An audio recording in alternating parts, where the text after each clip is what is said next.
In the morning when I'm driving, I really come alive when I listen to my Ronnie, I listen to my Ronnie Q. They are rare and they are few who can compare with Ronnie Q. So grab a chair, she's coming through. She's on the air, it's time for Ronnie Q.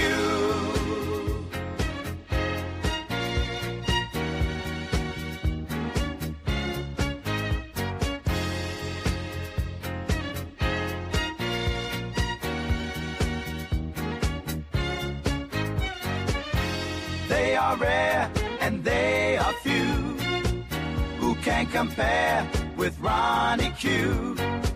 So grab a chair, she's coming through. She's on the air, it's time for Ronnie Q. Ronnie Q. It's time for Ronnie Q. Ronnie Q. It's time for Ronnie in the morning while I'm driving. Ronnie, I really come alive when it's time for Ronnie Q. I listen to my Ronnie. Ronnie, I listen to my Ronnie. It's time for Ronnie Q.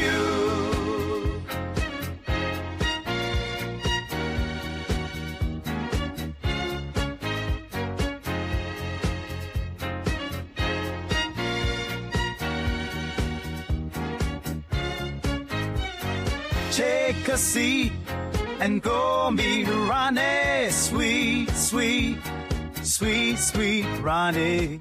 No day complete without my Ronnie. She can't be beat.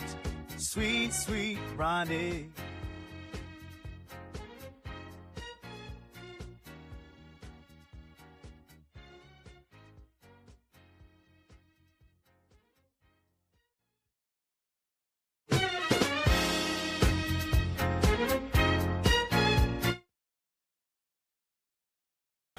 Grand Rising, Grand Rising. Thank you for being here.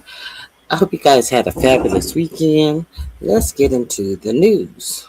The news is tonight there will be Game 3 of the 2026 NBA final game between the New York Knicks and San Antonio Spurs, where the New York Knicks are up 2-0.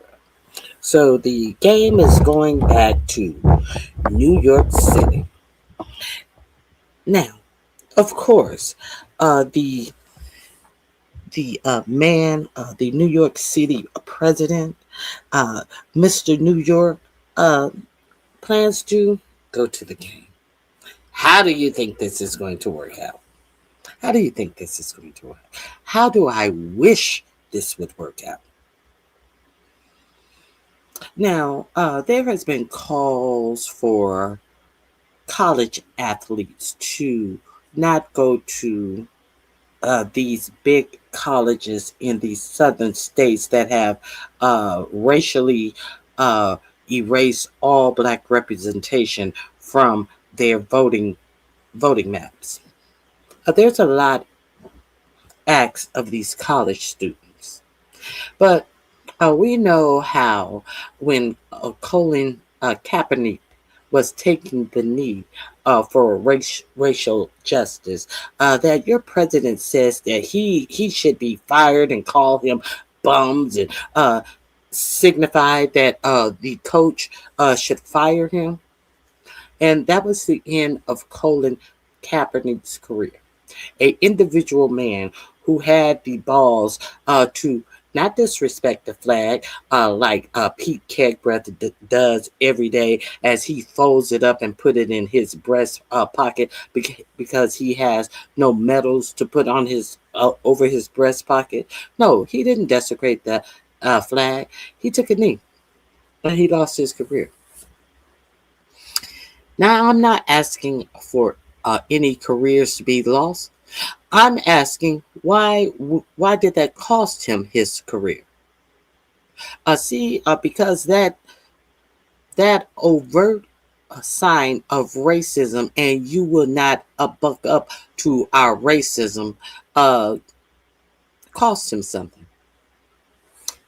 They figured, hey, we can go without one quarterback. We can survive this, and they have survived this. But I wonder if all of these multimillionaire NBA players who understand that college players, students just coming out of high school to get a a good college contract, not a college contract, a opportunity to go to one of these universities in southern states that have erased all black representation from their voting maps. I wonder if the NBA has the wherewithal to do it as well.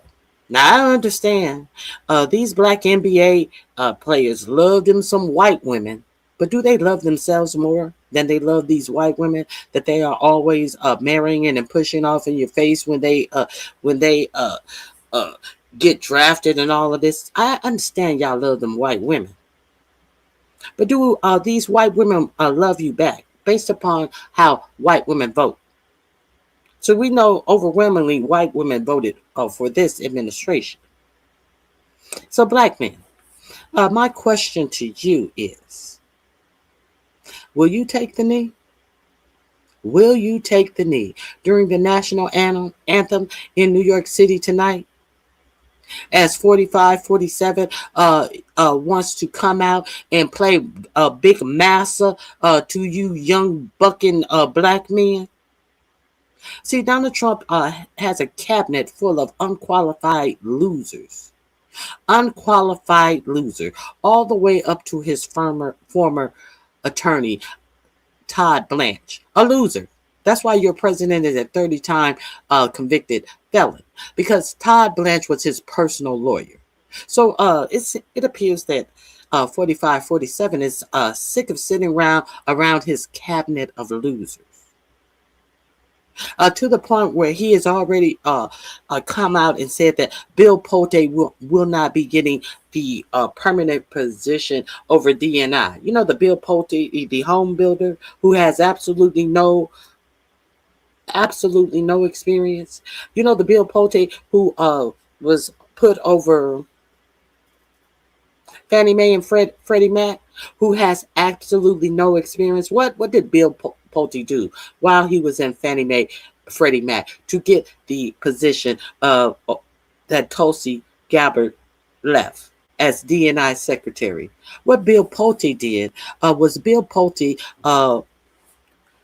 with zero merit in the housing department, he had seasoned employees to go pull up personal mortgage paperwork. He couldn't even do it himself because he has no merit, because he's a Trump appointee who has no merit. So he had to force seasoned employees. You know, those people that Elon Musk and those Doge people love to fire. Other ones who had not been fired. These are the people who had to go illegally pull private mortgage paperwork.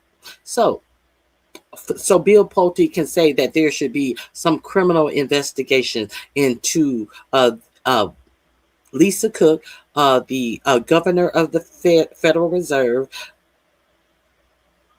Adam Schiff, a sitting senator, and Letitia James, the Attorney General of the Southern District of New York. This is what Bill Pulte, how he proved himself to this administration. So now, you mean to tell me someone who has never had any national security anything is over all of our national security agencies? I think they said it was like 80 agencies. Bill Pulte, zero experience, zero knowledge of any type of national security. Your president said, "Oh, he learns fast. Oh, he's a good guy. He's a good guy." But what did your president also tell you over this interview that he walked out on like a hot bitch this Sunday with Meet the Press? What your president also said that Bill Pulte will be excellent because we have an election coming up. Now, Bill Pulte is put over uh, the DNI, over all national security. So, what will Bill Pulte be doing? He said that he needs Bill Pulte because there's a lot of cheating going on in the election. Now, okay, so my question is, if there's a lot of, if we were to take that as at face value, if there's a lot of cheating going on in the election, would that be national security? Isn't that isn't the national security advisor examining other countries? Isn't that what the national security advisor, or are they to examine domestic failures? The domestic failures that have never appeared, that your president continues to tell you about all of this voter fraud, but has never bought a factual case of voter fraud. So we have the whole Department of National Intelligence is supposed to be looking at the midterm vote. And we know that 45-47 is not expected, these Republicans are not expected to win during the midterms. So why do we need all of this when he has been an obvious failure in his first year and a half in office? Why would we be shocked that the Republicans who held his water would lose their seats because they have not represented their constituents? Would that be a surpriser to you? So my question is, here's my question. Wouldn't it be fabulous if you go out there and you hear I forget who's doing the national anthem. I'm not familiar with him. I forget his name. I pulled his name up earlier. I don't know who he is. He plays a whole lot of instruments. Uh, uh, he kind of looks like a little Hispanic guy, but I don't know if he's Hispanic. But I can't recall. He's from some type of band that I've never heard of the band either. Wouldn't it be fabulous if, when he's doing his rendition of the Star Spangled Banner, that all of these black athletes took a knee? Took a knee. I understand that they are in love with these white women, but wouldn't it be fabulous if all of these black professional athletes that make millions of dollars took the knee for all of the educated black women who lost their jobs at because Doge went in there and eliminated over 300,000 jobs for educated black women in the government sector? Wouldn't it be wonderful? Wouldn't it be wonderful if all of these black men who love white women took a knee? I think it would be fabulous.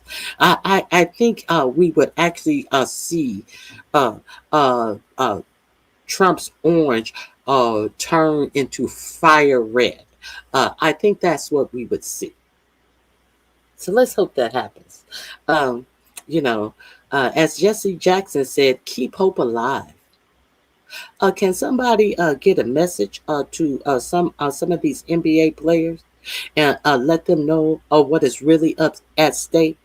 I know some of them are well aware, but I know many of them are just brain dead.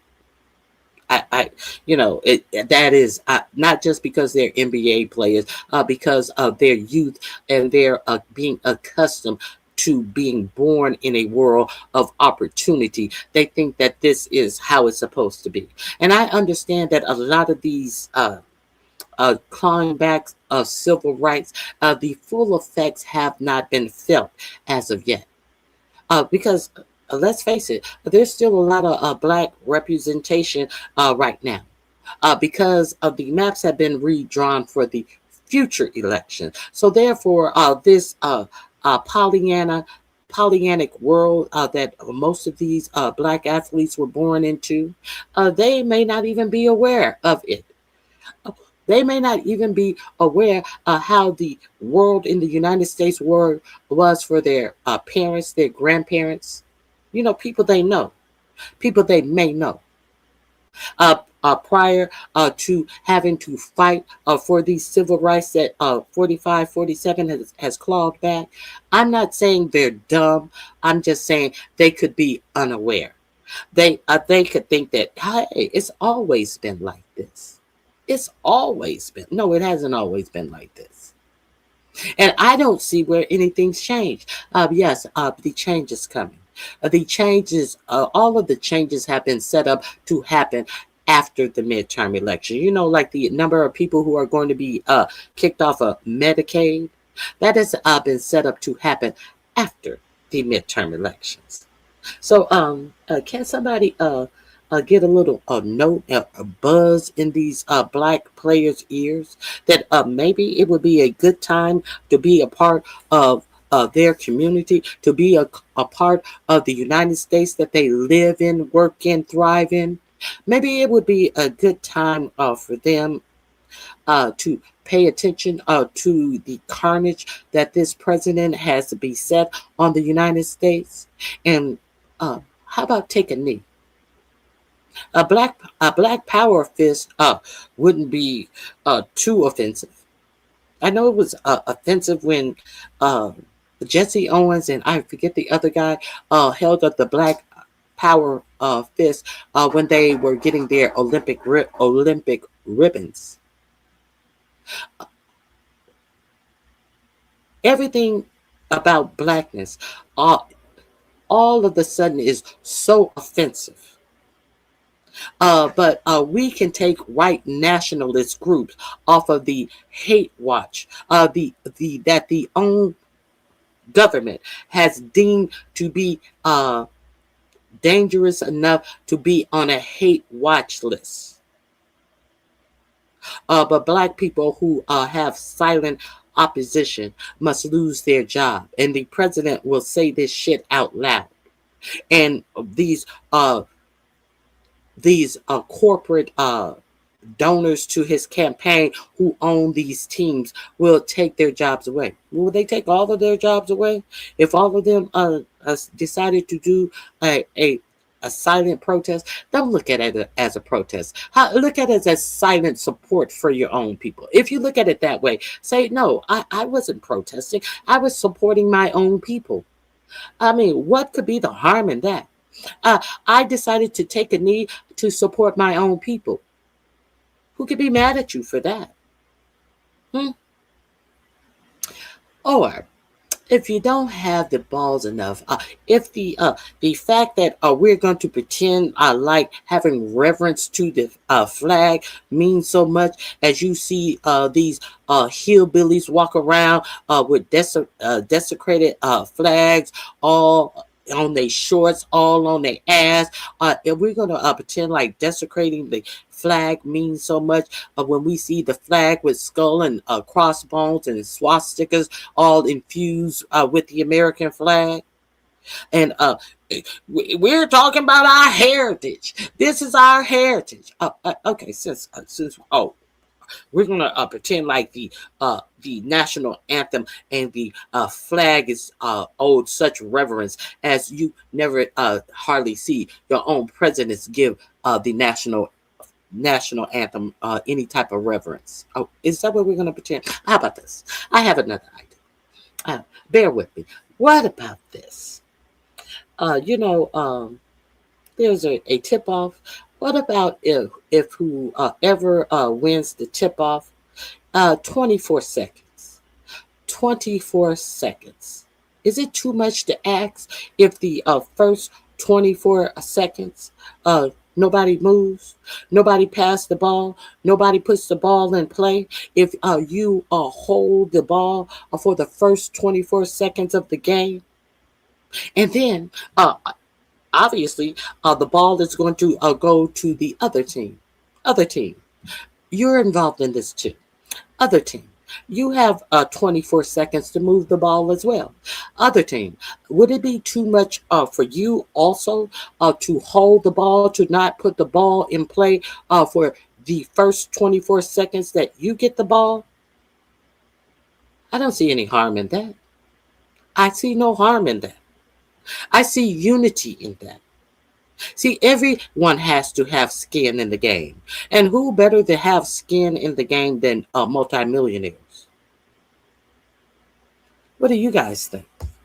I'm just asking a question. Let me see. Hey, how are you? Hey, Sabar. Hey, Fred Shield. Tommy Smith and John Carlos raised their John Carlos. I thought it was. I thought it was. Why? Who did I? I thought it was. I thought it was who I said it was. Thank you, Sabar. Now, Tommy Smith and John Carlos raised their fist during the medal ceremony at the 1968 Mexico City Olympics as protests against racial discrimination and to symbolize Black power and unity. Thank you, thank you. I thought it was Jesse Owens. I think I meant to say. I thought it was Jesse Owens. Thank you, Sabar. Grand Rising, Madison. We need to boycott everything that 4547 is involved in. Okay.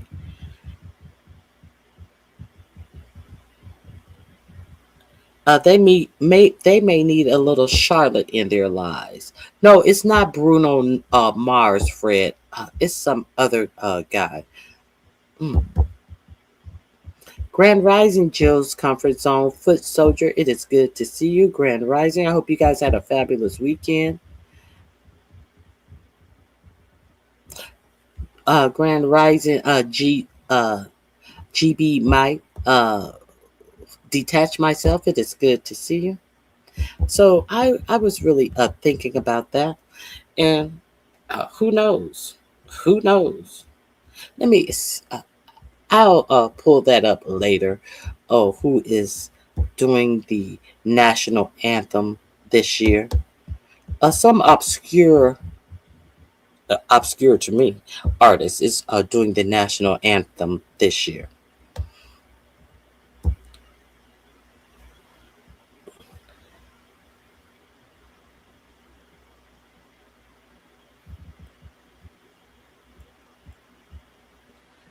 Ben Hun. No, no one lives rent free in anyone's head. This is a show where we talk about what's going on in politics in the world. And this, therefore, is what is going on in politics in the world. Ben Hun, how's the war going? How is this conflict going? Ben Ben Hung, can you tell us how this war is going? And Ben Hung, um,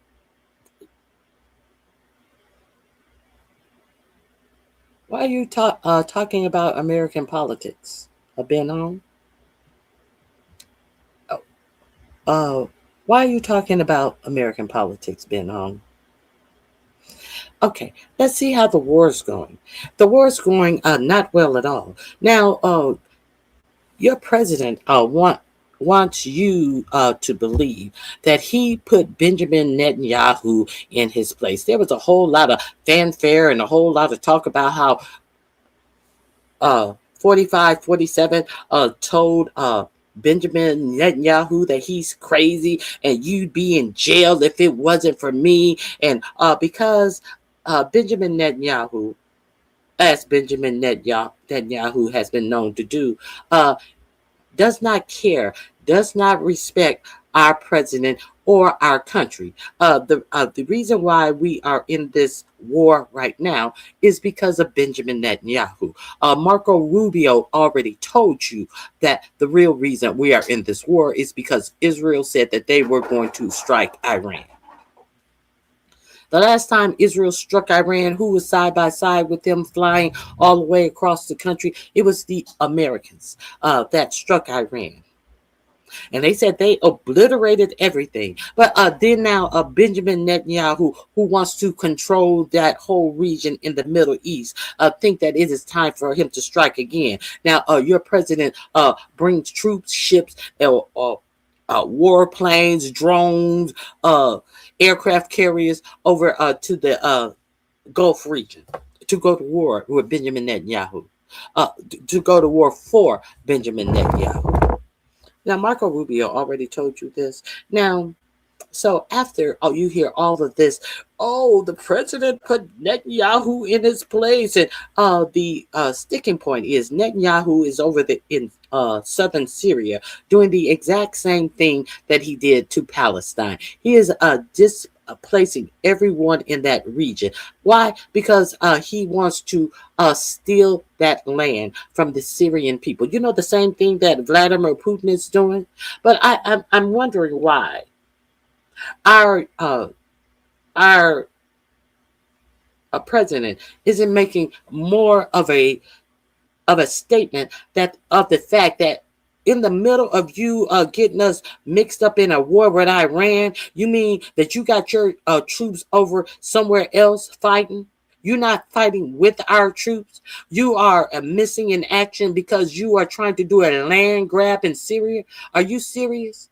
And your land grab in Syria is a sticking point on why we cannot come to any negotiations. So we are clear. This little ceasefire that they had, that was dependent upon Israel not doing any more strikes in Iran. And what did Israel do the day after they came to this ceasefire agreement? Israel bombarded Syria with a ton, over 200 missiles in 10 minutes. What if you were the president and this was your ally, and you get a ceasefire agreement with who you are at war with, but you don't want to call it a war because you don't want to have to go to Congress to authorize this war? What would you think about your ally? And what do you really think that this is your ally if he did this? No, you think that is someone whose bidding you have to do. That is no ally to you. That is someone who has you by the bootstraps and you must obey. Or else, what else could Benjamin Netanyahu have on your compromised president? Is your president compromised by Mossad? That your children, not the children of the rich and the Barron Trump is military age. If you believe in the war so much, why isn't your son over there fighting? Now, this administration said that they are automatically enlisting people in the selective service. Is Barron Trump automatically enlisted into the selective service by this administration? Are they gonna override it? You know how like some criminals go to jail under this administration and they are given pardons. You know how we're still killing alleged narco terrorists in the Caribbean. Yet we let the president of Honduras, who was convicted of trafficking over 400 tons of cocaine to the United States, your president has let him go. Because he says that we are so concerned about narco terrorists that we're blowing up little small fishing boats that has 2 and 3 people in it. How much drugs could they be bringing over to the United States to the point where they just blow them up? They don't board the boats. They don't try to collect the drugs. They don't try to put them on trial. No, they take their lives. They take their lives. And one of the criterias to take their lives is, we see that. No, that's not a criteria. Seeing drugs on the boat is not a criteria to strike the boat. So without seeing drugs on the boats, you can still strike them and claim that they were running drugs to our country. Have they even pulled any uh, rubble from the ocean? Have they even pulled any thing that may look like it could have been carrying drugs? No, they have offered you no evidence, and they are killing people in the ocean. Talking about drug traffickers, and when he let one of the biggest drug traffickers out of prison, who bought all this drugs to the United States. And the Trump ignorants think that, oh yeah, that's okay. Oh yeah, now they can rationalize this in their empty heads that why this is okay. Now, so Benjamin Netanyahu messed up the ceasefire agreement, disrespected the ceasefire agreement, and bombarded Syria with more bombs, which then in turn made Iran start bombing again. And now this ceasefire that they have is pretty much has been blown up this weekend because your president has been saying that they were so close to a peace agreement. We're so close. We're so close. We're so close. And what did Benjamin Netanyahu do? Benjamin Netanyahu decided to strike in. Oh, where is it in Syria? He decided. He decided to continue to strike in Syria. And the Iranians said, I thought we told you that Syria is part of this a peace deal. But Benjamin Netanyahu said, well, I don't give a fuck. We're going to do what we want to do. And fuck an ally and fuck what an ally had an agreement with. We run Trump. Trump don't run us.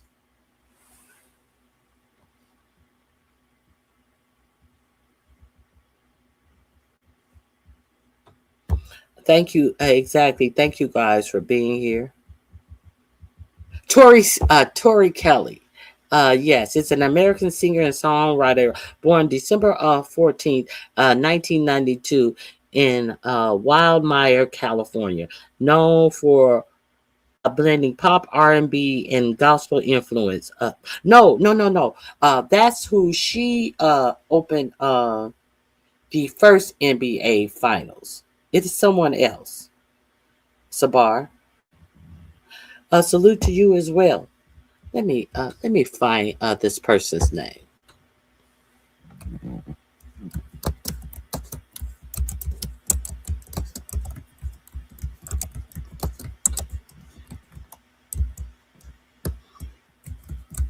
Let me find his name.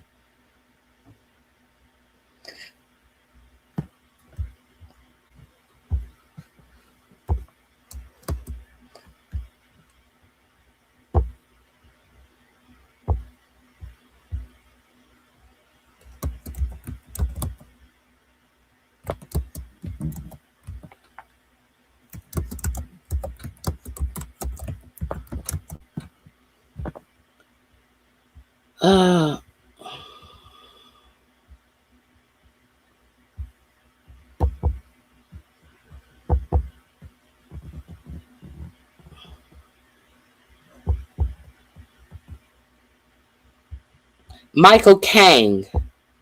Michael Kang. This is who it is. Let me.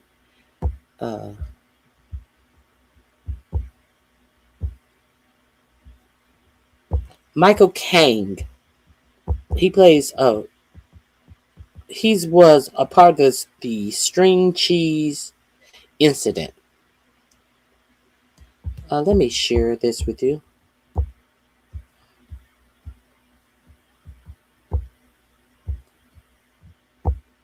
Thank you, Sabar.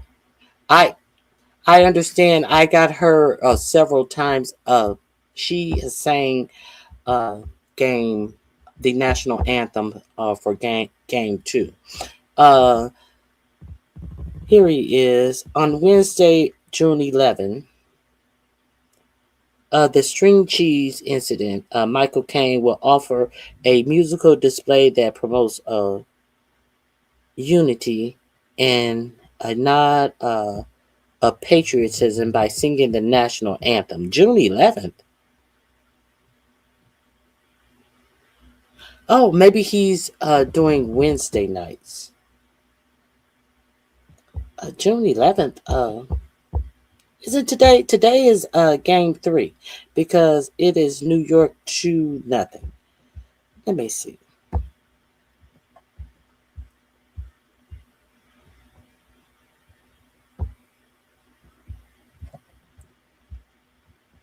This is game 3. Am I correct? Yes, I am correct. Let me see.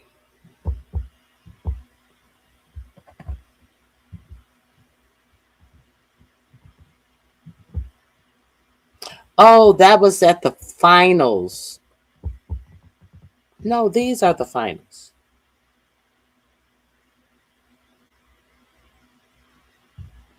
You could be right. This is the Indiana Pacers game. This was the finals. This isn't the championship. I said, thank you. You are right. Because I kept getting 2 different names. So you are, Tori Kelly is singing tonight. Thank you, Sabar. Oh, that was last year? Good morning.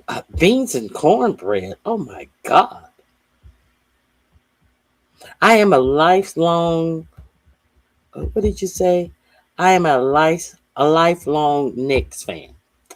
Now, my husband is up in arms and so excited that there is a possibility that the Knicks will get another championship. He said, "You do not know how much money I have lost on the Knicks." He is a New Yorker as well. The Knicks have not won a champion since 1973. I believe 53 years. This will be their first championship in 53 years. So I follow basketball to a point. Oh, did you know my husband was from Harlem? Yes, he is. Yes, he is. Okay. 52 years. Thank you, Sabar. Yes. So I really hope. I mean, is it too much to ask for them to just not play their first 24 seconds of the game and then drop the ball and give it to whoever didn't uh, uh, who didn't get the ball at the start of the game, and then they hold it for their first 24 seconds and then just proceed with the game? I don't think that's a lot to ask. What could it hurt? What could it hurt? Nothing. Okay, so let's get into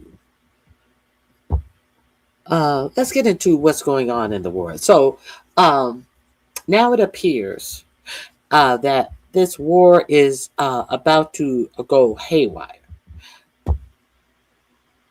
and we can't, of course, get the information from 4547. 4547 did a Meet the Press interview with Christian Walker, where he was infuriated and ran off the set. Let me share this with you. Okay, here we go. Let's get into our news. This will be in my description box under the war.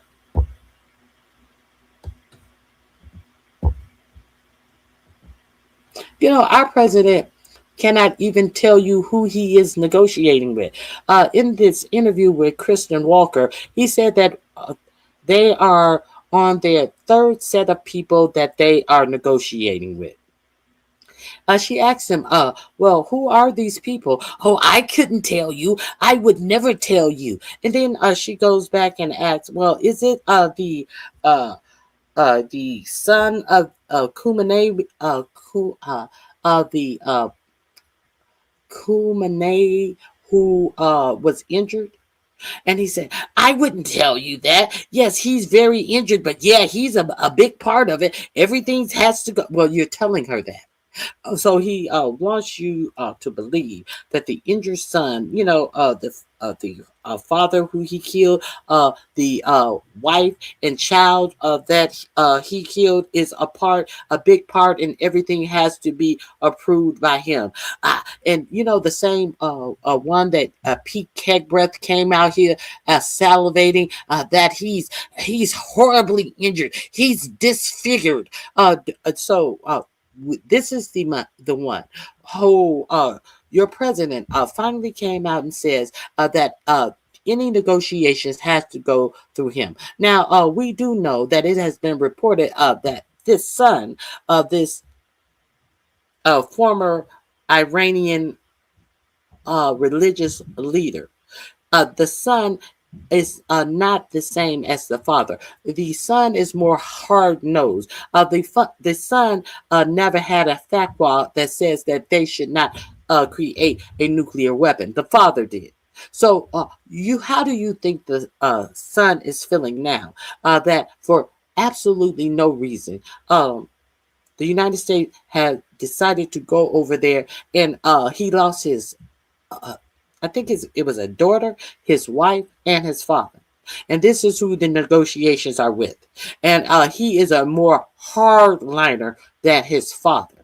But your president, with his loopy brain, is telling you, oh, well, I would never tell you who we're negotiating with. But yes, I'm going to play. I cannot even continue to repeat the idiocy of your president and what he said about who we're negotiating with. He refused to answer the question of whom are we negotiating with.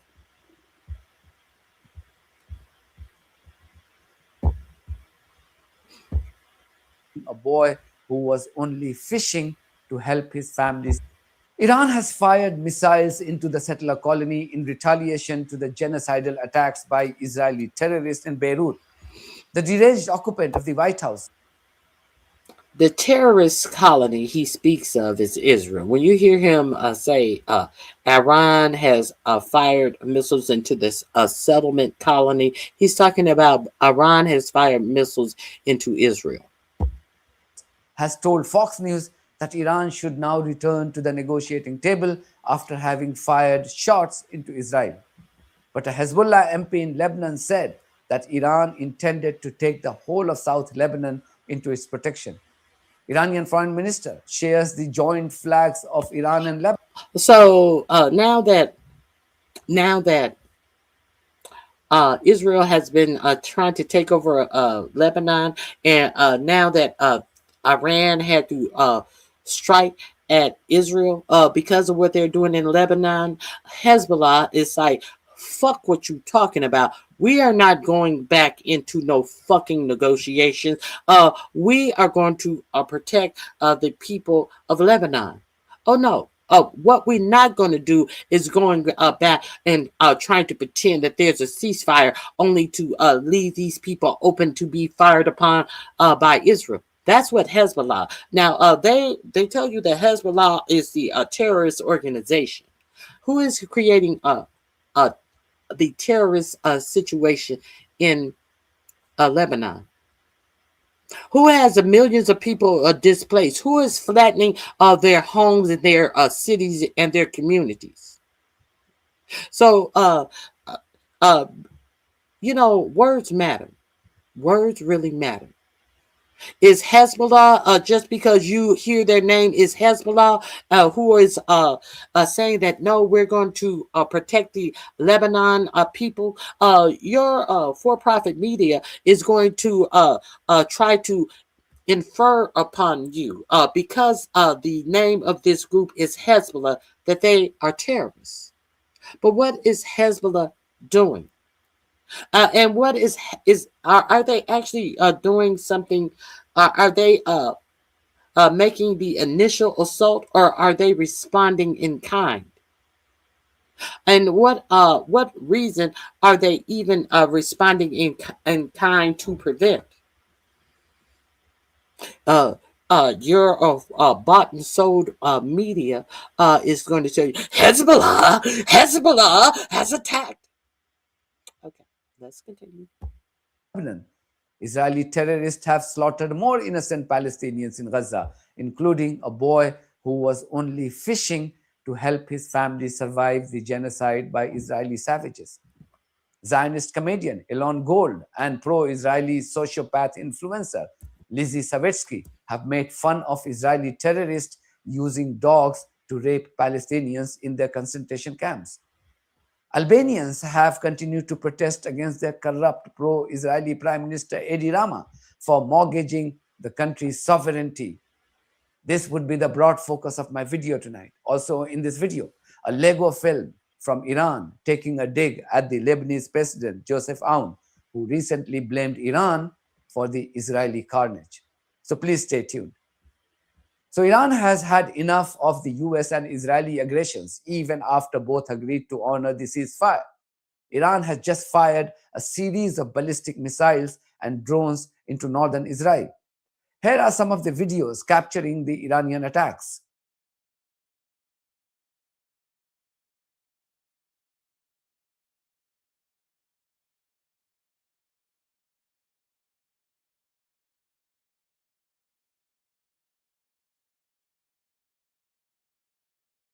Israel has announced closure of schools across the settler colony and restricted public gatherings. The Islamic Republic said that this was to avenge the Israeli attacks on the suburb of Beirut that killed at least 2 people. Remember, Iran had hardened its stance on Lebanon last week when it said any more attacks on Beirut would be its red line.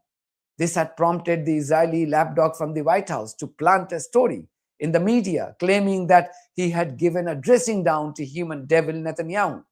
But this had zero effect on the ground as Israeli barbarians continued to attack Lebanon and kill innocent people there.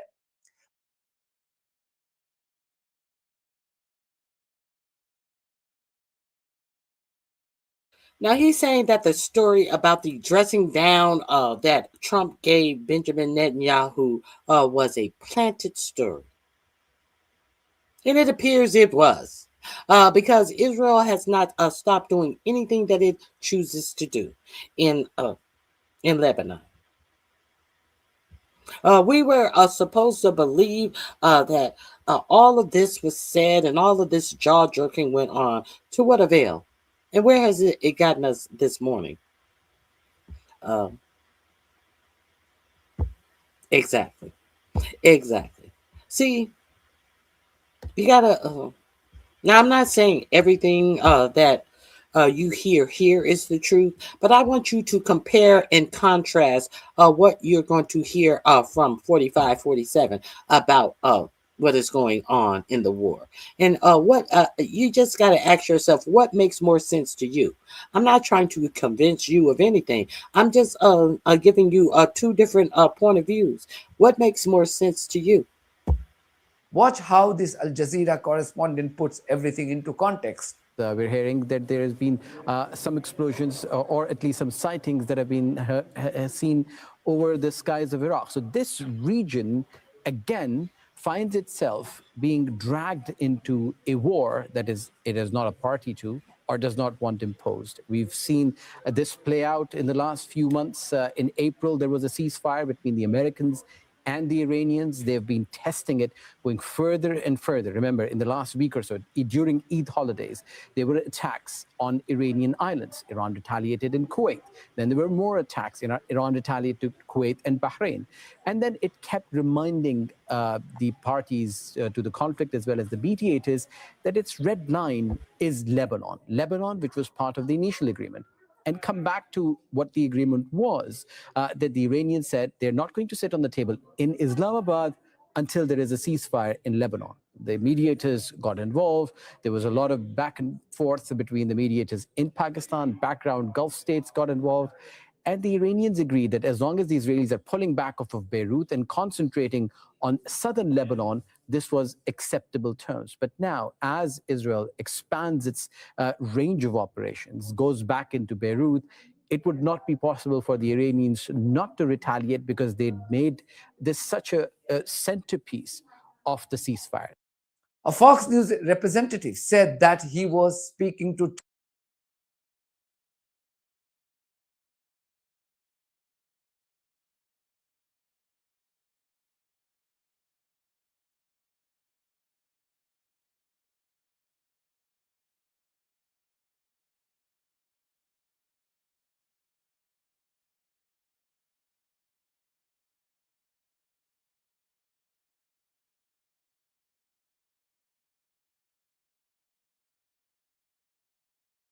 Trump as Iran launched a barrage of attacks on the settler colony.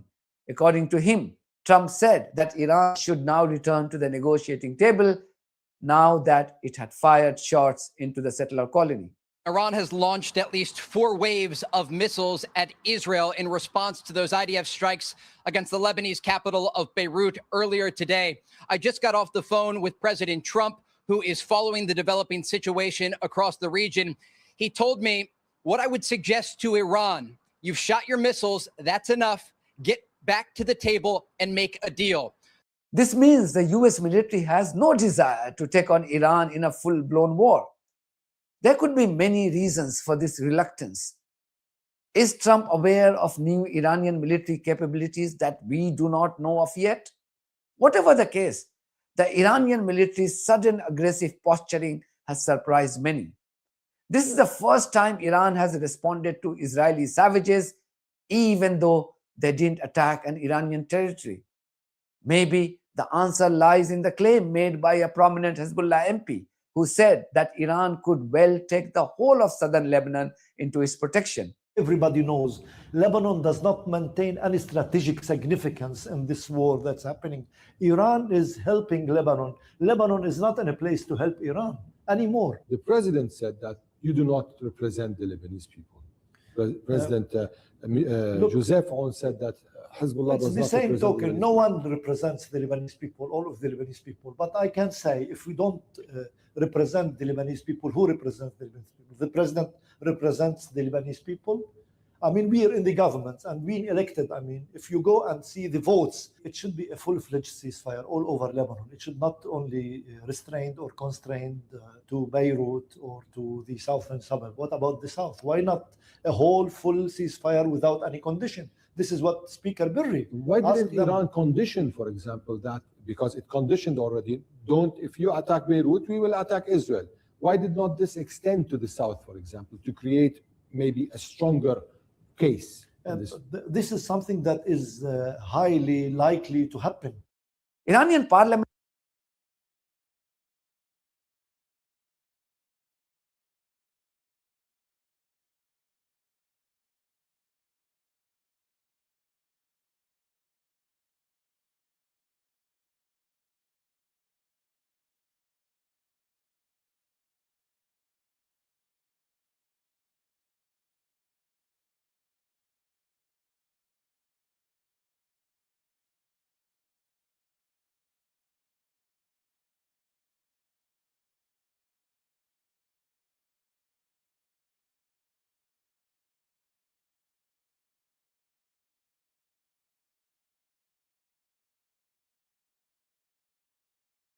Speaker Mohammad Baqir Qalibaf wrote this, and I quote, "They are neither committed to a ceasefire nor believe in dialogue, and by demonstrating through the naval blockade and violation of agreements regarding Lebanon that they only understand the language of power.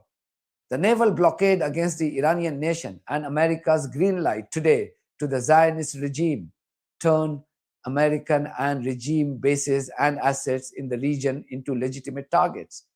The hand of our armed forces is open, as always." End quote.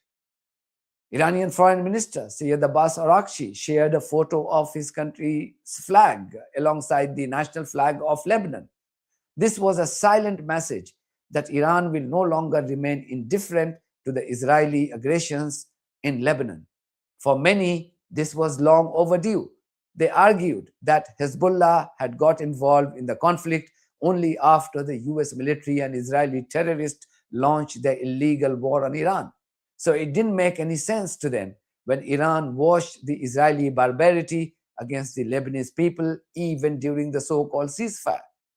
The role of the Lebanese government in this conflict has been pretty disgraceful, as it blamed Iran for the carnage caused by the Israeli barbarians. No wonder angry Lebanese expats in America gate-crashed a party hosted by their country's ambassador in the US. Who is the ambassador sitting with? Yeah. Go meet with the Israelis. Go meet with the Israelis. Stop messing up everybody else. Stop messing up everybody else. Our family has been killed. Our family has been killed. Our land has been taken. My grandparents' graves have been destroyed by Israel in cooperation with the Lebanese government. Celebrate the culture. This is the wrong. The culture is being ethnically cleansed right now. How are you going to enjoy the culture that's being erased?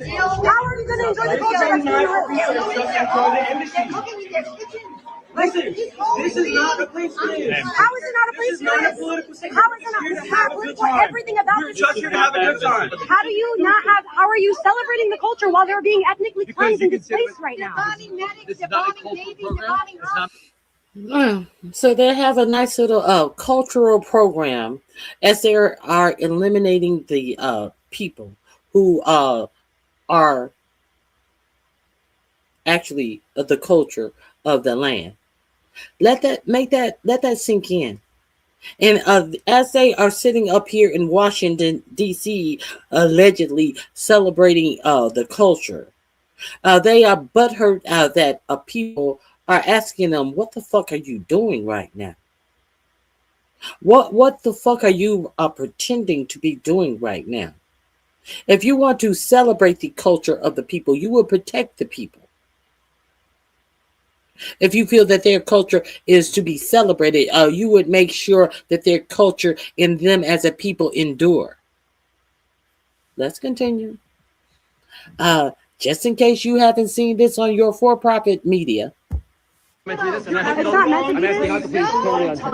Please No, I'm not touching it, now. but I can Okay. also stop recording. I'd like to please leave. This is a private event. I'd like you to You leave. were invited to this event. There is little denying the truth that the region and the entire world are paying the price for the genocidal intent of a dreaded Israeli war criminal wanted by the International Criminal Court. This terrorist entity has changed the definition of evil for us. These members of the genocidal cult murdered a 7-month-old baby over the weekend. Even pro-Israeli Fox News couldn't stop themselves from covering this cold-blooded murder of a baby by Israeli human devils. 7 months. What has he done? What kind of army in the world is it that commits such things? Sam's grandmother exclaims. This is barbaric. This is unbelievable. Then the IDF terrorist today murdered a young boy off the coast of Gaza just when he was trying to catch fish to support his family. It was here when he was shot by Israeli snipers who are anyway used to shooting the heads of Palestinian children for fun. This video shows how the victim of Israeli barbarity, Muhammad Abu. now let's be real clear. They cannot say that this was a mistake when this was a sniper attack. And what the 7-year-old was throwing water on them as he was down there fishing. You know, a lot of these Palestinian children have lost their lives for throwing rocks over at Israel. Now, these people are starving, and a 7-year-old child is out trying to get some subsistence for his family, and he is loses his life to a military sniper. And we were sold that there has been some peace agreement between Israel and Palestine, and everything else that has gone on ever since then, all of the carnage that still continues to happen to the people in Palestine. Your media is not reporting on that. This for-profit media, the Ellisons, in their buying up CBS News and telling Pele that he has to put some lies, mix some lies into 60 minutes, and to the point that he was disgusted and told them that they don't know anything about running a news organization, which is facts. And he lost his job. So now what can you expect to this Ellison-controlled CBS News? What can you expect from them? Who may possibly obtain CNN as well. What can you expect from your news? How come your news is not telling you that since this fake ceasefire agreement that Jared Kushner and Ivanka had her long head up lying to you that there has been a ceasefire agreement? Have your news media told you about any of these stories? I'm just curious. Mujib, only a few days ago, was trying to enjoy his life despite hardship caused by Israeli human devils. واضبط الحسكة يا إيو شد يا إيو روح يا طنطا ميمة حنضبط العوام من سبعة إيو اللهم صل عليك يا محمد إيو بدهم يعلموا علينا يا إيو علم عليهم شد أيوة شد يا إيو روح يا طنطا ميمة أنت واحد هامل يا إيو احرق لي إيوه. But Western apologists of Israeli genocide in Gaza have a problem with those who call the mass murder of over 500,000 Palestinians in Gaza a Holocaust. Take the example of this LBC presenter, Louis Goodall. According to his logic in this interview with American journalist Hassan Piker, Israel's genocidal campaign against Palestinians must not be equated with the Holocaust because here the perpetrators of this crime against humanity are Jews. I'm not making this shit up. Watch it for yourself. Do you think it might ever be better sometimes just to never compare any Jews to Nazis? It might just be wise to do that. No, I don't. I'm not so precious about that comparison. And I've actually had. But maybe that's easy for you to say as a non-Jewish person. Oh, for sure. At the end of the day, it's a genocide. At the end of the day, this is an apartheid state. And Zionism as an ideology is a racist ideology. And many Jewish thinkers are now also coming to terms with that, even if they had self-identified as Zionists their entire lives. This transformation. So you would compare what's happened in Gaza to the Holocaust? It's not to the same extent, no, but I have compared it to the Holocaust, yes. But it's not the Holocaust, is it, Hassan? I think the thing about you is you speak compellingly about many things, but you undermine your case and you open yourself to the accusation, which might not be unreasonable, of anti-Semitism. My suggestion to you would be that it is crass and offensive to compare the only Jewish state in the world, and we should, of course, be careful of eliding Israel and Judaism, of course, but it is the only Jewish state in the world, mainly comprised of Jews, comparing them to Nazis, given that Nazis literally tried to exterminate this entire race and came very close to... Exactly. How so? Exactly. It is so offensive to call Israel out on this genocide that they are creating in Palestine. Do not compare the genocide that is being committed on the Palestinian people. For whatever you do, don't use the word Holocaust because the Holocaust affected Jewish people. That's his point. That's his point. So what exactly is your point? To eliminate a whole race of people, a whole group of people. What is your point? So their lives are more important than the Palestinian lives? That the Israeli government is totally exterminating? These people make 0 cents. 0 cents. As they support what was done to them that they want you to hold in some great respect and homage. As they do the same thing to another group of people. Succeeding. You don't need to do that. You shouldn't do it. And it's crassly and grossly offensive for you to do so. But not all Europeans are evil and enemies of humanity. We saw the bold stand taken by the Spanish Prime Minister, Pedro Sanchez, in the past. Today, Slovenian President Nataša Pirc Musar has decided to raise the Palestinian flag at the palace after the new Prime Minister removed the same from the Parliament building. Watch her justification for her courageous decision. The voiceover here is done by my 12-year-old daughter, Zabreen. Hope you appreciate her efforts. The genocide against Palestinians has not been halted, and people in Gaza and the West Bank do not live in peace and dignity. The Palestinian flag raised today on the facade of Presidential Palace, which will remain there for 1 week, and then, as a reminder to all who visit my office, will stand in the interior spaces, means so much more. It is a symbol of gross violations of international humanitarian laws and human rights, not only in Palestine, but also elsewhere in the world.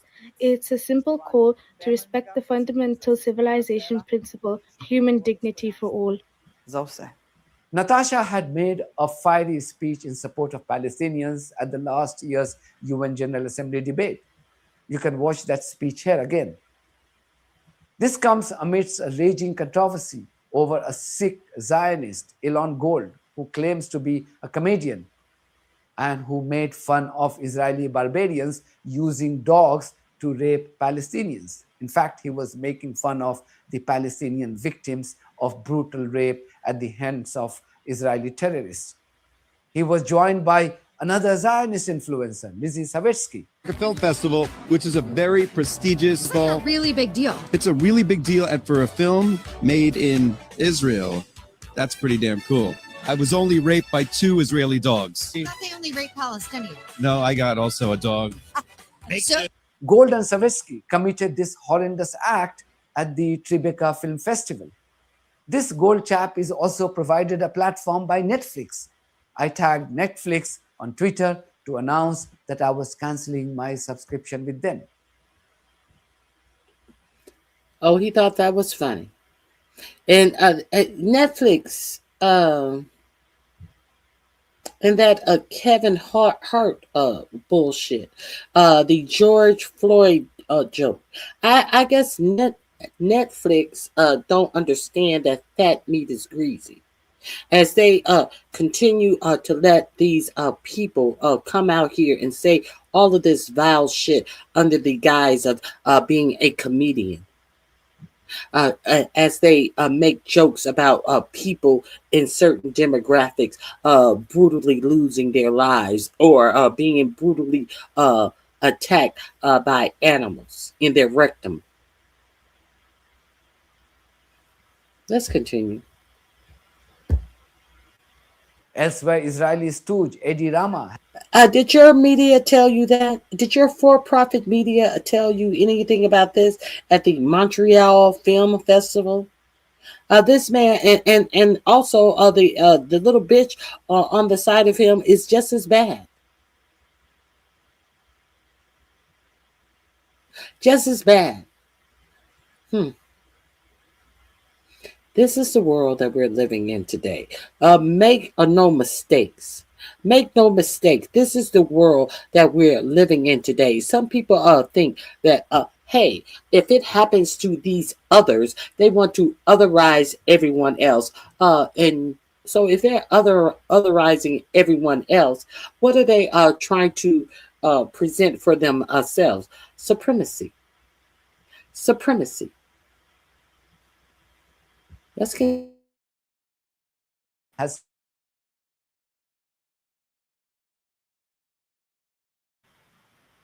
to Trump's Jewish daughter Ivanka and Jewish son-in-law Jared Kushner.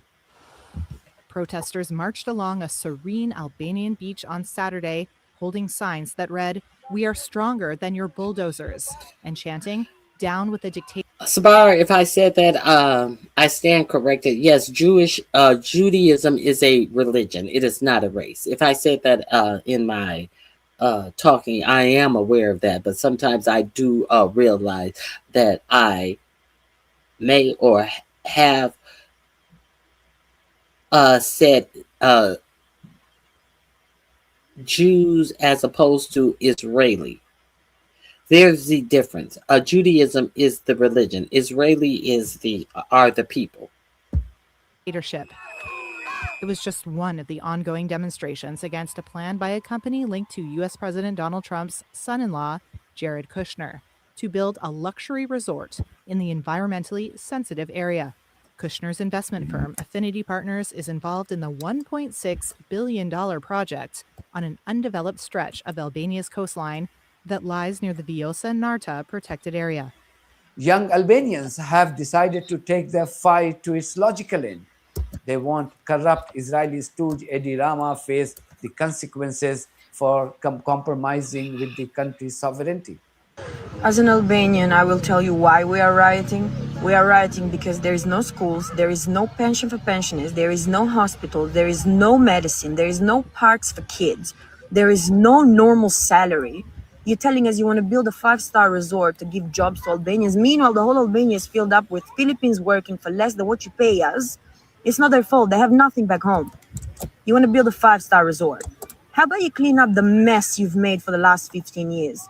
We are so tired of you embarrassing us worldwide, telling CNN that there's no protest going on, it's fake news, there's no land being rented off. Meanwhile, Ivanka Trump is on an interview saying she discovered an island.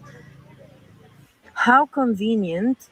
2 years ago, you changed the law, and in a protected area now, you can build as long as it attracts tourism. And how convenient for Miss Ivanka Trump. The land in question has bunkers, tunnels, and it's in a strategic position for whatever they've got planned. Maybe my parents didn't have the strength because they were forced to go somewhere else for their future. But me, I'm gonna speak up every chance that I have. This is not gonna happen under my watch, Mr. Edi Rama. You're done. I will now leave. Okay, we spoke about this Ivanka Columbus and Jared Columbus Jr. They are discovering islands now. Did you know people were still discovering islands as they jump off the super yacht of the Rothschilds and just happened upon these uninhabited islands that no one knew about, that you can see from the boot of Italy? No one knew about these islands that has actual bunkers that the Soviets were using way back in, I believe, the 1940s. Nobody knew about these islands. We're going to talk about that. I think we'll talk about that next. You with another Iranian Lego video after a long gap. This time, the makers of the... It's been a while since we've had a Lego video. Let's sit back and enjoy. Iranian Lego series have taken a dig at the Lebanese President Joseph Aoun for his recent outbursts against Iran.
It is unfortunate that so many people who are in power sell out their own people. Let's see what is going on today with this war. How Also in this this war has accelerated, and we're gonna play to you what 4547 is saying about what transpired over the weekend. 4547 was talking so much bullshit that he on Sunday Meet the Press show, he said the stock market today reached an all-time high. You know what the thing about that is? He just lies so much that he doesn't even understand that he's talking about the stock market, which is not even open on Sunday. Creating some numbers that it has never reached before on a Sunday morning. Let that sink in. He didn't even catch he didn't even catch himself because he understands that this for-profit media is not going to give him any pushback on just simple shit. video. Sky News reporter earns condemnation for his questionable reporting. Iran has fired more missiles targeting Israeli military infrastructure after the settler colony ignored Donald Trump's request to not escalate. This has truly exposed the deranged occupant. So we got this whole, I told Benjamin Netanyahu you should be in jail. You gotta fuck you. What the fuck wrong with you? And Israel continued to escalate strikes in Libya, striking Beirut. Of the White House and his fake power that he claims to wield over war criminal Benjamin Netanyahu. Yemen's Ansarullah fighters, also known as the Houthis, too have hit the illegal settler colony with 2 rounds of ballistic missiles as they announced the closure of the Bab el-Mandeb Strait. The Iranian Foreign Ministry spokesperson. You remember the Houthis? Yeah, we go way back with the Houthis. The Houthis were threatening to close that strait, the other Bab Robian Strait. What is it? What do you call the Bab Robi Straits? Let me colony with 2 rounds of ballistic missiles as they announced the closure of the Bab el-Mandeb Strait. The Iranian Foreign Ministry spokesperson has warned Egypt to stay out of the conflict after it emerges of the Bab el-Mandeb Strait. The Bab el-Mandeb Strait. Now, we go way back with the Houthis. The Houthis were the first people that Pete Kegbreath was over there on a unsecure app, giving the time and what type of plane that was going to strike the Houthi, one of the Houthi leaders. On him and Susie Wiles, your vice president, J.D. Vance, Tulsi Gabbard, all of them on an unsecured app, giving up information that could have put a pilot's life in jeopardy. Because why? The Houthis had anti-aircraft machines that could have struck down the plane that they were giving times and types of aircraft that was going to do a military strike.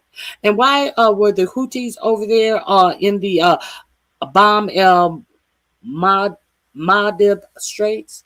Because they were trying to block any shipments that were going to Israel. Why were they trying to do that? They were trying to do that in support of the Palestinian people. That's why. If you didn't understand why we lost 2 ships in that ocean in the I think it was the Black Sea, because the Houthis was striking these aircraft carriers so heavily that Pete Kegbreath had to tell one of the aircraft carriers to make a turn so quickly that 2 of our military jets flew into the sea. Y'all remember that? Your for-profit media didn't talk to you a lot about that. Now, we are real clear that this Bob El Mandeb Strait is the second strait in the Middle East. They have threatened to close. Now, look what has happened. I didn't hear about this happening in any for-profit media in the United States. See, they were afraid that if they continued, that they would close both of the straits. So now it's looking like they have closed both of the straits. If you think that Strait of Hormuz was going to be a problem, now they have closed the second strait. Now, what did I tell you on Friday? It is estimated that by the end of this month, June, that we are in, that gas prices are expected to be double than they are at the pump. I have advised you to get you a solar generator. I have advised you to get you a water-safe container to collect some water. I have advise you that you may want to get something to purify your water. I have advised you that shit is about to get ugly. I have advised you to make sure that you have some cash on hand in small denominations. I've advised you of everything. I've advised you to get some personal protection for yourself and your family. I have advised you to get some, most people don't know that in the case of any type of national emergency or weather emergency, usually your grocery shelves only have enough food for 4 days. 4 days. At any period of time, there is only a supply of about 4 days worth of food. Now, can you imagine people making a run on grocery stores and all of this type of stuff? Hey, if push comes to shove, you need everything. You can just wipe your arm across the shelves. You need all of that. Can you imagine what would happen in the case of an emergency?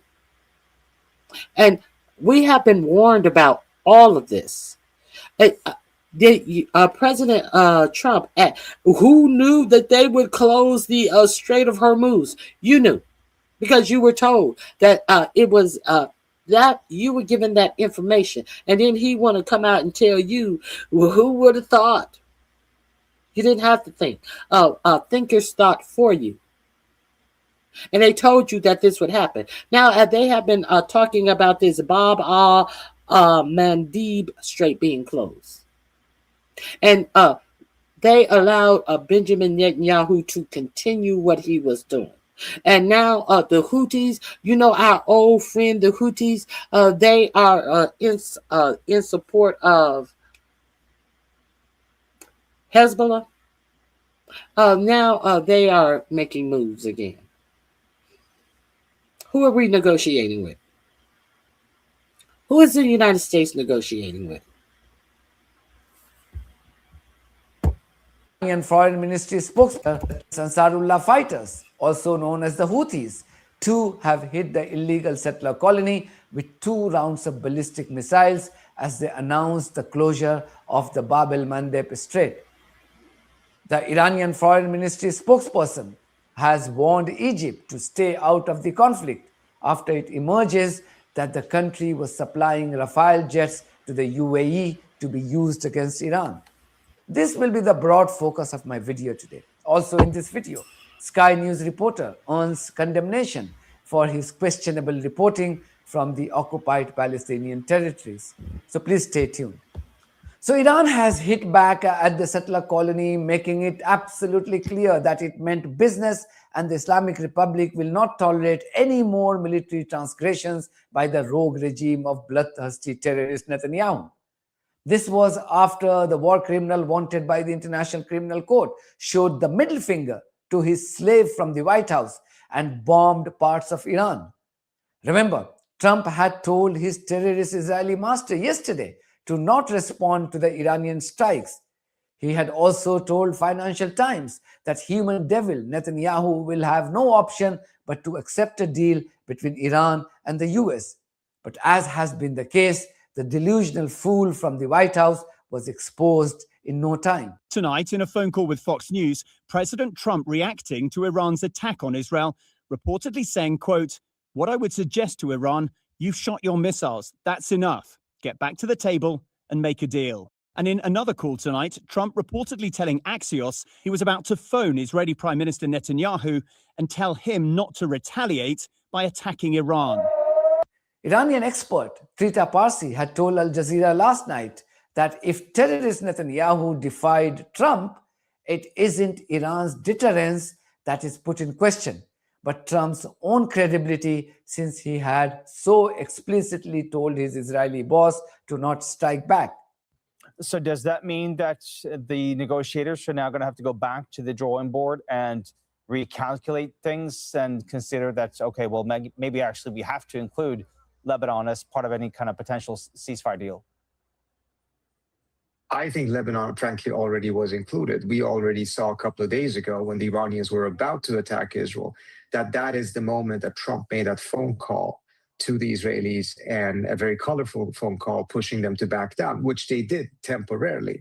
But what we always have seen with the Israelis is that even if they back down temporarily, they find a way to wiggle themselves out of any promise they've made to the United States. And a couple of days later, they did strike.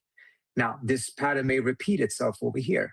If that happens, what it does ultimately is that it doesn't ruin Iran's deterrence. It ruins the credibility the United States has or should have when it comes to being able and willing to restrain the Israelis in a sustainable way.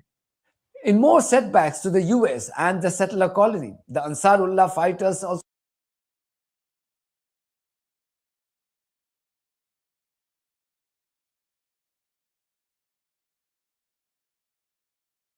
That is exactly what all of this has proven. It has proven that the United States cannot contain Netanyahu, and Netanyahu is going to do whatever he chooses to do in this war. And he has absolutely zero respect for our president or zero respect for any ceasefire.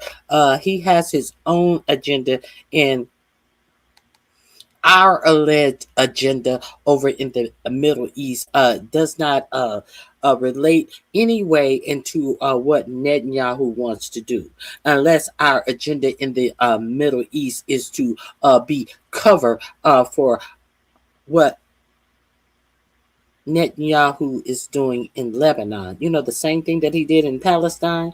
Is that our role in the Middle East to be cover of as he goes in and annex South Lebanon? Is that really why we are there? Is that the real purpose why we are there? Because in fact, there is nothing else that we are doing there. They told you that the war in Iran is over. Your president said last week, a couple of weeks ago, that the war is over. Marco Rubio, when he was talking in his hearings to Congress with Congress, he told Cory Booker the war is over. If the war with Iran is over, so what is our place over there? Why are we still there with all our troops? None of our people have been called back home. Is this the actual reason why America is over there to assist Benjamin Netanyahu in the taking of Lebanon? And tell Iran, oh, okay, you made your few strikes. Now get back to the table. Get back to the table and negotiate with us, because we are the strong power that you are supposed to be so afraid of, and therefore you're gonna try to negotiate with the strong U.S. power that is on its back behind what you have been doing to us. So you better get back over here. Look, come on, Iran. Come on, Iran. Don't pay attention to what Israel's doing over there. Come on. You know we got your back against the wall. You want to get us off your backs. They give zero fucks about you. Iran gives zero fucks about you. Is this what our mission is over in the Middle East? What is our mission in the Middle East? Since they want to continue to tell you that the war is over in Iran. What are we there for? What are we there for? How come no one in your for-profit media, these people who are being paid millions of dollars, cannot ask people who they have access to? Why are we there? What you're saying makes zero sense. Why are we there? Your for-profit media can't do that. Why isn't your for-profit media embedded with the troops over there? They have been in every war, dating all the way back to Vietnam, as far as I'm positive of. Well, why isn't your for-profit media with the billions and billions of dollars that they generate and the millions of dollars that they pay their on-air hosts? They don't have a camera, a motherfucking cell phone, anything to give to a reporter to pay him to go over there and report factually on the war about what he factually sees, not to regurgitate the lies and the bullshit that comes out of Pete Kegbreth's mouth and 47's mouth. None of this makes sense. I'm just very, very curious. Also known as the Houthis, too have joined the latest round of in a sustainable way. In more setbacks to the US and the settler colony, the Ansarullah fighters, also known as the Houthis, too have joined the latest round of conflict as they fired 2 rounds of missiles into Israel. Their military spokesperson, Yahya Sari, announced that the Houthis had now started the blockade of the strategically important Bab el-Mandab Strait. If this happens, the oil prices in the international market will skyrocket and will be very difficult to control. وفي هذا السياق تؤكد القوات المسلحة اليمنية على الآتي: أولاً نعلن حظر الملاحة البحرية بشكل كامل وتام. Navigation completely and wait a minute. Let me go back to his first part of what he is saying. Oh, I hate the way his voice sounds. In this context, Yemen armed forces affirmed the following. Navigation completely against the Israeli enemy in the Red Sea. I said the Black Sea, the Red Sea.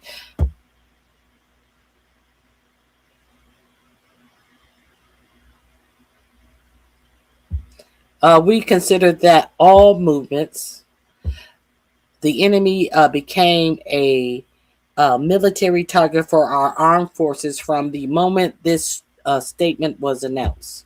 This is what he's saying.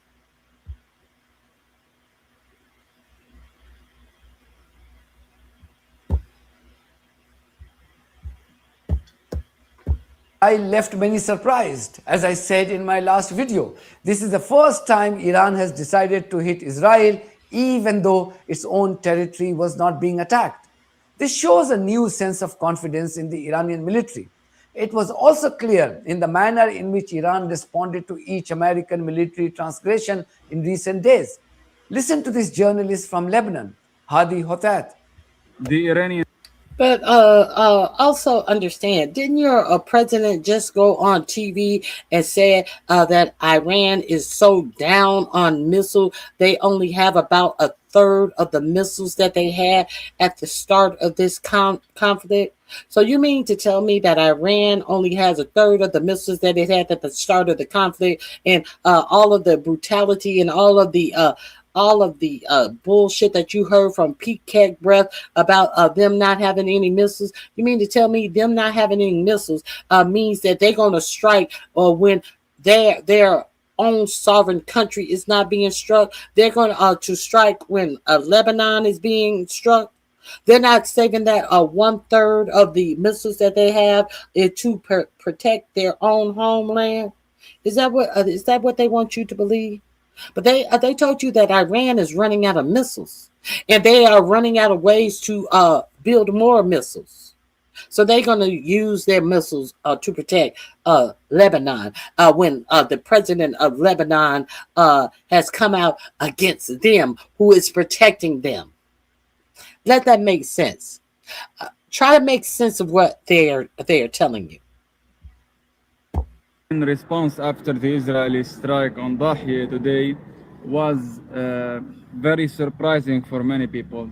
First, it was surprising even for us in Lebanon, as this is the first time after the war where Iran attacks Israel without Israel attacking Iran itself. So Iran now is clearly making a very important statement that all of what happened and all of the attacks against Iran did not make Iran lose its regional weight, the regional political weight, and regional deterrence also. This is very important regarding Iran. Second, regarding the situation here in Lebanon, it's also a very important moment. The resistance people here and the resistance itself. This is also the first time after this war where the people here understand that Iran is with them in this battle, in this war that is continuing here in South Lebanon, not only by the political pressure that is exerting in Pakistan, but also there is red lines that if the Israelis crossed, Iran itself will be entering the war to make the Israelis accountable and to respond and to make these red lines very clear for everyone.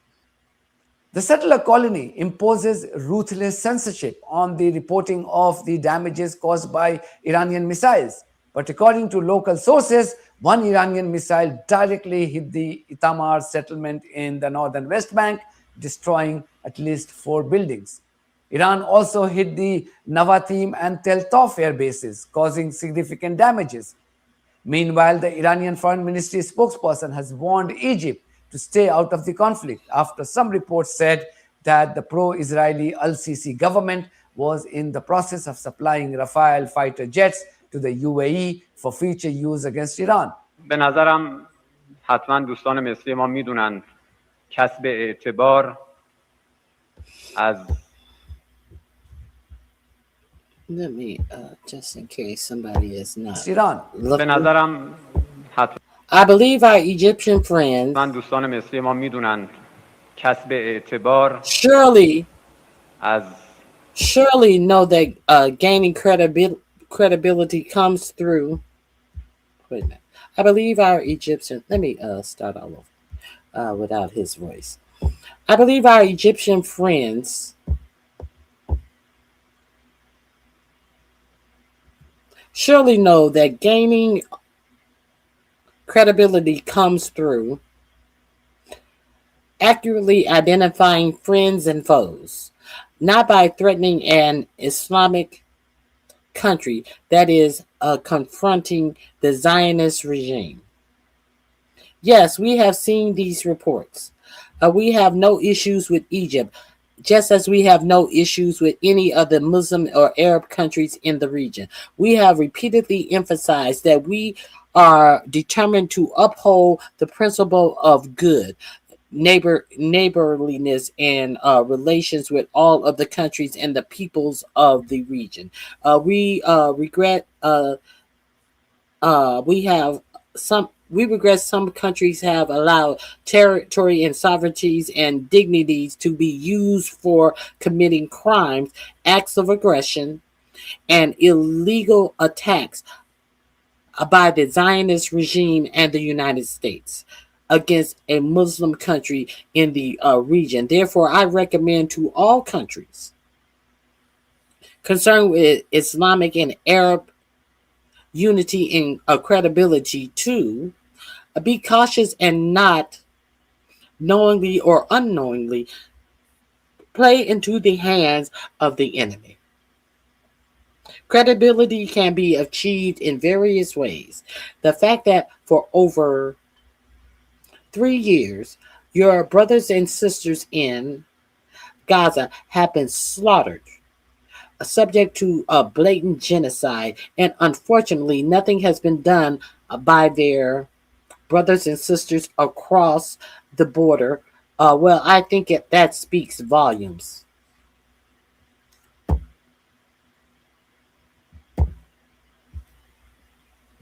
Earthquake struck. فکر میکنم بسیار معنادار هستیم. In other news, at least 19 people have died after a magnitude 7.8 earthquake struck the island of Mindanao in the Philippines. More than 200 others have been injured. The earthquake sparked tsunami warnings in Indonesia and the Philippines, with people told to move inland or seek higher ground. Here are some visuals from the country. Let's pray for their safety.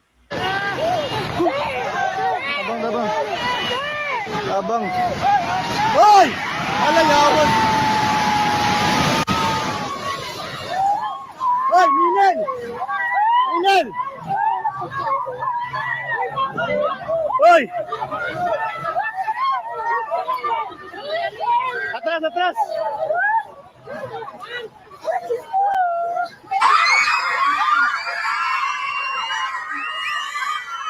Bantay mo, anak. Bantay mo di ate.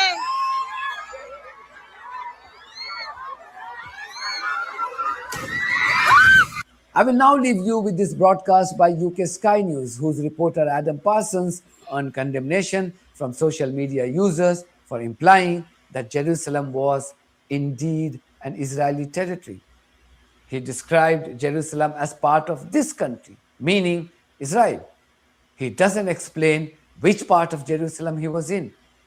This is how Western media outlets legitimize every single illegal action of this barbaric settler colony. Yeah, welcome to Jerusalem, where there is presently an uneasy peace over this city, this country, and this region, while we hold our breath to see what will happen next. That's it from me. Thank you very much for your support of this platform and our journalism. Iran has fired. So, if you want to hear more about what happened over the weekend, this is, I believe this came out Friday. He has been following the attacks. When did this come out?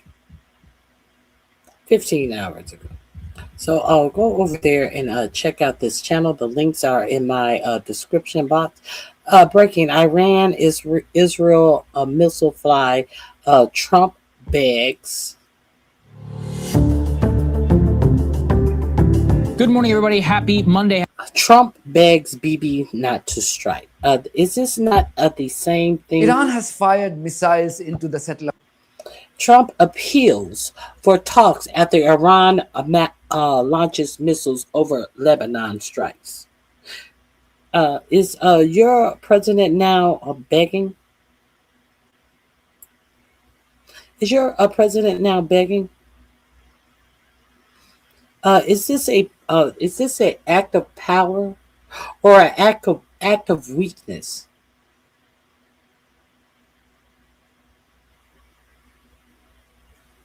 Let's see what Democracy Now! Has to say. All of these are in my description box under the war. This is Democracy Now!, democracynow.org, the War and Peace Report. I'm Amy Goodman. In the most serious escalation since a U.S.-Iranian so-called truce was reached in April, Iran and Israel exchanged fire overnight. Iran launched a wave of missiles at northern Israel, saying it was in response to Israeli attacks near Beirut on Sunday. Israel responded with attacks on several areas of Iran, including the capital, Tehran. Earlier today, Iran announced it's halting strikes on Israel, but warned it'll carry out a more severe response if Israel continues to attack Lebanon. Israel attacked Iran despite President Trump telling Axios on Sunday that he planned to call Israeli Prime Minister Benjamin Netanyahu to urge him not to respond to the first wave of Iranian missiles. Iranian Foreign Ministry spokesperson Ismail Baghai spoke in Tehran earlier today. America has direct responsibility in any action that the Zionist regime carries out in relation to violation of regional peace and security against Iran. We're joined now by Trita Parsi, Executive Vice President of the Quincy Institute for Responsible Statecraft, author of several books, including Losing an Enemy, Obama, Iran, and the Triumph of Diplomacy. His latest piece for Responsible Statecraft is Iran Strikes Israel, Proving It Will Use Hard Power on Behalf of Lebanon. Why don't you elaborate on that? Were you surprised by this major violation of the so-called ceasefire between the U.S. and Iran, and what this says about how much power President Trump has over Netanyahu? He said he warned him not to do this, not to respond to Iran attacking Israel for Israel attacking Lebanon. Thank you, Amy. It's good to be with you. I was not surprised by the Iranian attack on Israel. In fact, a couple of days ago, just before Trump had his first colorful conversation with Netanyahu, the Iranians had already signaled that they were about to strike Israel. They were probably 45 to 60 minutes away of doing so. That's when Trump intervened and the situation was diffused. So the fact that the Iranians were going to enforce their red line in Lebanon, I don't think was a surprise. And I think the US government took it seriously as well. What is perhaps a bit surprising is the immediate reaction that Trump had, and of course then that the Israelis defied Trump's expressed wishes. And where that goes from now, we will have to see, but it's important to understand that what the Iranians were trying to do and what really worries the Israelis is that they were trying to extend their deterrence. They had already established their own deterrence in the sense that any attack on Iran clearly would be retaliated against. But now they were trying to say that even if the Israelis were to attack Lebanon, southern Lebanon, they would also face Iranian retaliation, which would be the first time in a very long time that a major power would put real hard power behind a warning or a deterrent against an attack by Israel on a third country. And this is part of what the Israelis are worried about, because if it suddenly means that they can no longer have that complete maneuverability in Lebanon, in Gaza, and elsewhere that they are enjoying because the West is more and less enabling that to happen. They're politically defending it, etc. And for the last couple of decades, it has not been challenged by any regional state in a sincere or serious way. This appears to have been an attempt by the Iranians to challenge that, to establish this extended deterrence. And this is part of the reason why the Israelis have acted so aggressively against this attempt, as they call it, to establish a new equation in the region. I mean, it's because interesting. It would dramatically minimize Israel's maneuverability if it were to stand. So Trump has spoken to Netanyahu. It's interesting that it's Iran first that says they're not going to attack Israel if Israel doesn't attack again Iran, or I presume Lebanon. And is this Iran saying you can't have a side agreement that's being negotiated in Washington that excludes Hezbollah between Israel and Lebanon? It is part of the ceasefire, so-called ceasefire, with Iran. The Iranians have from the outset said that if there is to be a ceasefire and an end to the war between the US and Iran, then it has to be region-wide, meaning that it has to encompass Israel as well. If it doesn't, if Israel is unrestrained, it will have an ability to restart the war and the ability to drag the US back into the war. And that is exactly what we see is happening now. Let me go back one. Let's see what breaking point. Iran has fired missiles into the settler colony in retaliation. Hold on. Let me see what Breaking Points is saying about this. If you are not familiar with Breaking Points, go treat yourself. Go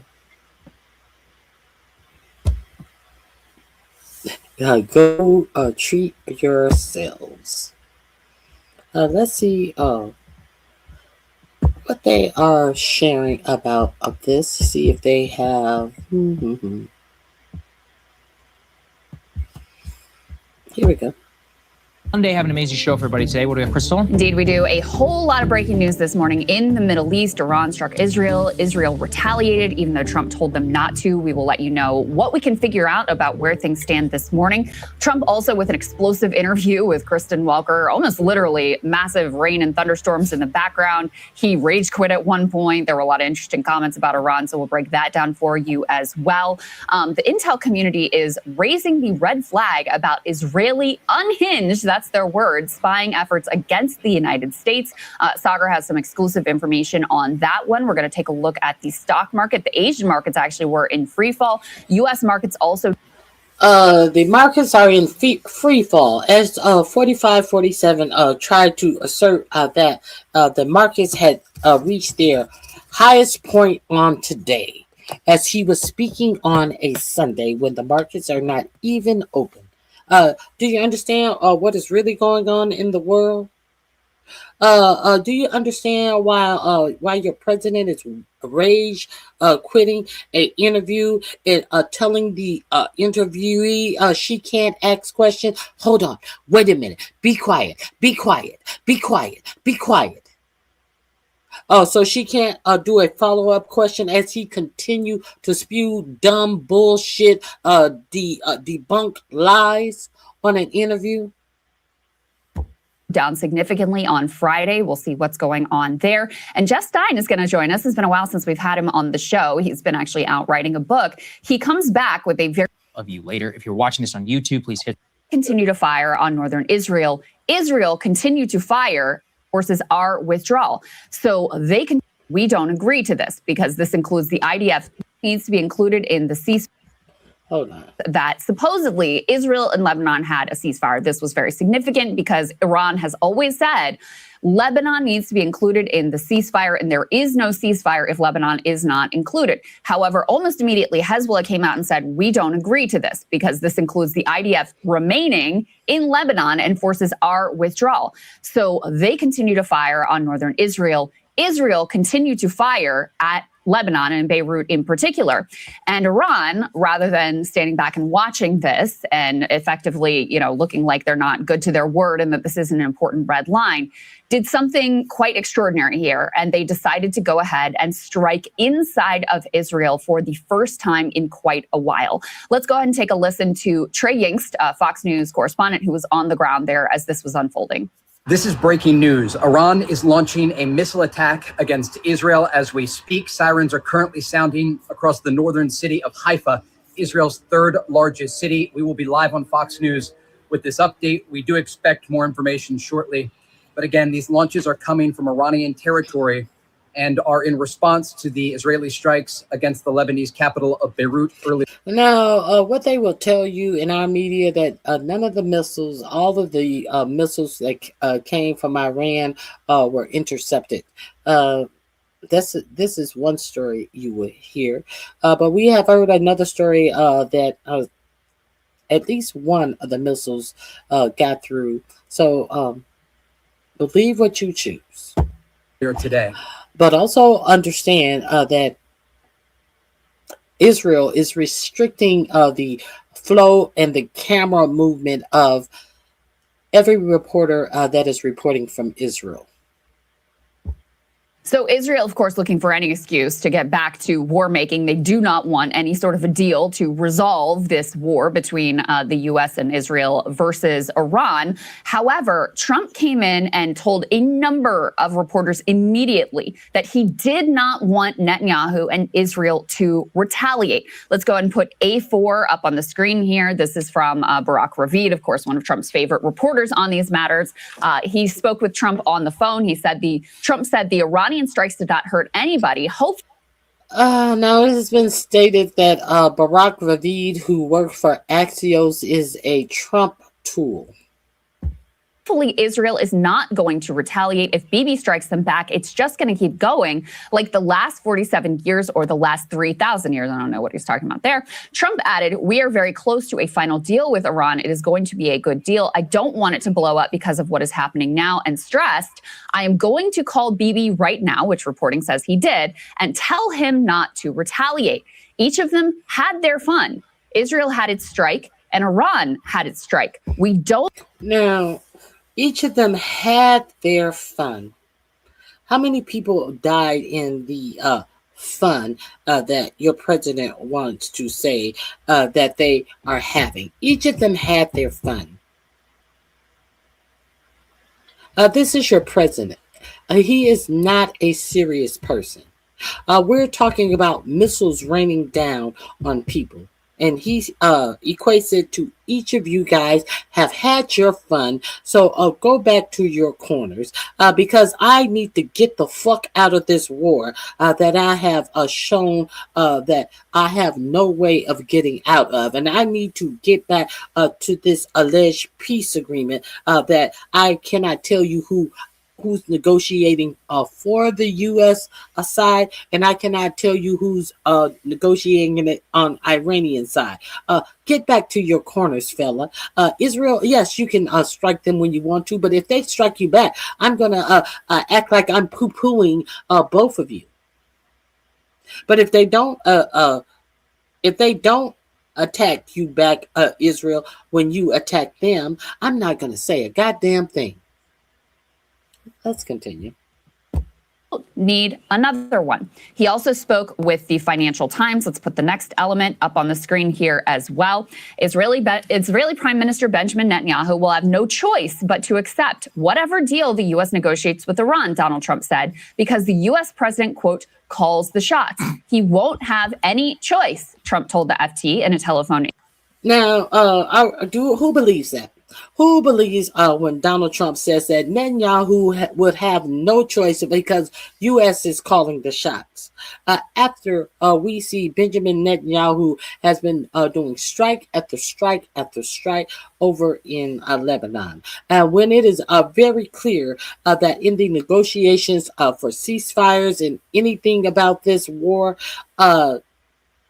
Iran has included Lebanon as being part of the nations that should not be struck. And what has Benjamin Netanyahu has been doing all over in, I just earlier talked about the initial ceasefire. When they got the initial ceasefire, Benjamin Netanyahu rained down over 200 missiles in 10 minutes in Lebanon, when it's very clear that Lebanon was to be included as part of the ceasefire. So your president coming out and telling you that Benjamin has no choice but to accept whatever deal the U.S. negotiate with Iran because the U.S. president calls the shots. What shots do you believe that Donald Trump is calling? He won't have any choice. Trump told the Financial Times in a telephone interview, I call the shots. I call all the shots. He doesn't call the shots. I can't tell. I cannot tell that Netanyahu is not calling the shots. That's all I'm saying. Okay, so this link is in my description box as well. Now, I want to move on to these little interviews. The interview that your president gave with Christian Welker this weekend. If you guys didn't see the interview, that's crazy. Because it's unbelievable. We know that's a bull. Let's get into some of the points that your president tried to make yesterday on Meet the Press. Let me share my screen with you. Here we go.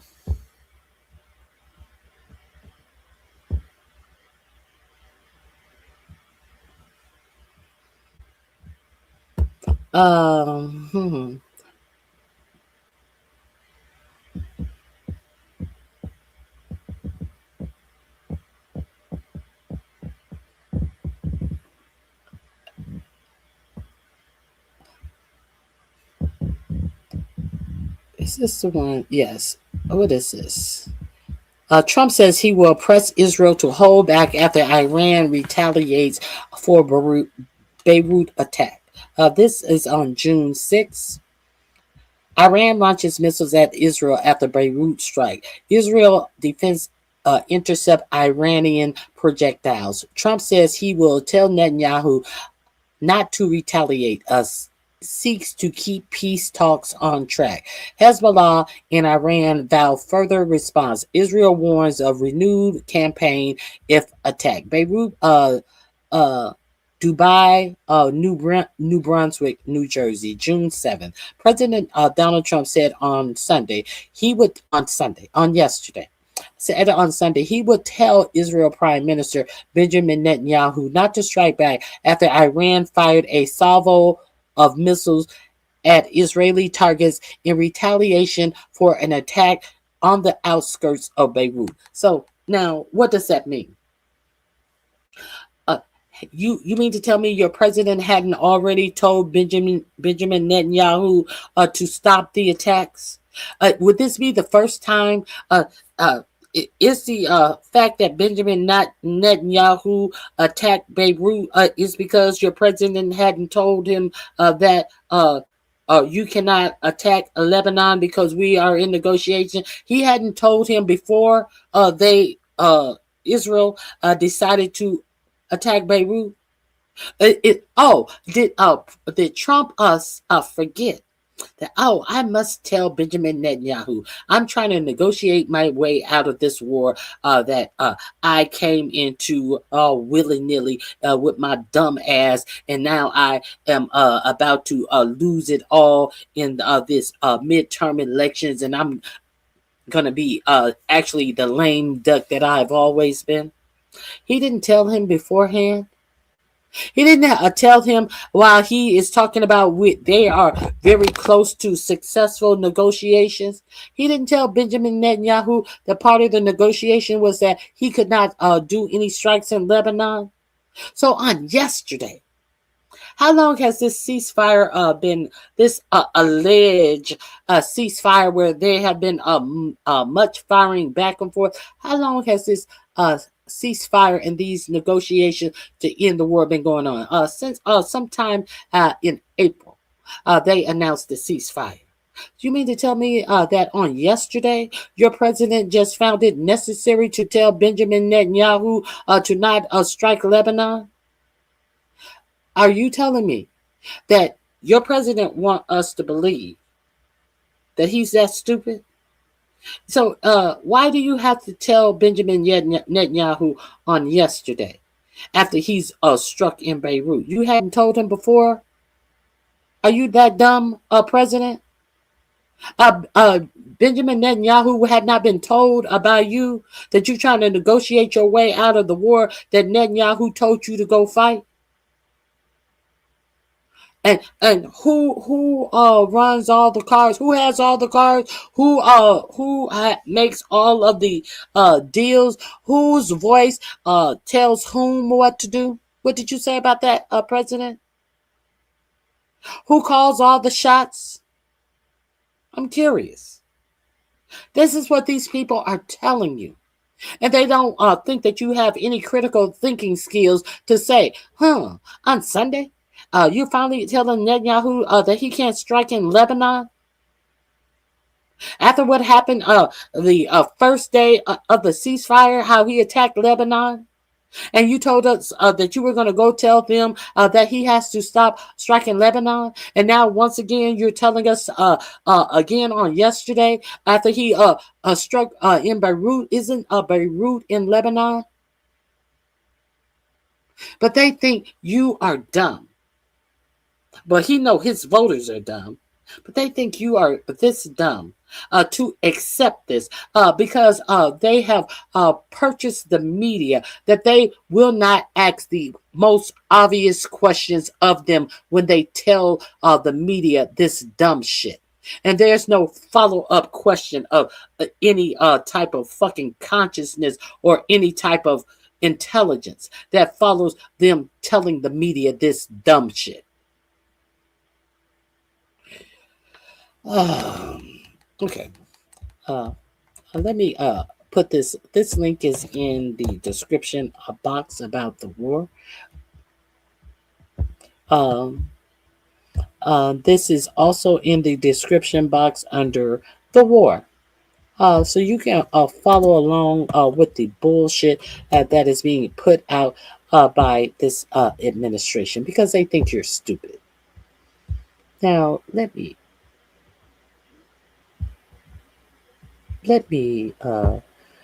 share with you something else.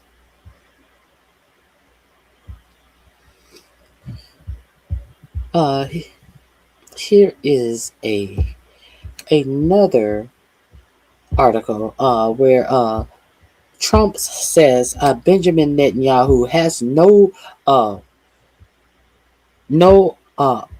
other choice but to accept any Iran deal he makes because I call the shots. Did it sound like President Trump was calling the shot when he said that he had to call Benjamin Netanyahu on yesterday after Benjamin Netanyahu struck in Lebanon again on yesterday? Who seems like they're calling the shots in this war?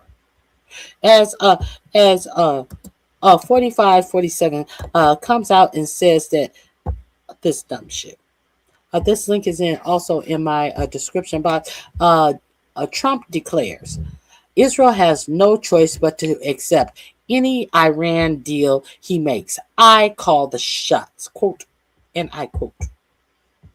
Okay. President Donald Trump said Israel has no choice but to accept whatever peace deal he strikes with Iran during an interview with the Financial Times on Sunday. The president said Israeli President Benjamin Netanyahu, his longtime ally and friend, what a friend, who wants a friend like that, has no say in the matter either. I call the shots. I call all the shots. Trump told the Financial Times Netanyahu doesn't call the shots. In an interview, that interview came soon after Iran hit Israel with missiles for the first time since the fragile ceasefire has been in place. Axios reporter Barak Ravid posted on X that Trump told him, I am going to call Netanyahu right now and tell him not to strike back. Trump also lamented to Fox News correspondent Trey Yingzit that this takes place, meaning the missile attack, right as a deal is on the verge of being agreed to. The president told Yingzit he believes that the deal could happen as soon as Monday. Here's Yingzit's reporting. As I was speaking with the president out the window, I could see some incoming missiles headed toward the northern part of this country. The IDF says that we're down the majority of incoming fire, but the president is telling Fox News it is certainly not going to help negotiations. I asked him if he had a message for the Iranian regime. He said, what I would suggest to Iran is you shot your missiles. That's enough. Get back to the table and make a deal. Trump told the Financial Times the strike on Israel will not sabotage any deal progress he has made. You have made no progress. This link is also in my description box under the war. If you would like to read the rest of this bullshit that means absolutely nothing 4 to 6 hours after it is printed. Let me go on. I have a couple of more things we're going to get into. Here we go. Now, let's get into the Meet the Press interview on yesterday. Shall we? Yes, we shall. And see what 4547 actually said and did in that interview. Here we go.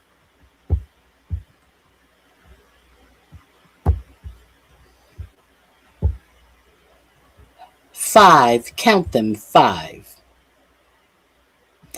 5 most stunning moments from Trump's Meet the Press meltdown. not interview, meltdown. What do we see here? What do we see here? What is pictured here? We see your president storming out. Now, they were in Wisconsin, and there was a big rainstorm in a building that had a metal roof. They were in some big barn. He is using farm equipment as a prop, and I cannot wait until you hear what he says about the farmers in the United States loving him. The farmers love me. President 4547 Meet the Press interview with NBC's Christian Welker went completely off the rails, with the commander-in-chief ultimately storming off. The interview was conducted under challenging circumstances, taped Friday in Wisconsin during a heavy rainstorm. The conversation was taped in a barn with a metal roof. Now, I did not know that this was taped on Friday. So he did say the stock market had reached the highest point it had today. So me thinking that this was Meet the Press, he was talking about Sunday. So I stand corrected. This was pre-filmed on Friday. So he could have made that assertion. And the stock markets would in fact have been open. It was taped on Friday in Wisconsin during a heavy rainstorm. The conversation was taped in a barn with a metal roof. The constant downpour made it difficult for both Trump and Welker to hear each other, resulting in multiple delays. But when the interview got going, it featured numerous fiercely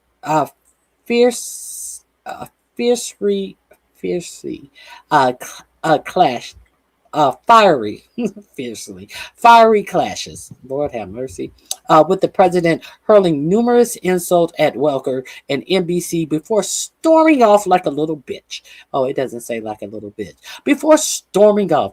Here are the 5 most stunning moments. You want to hear? Here it go.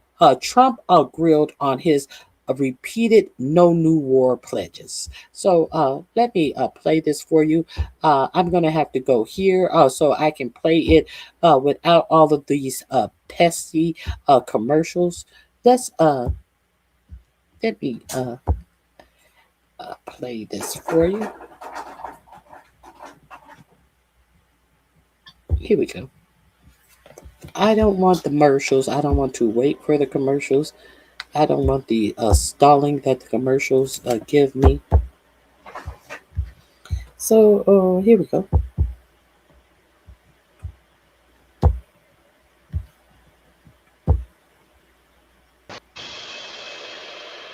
I'd like to talk big picture now, Mr. President. One of your consistent campaign promises was no new wars, going all the way back to 2014. Did you break that promise to the American people? No. I had to stop a country, very powerful, very dangerous country, from having a nuclear weapon because they'd use it. They'd blow up the world. They'd blow up the Middle East. They'd blow up Israel. They'd come here. They'd blow up Europe. They're nuts, okay? They're crazy people. I deal with them. And very high-strung people, really crazy, and get along with them. I like them, but you don't want to let them have a nuclear weapon. And I'm doing the world a service, but I'm doing our country a service. You know, it's America first. I'm doing our country a service. Nice rain. It is raining hard. Okay. But the answer is good. Let's just keep going. Let's keep going. Let's power through it, right?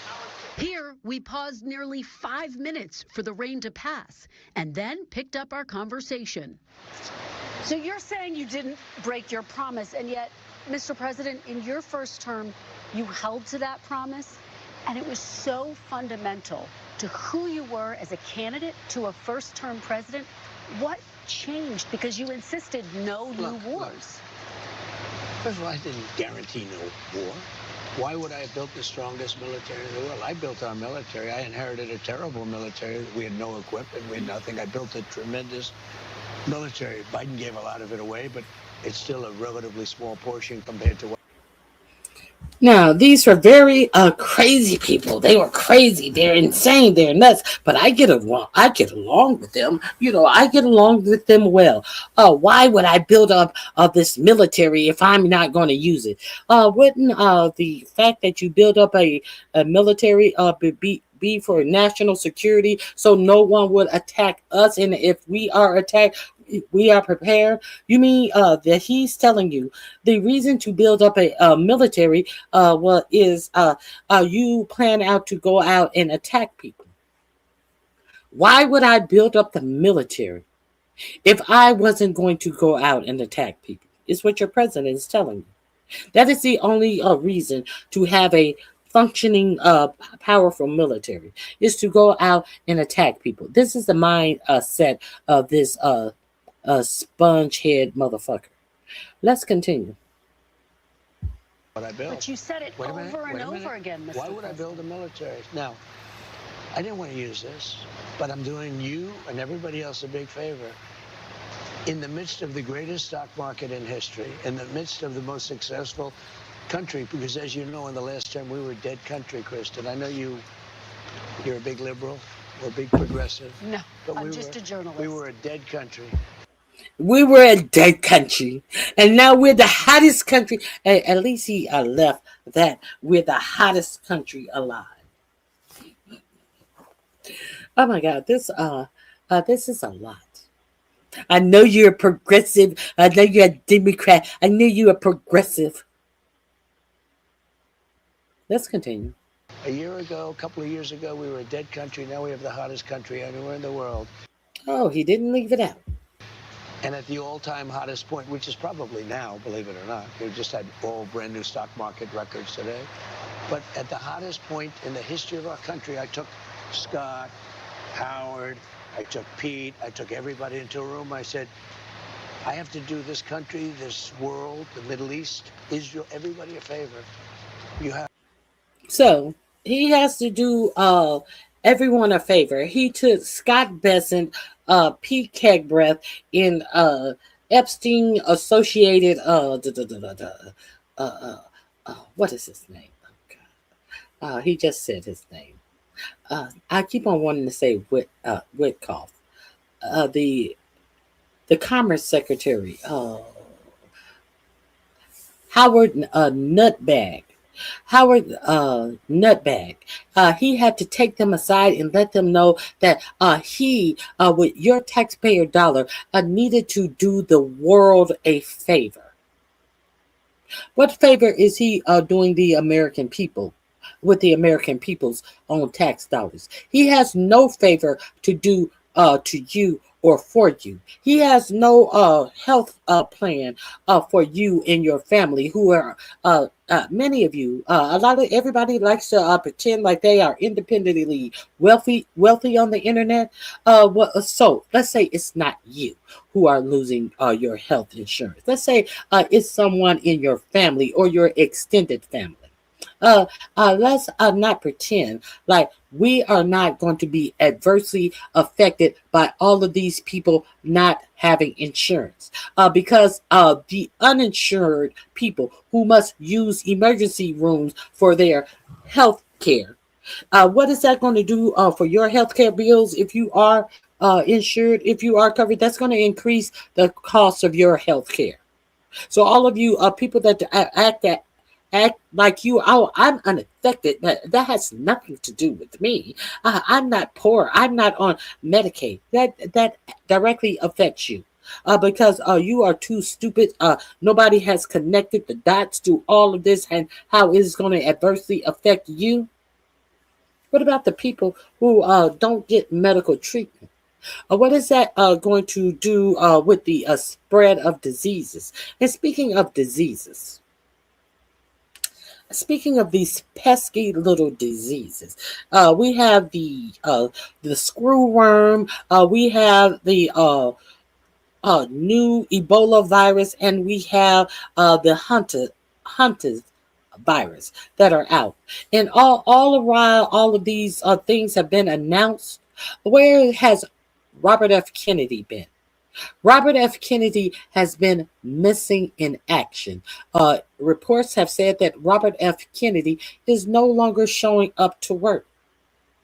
We know that Robert F. Kennedy was a heroin addict by his own admission for 14 years. Don't it worry you when former addicts go missing? Don't it make you concerned when they are, missing from the radar? If it doesn't, it should. Let's continue. Of Iran, they're going to have a nuclear weapon. Barack Hussein Obama signed the JCPOA. It was a horrible deal. Horrible deal. Listen to me. It was a horrible deal. It was a path to them getting a nuclear weapon. They were very close to having a nuclear weapon. I terminated the deal. Wait. Then I sent... Listen to me. Wait. Barack Hussein, we heard you say this shit a million times. Listen to me. Wait. Listen to me. The B-2 bombers in about 9-10 months ago, and they totally obliterated the site. And you sent the B-2 bombers in, and they totally obliterated the site. So why are we there? Why are we there then? If that's all it took. See, because after you took in the B-2 bombers, you negotiated no agreement. You negotiated no agreement that they must not ever have any more nuclear weapons. So if you're so intelligent, you went in and struck where you said that they had their nuclear program, but you got no guarantees. You thought that that's all you had to do because you're so intelligent. And now we're here on a full stage war, and you don't even want to call it a war. And now you have embarrassed the fucking military of the United States because you have such unqualified motherfuckers running the military, people with zero merit, who always are talking about meritocracy, who has fired the most experienced people in our military and are out here making fool's mistakes. And now you're running, trying to find a way out of his, trying to change the narratives of what it will look like to succeed in Iran when everybody know there has been no success in this war. And you are just looking for a quick way out of this embarrassment. Let's continue. Saved it. We had a choice. We could let them have a nuclear weapon, or we could go along and have some beautiful days. But they would have, it's a... We had a choice. We could let them have a nuclear weapon, or we could just go on and have some beautiful days. But what did you do after you struck them? You did nothing. You did absolutely nothing. You went on like, oh, what a beautiful morning. Oh, what a beautiful day.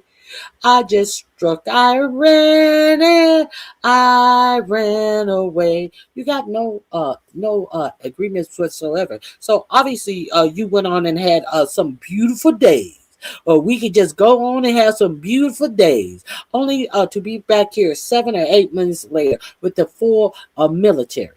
So who's the fool? Who's the fool? You think we're the fool listening to this foolishness that you're telling us?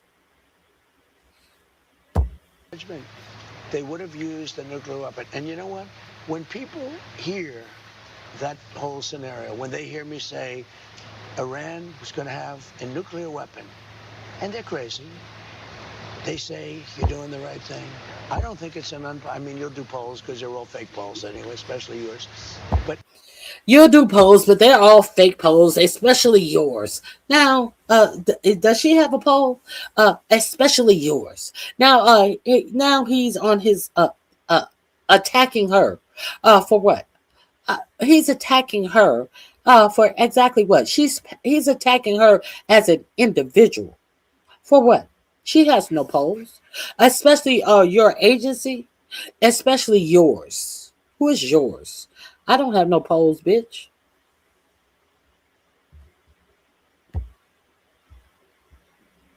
Say you're doing the right thing. I don't think it's I mean, you'll do polls because they're all fake polls anyway, especially. Now, he also said that they would have had a nuclear weapon when the DNI chair, Tulsi Gabbard, and Joe Kent, who was over some type of international intelligence. I forget what title he has. Now, they both told you that Iran was nowhere near having a nuclear weapon. But he's telling you that they would have had a nuclear weapon. They would have had a nuclear weapon. And I save you from it. When this is a lie. And he continues to sit on television perpetrating this bullshit lie. And instead of hiring someone with actual international intelligence experience, he fires a nepo baby in home building and building. And if you pull up Pulte Homes, it's some of the worst new homes that are being built based upon their consumer complaints. But I digress. Yours, but you do polls. I just won a big election, and the reason I won an election is people have confidence in me, have good judgment. I had to make a judgment. Do I want to go along and have a country that's doing really well, but somebody is going to try and kill us? Or do I want to put out that horrible threat? And I did. I put it out. I put it out for many, many years. Now I'm going to put it out permanently. I'm going to do it either through negotiation, where we're very close to a deal, or I'm going to blow the hell out of them, to be honest with you. And it's going to be very easy for me to do. That's actually the easier path. So when you say I promised, I didn't promise anything. I don't like these endless wars. This is not an endless. Let's play the next one. I think this is the next one. Group that we've been dealing with, and they are different. And you could say it's regime change, actually, because these are very different people. So we're having very good negotiations with the people that are leading the country now. Now, what is the question that she is posing here? I have the question. This is question number 2. Let me see. What does he talk? Trump says he doesn't want to go into names of who is leading Iran. He doesn't want to go into names. He's asked by Christian Welker, well, who are you negotiating with? I don't want to say. I can't say. I don't know. I can't say. I wouldn't give. You think I give you the answer? I can't say. Yes. Well, the former Supreme Leader's son, yes, he is a part of the negotiation. He's a big part of the negotiation. I am saying, but I can't say. Listen to this lunatic answer this question about who he is negotiating with.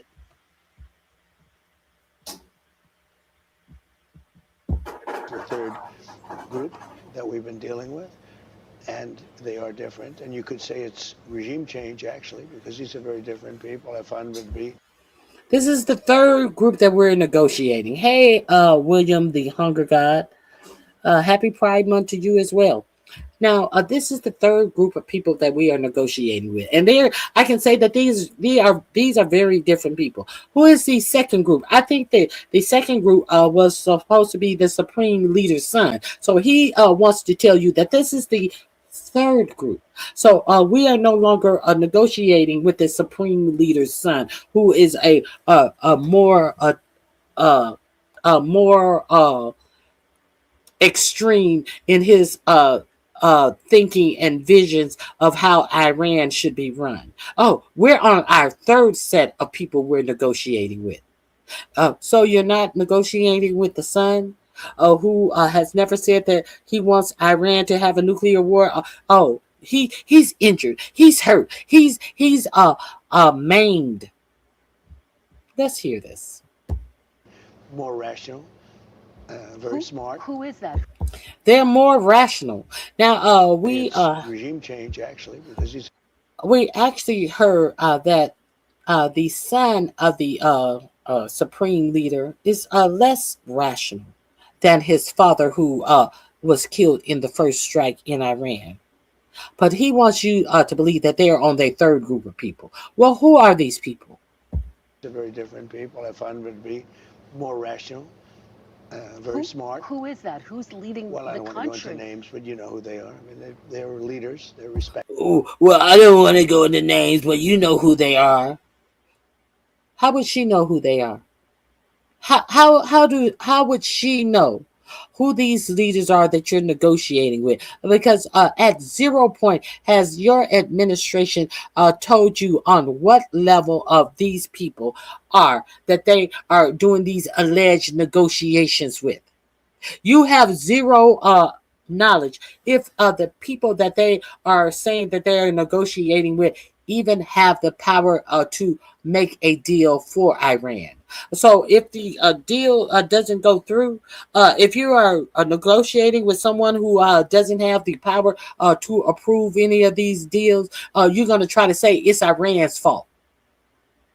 But are you negotiating with anybody who even have any power to negotiate? Obviously not, because you notice what they're not telling you is the names of the people who are they are negotiating with. So you cannot say, I know goddamn well he not negotiating with Fred Shields. Fred Shields ain't got no power in Iran to approve no fucking end of the war negotiations. See, that's why they're not telling you who they're negotiating with. Is your for-profit media even asking? We know Christian Walker finally asked on Friday. I've been asking since they have talked about these negotiations. And who is negotiating on the United States' behalf? Whom? We know Jared Kushner is around playing Christopher Columbus and discovering islands and shit. We know Marco Rubio has been on the Senate and the Senate floor trying to get a new budget passed. Who is doing this negotiation on behalf of the United States? Now, we know they made a big brouhaha about Steve Witkoff and Jared Kushner. They're going over and they're going to be on the plane and they're going to be doing negotiations. They made a big brouhaha where Steve Witkoff, Jared Kushner, and J.D. Vance are putting together their eyeliners and their real estate brochures, and they're going over there to negotiate, and nothing has happened. They have made they're going to be leaving tomorrow, and who's negotiating for America? Respected by the people that have to respect them. They are calling the shots. We know that because we see it through various tests that we've. They are respected by people who have to respect them. We know they're respected. They are respected by people who have to respect them. Is that what you say? Is that what your president said? He's negotiating with people who are respected, and they are respected by people who have to respect them because they are respected. Is that what? Is this man serious? By the people that have to respect them. They are calling the shots. We know that because we see it. Very smart. Who is that? Who's leading well, I the don't country? want to go into names, but you know who they are. I mean, they're leaders. They're respected.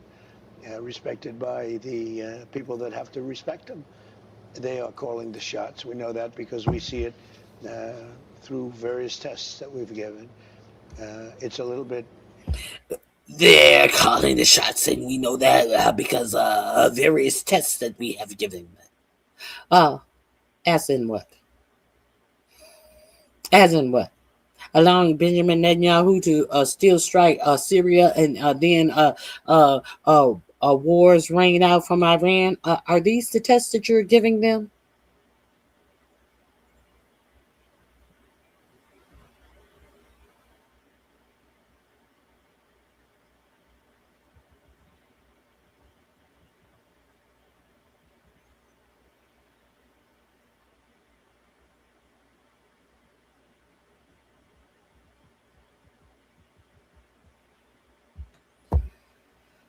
Let me see. Let me see what you're talking about. Just sounds like you talked yourself into your own corner.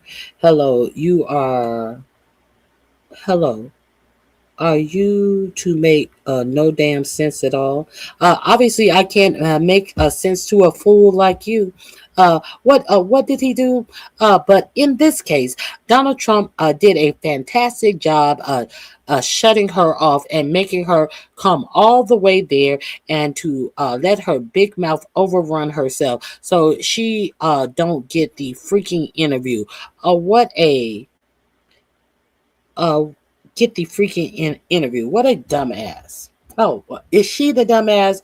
Or you the dumbass? Are you the dumbass when you hear all of this bullshit that he's telling her? Who's the dumbass? It seems like you are the dumbass as you listen to all of this dumb bullshit that he is lying and sprouting to her when she asks him very simple questions and he can't answer them. But you're too stupid to realize that you're being fed a bunch of dumb shit. But you think she's the dumbass. As you listen to this motherfucker talk dumb shit. Well, I know they're respected by the people who have to respect them. These are great people. I know they are in charge because of some of the tests that I gave them. I gave them some tests to make sure that they are in charge. What tests? What tests? You need to be tested every month to make sure you don't have dementia. Did you give them the test that you take that you say is 120 questions? That other lie that you talk about your dementia tests? There's tests that we've given. It's a little bit. They are calling the shots. We know that because we see it through various tests that we've given.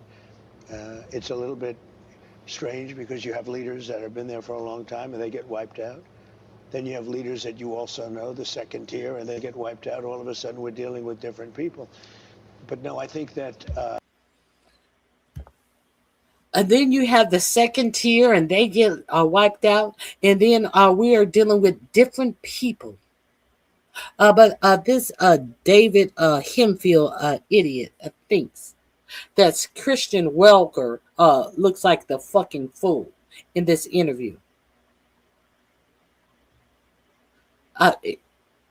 Because she went to Wisconsin to do an interview with a motherfucking slow motherfucker. We'll either have something done fairly quickly or we'll finish it out militarily. Are you talking about? We'll either have something done pretty quickly or we'll finish it out militarily. But Marco Rubio just said in his Senate hearings that the war was already over. But the slow Trump voter don't understand any of this is being smoke being blown up their dumb asses. The ignorant Trump voters hear all of this and hear absolutely nothing at all because they're too stupid to have individual thought, to have cognitive thoughts that permeates through all of these talking points and lies that they are fed by this administration on a daily basis. The son of the supreme leader. A part of it, yes. He has not been seen in public. What is his but status? Have you talked to him directly? I do believe they have great respect for him. Fairly quickly, or we'll finish it out militarily. Are you talking about the son of the supreme he's leader? A part of it, yes. He has not been seen in public. What is his status? Have you talked to him directly? I do believe they have great respect for him. I see it. I mean, they want to get his concurrence. They've said to me, they've said to others that they're looking for approval, and he is part of the approval process, absolutely. Have you?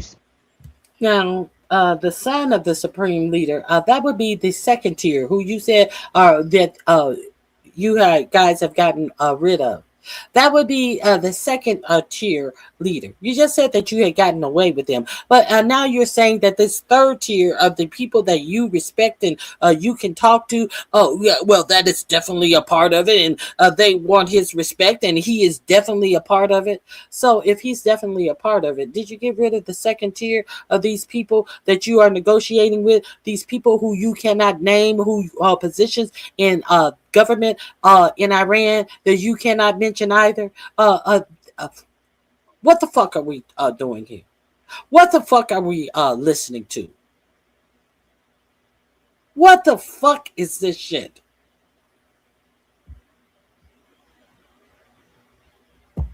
Let's go back one more time.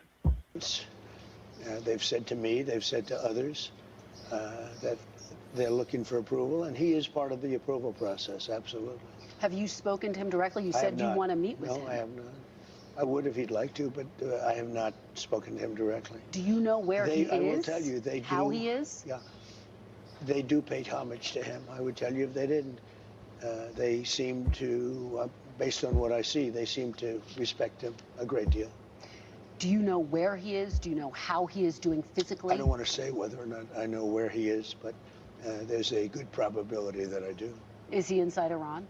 I'd rather not say that. Okay, he is the son of the last supreme leader, who was obviously hardliner. Is this younger Khomeini any better for the United States than his father was? Younger, I think more rational, injured. He's pretty badly injured. So there's a certain bravery. So your president just said that he thinks the son of the former supreme leader is more rational. Now, we do understand that it has been reported that the son of the supreme leader who was killed in the first strike is more authoritative than his father.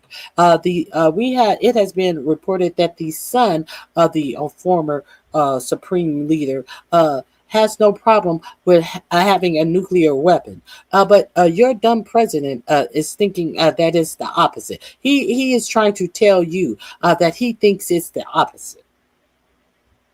He thinks that you haven't heard it from all over the news sphere how the son is far worse than his father ever was.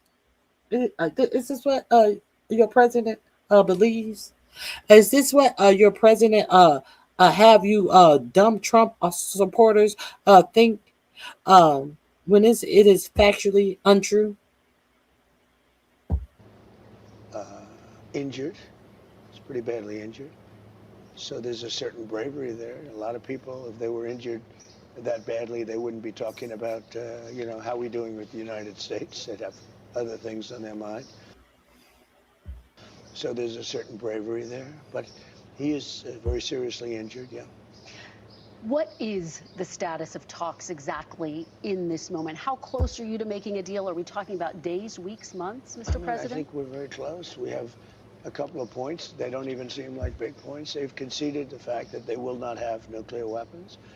We had a clause in there that we will not develop nuclear weapons, and everybody was very happy with it except me. And I said, well, what happens if they not develop, but they go out and purchase, they acquire? I want to put the word, if they buy or purchase or acquire, you've got to have that in there too, because that's not developing.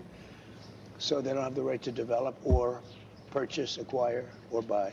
Have they pushed back against that? Is that one of the sticking points? A little bit, and then they didn't. Okay.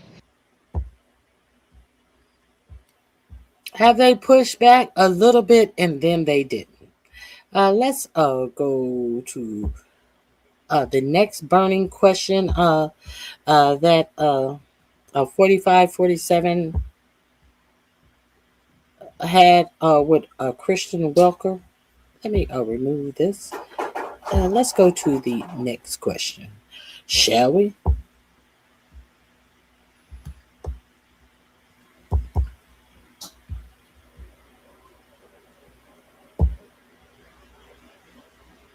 I think this is the one.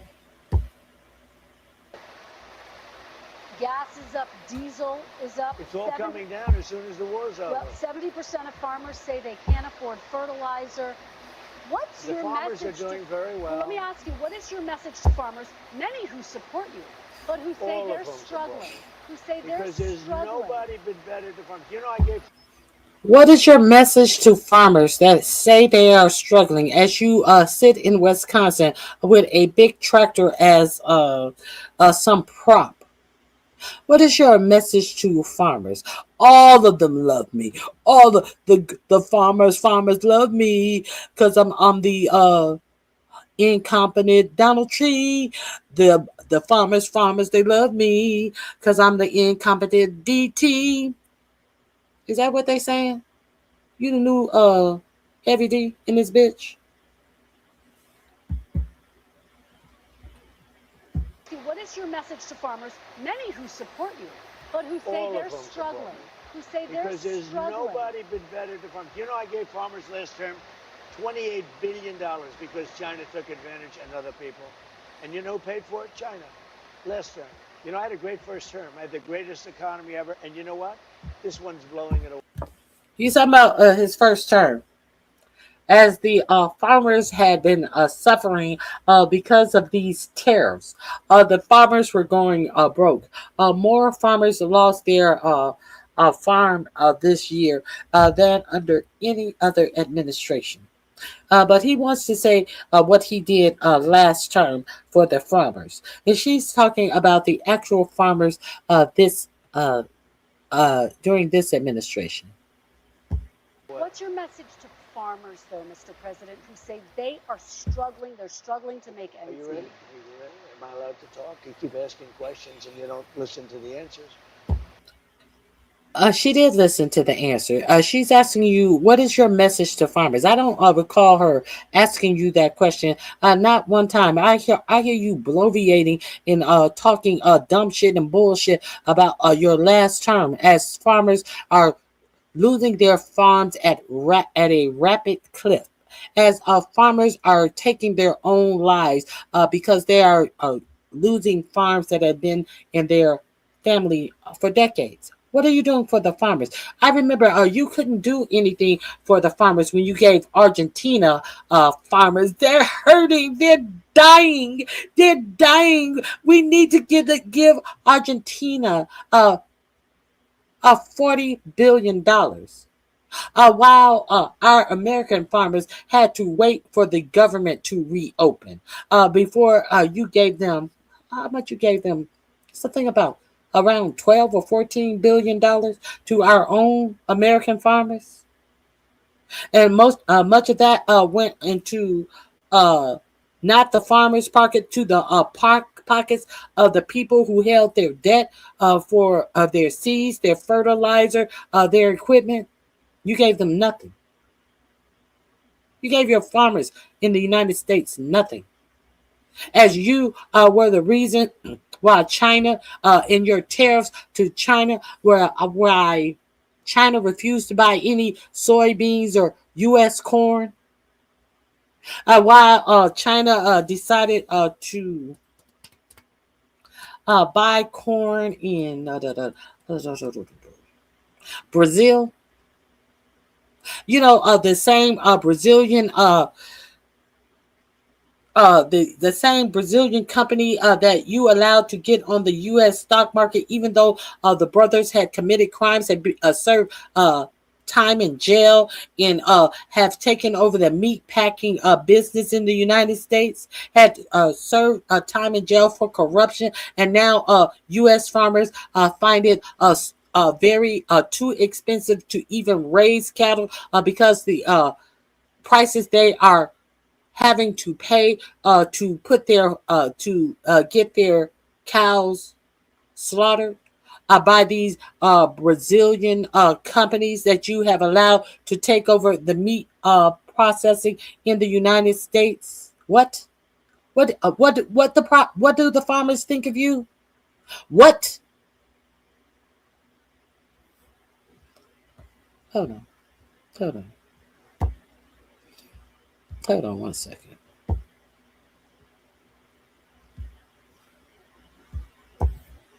Hold on.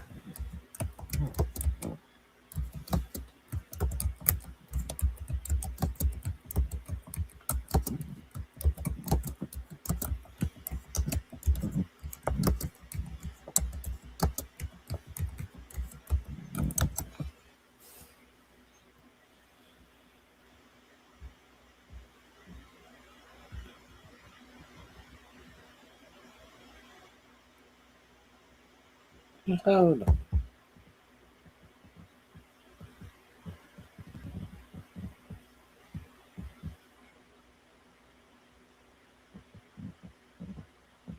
Hold on 1 second.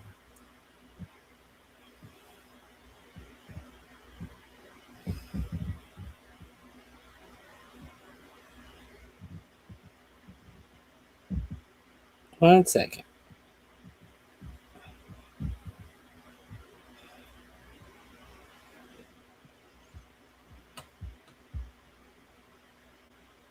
Okay, let's get back to this. I love the farmers, and the farmers love me, and the farmers trust me. In the first term, I had something very similar. China and others were, and Canada, which was brutal, they were taking advantage of our farmers. They don't take advantage of them anymore. I gave them $28 billion split up. They never had a payday like that.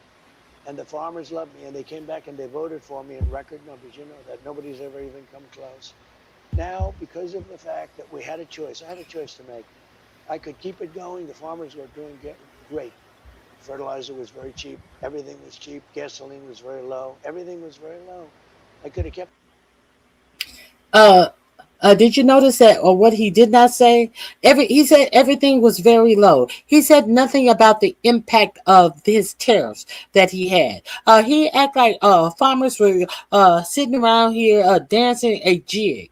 What condition were the farmers in that he had to give the farmers a $12 billion bailout? He's ignoring that actually happened. That actually happened. That is nowhere in the bullshit lie that he's telling you right now. But let's get into it.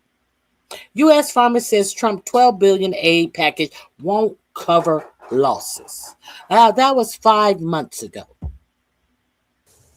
U.S. farmers facing steep losses this year say President Donald Trump's $12 billion aid package will fall far short of what's needed to offset the income they've lost to collapsing crop prices and Trump's trade war. While farmers welcome the aid package, they, as well as agricultural groups and economists, agreed it will not rescue the struggling farm economy. One agricultural economist said farm losses this year ranged from $35 billion to $44 billion for the 9 major commodity crops, including corn, soybeans, wheat, and peanuts. Trump's Agriculture Secretary Brooke Rollins said the administration's ultimate aim is for farmers to have strong markets instead of farming for government checks, but added the aid package was necessary. Agricultural lenders expect less than half of farm borrowers to be profitable in 2026. Those borrowers said liquidity Less than half of farm borrowers will have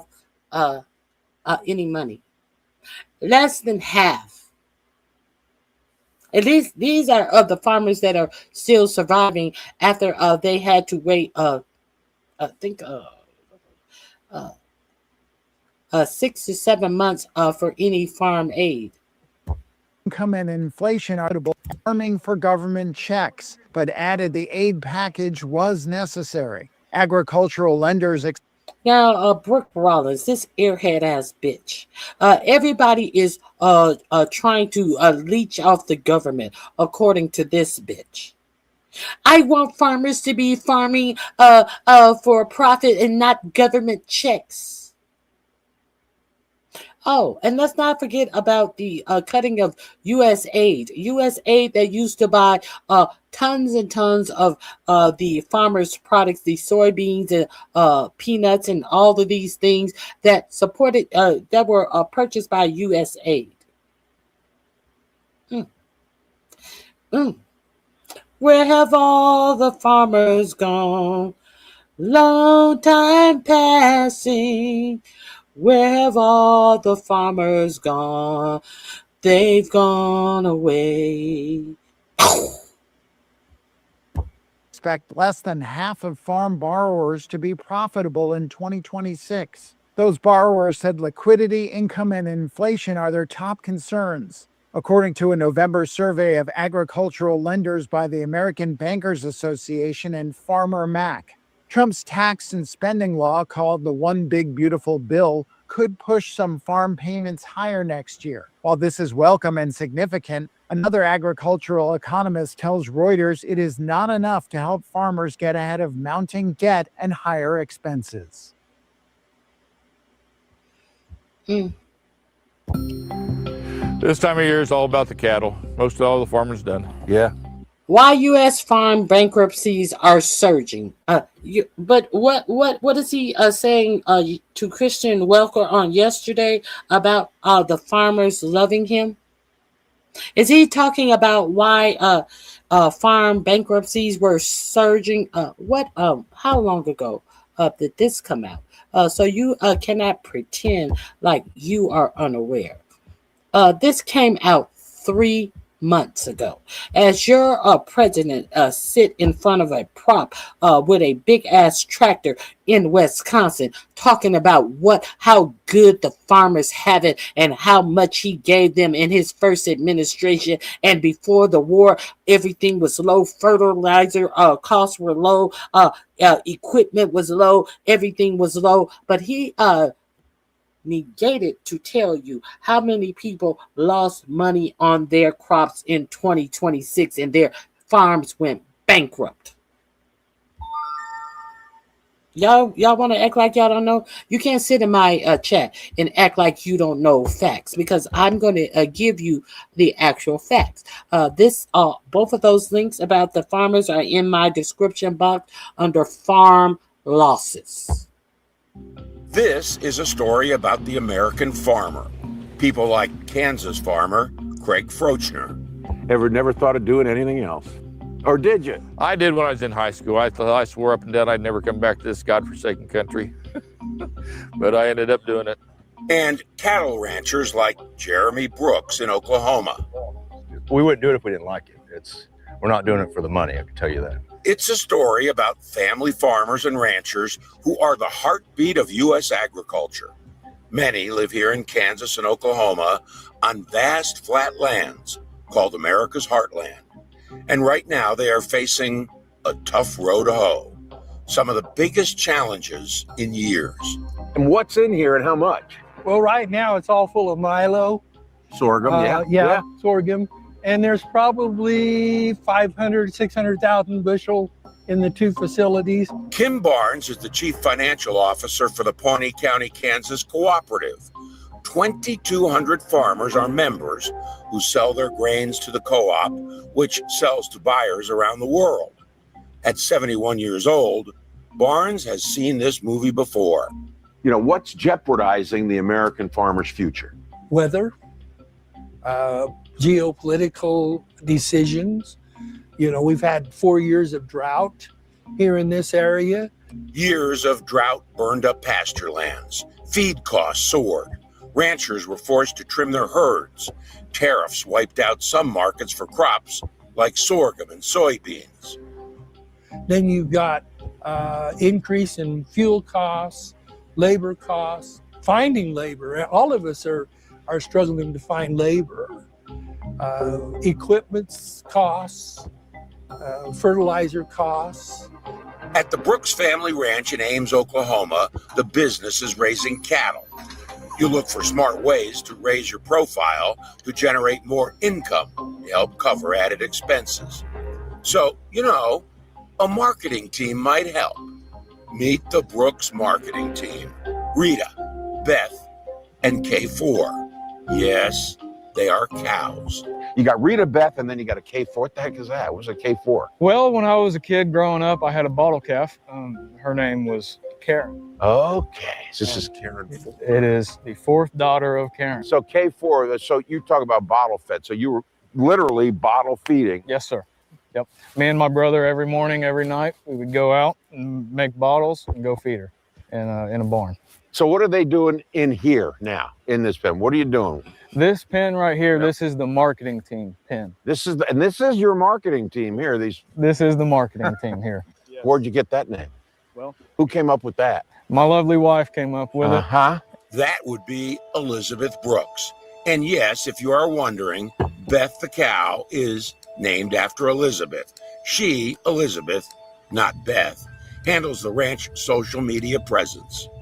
But what gave you the idea to call them your marketing team? Well, mostly they were just so friendly that we couldn't help but love on them. And then whenever we started doing our direct consumer marketing and selling beef to people, a lot of that comes with ag education.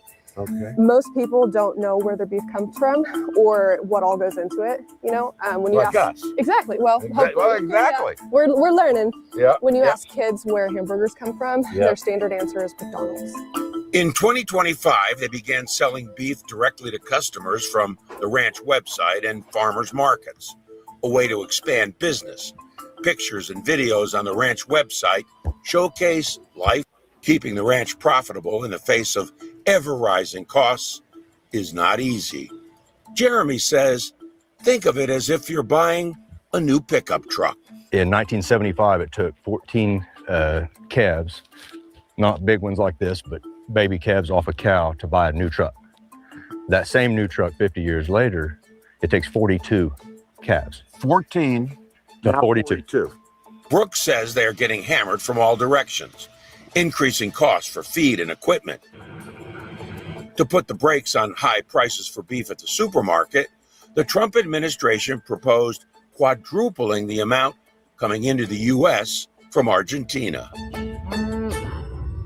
See how Trump helped the American farmer? And he is sitting here talking about how much the American farmer loved him as he infused the United States with Argentina beef. And Argentine beef after he gave Argentina a $40 billion package and only gave the American farmers $12 billion. But I don't know what I'm talking about. No, you don't know what I'm talking about. I'm positive, and I am quite sure I know what I'm talking about. But you're mad that I know it, so you cannot continue to come in my chat and be off topic. I know exactly what I'm talking about. I told you exactly what I'm talking about. But so many of you are such ignorant white racists that you cannot accept the fact that a black woman is giving you valid information. So you will follow behind a liar and come in my chat and talk dumb shit. I don't care about the dumb shit you talk. The more dumb shit you talk, it just only shows how dumb you are. Let's continue. The announcement came at a bad time for cattlemen, right when they were sending their steers to market. Cattle futures fell, costing U.S. ranchers millions. Brooks was no exception. I got a great example for you on that. So, You mean no one cares that I'm black? Bitch, I care that I'm black. You stupid motherfucker. Get the fuck out of here. while we were in the middle of hauling our steers to market, it took us about 3 hours. The market moved 12% because they In 3 announced- hours? Yes, in 3 hours. Why? Because somebody opened their mouth. They shouldn't have. If you don't have cows to sell and you're not buying cows, you shouldn't be talking about cows. But our president and our Secretary of Agriculture opened their mouth at a press conference, and now the Chicago Mercantile Exchange up there in Chicago, their algorithm saw a downward trend, and in a tenth of a second, somebody hits a button and $5 billion is gone. 3 hours cost the Brooks family thousands. And with all the beef coming from Brazil, Argentina, and even Mexico, do you know where that beef you just bought came from? Jeremy says, not likely. So the fuck you talking about? Don't be a victim. Why would you think that I think me being black is some victimhood position? Bitch, I wasn't born to think that my blackness was anything of a victimized position. Motherfucker, you have the wrong person. Just because you look at black people as people that you think you can victimize, that would not be me. I was not bred on that type of thinking. You stupid motherfucker. Maybe it would be you whites who have who is it? The EEOC telling you white people, you white men, if you feel like you have been discriminated against in the workforce, specifically telling you white men, come file a harassment suit at the EEOC. Maybe it's you white men who are the victim of the victim mentality. Bitch, I said I was black. I ain't never said I was a victim.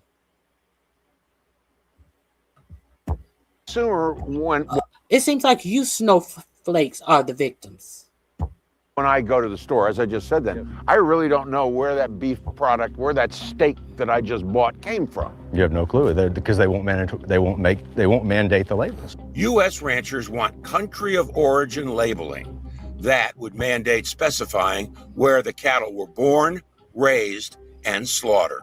That, Jeremy says, would also keep big packers from cheapening up ground beef by mixing high-quality U.S. beef with lower-quality imports in order to stretch the product. The big packers can cheapen up. They can take our high-quality product and they can cheapen it up. And if they have to put a label and say, we cheapened your product up, you're not going to write that check that you would have wrote for maybe our direct-to-consumer market. Brooks believes if you knew you weren't getting the highest quality meat at the grocery, you might buy directly from his ranch. Farmers face the same issues.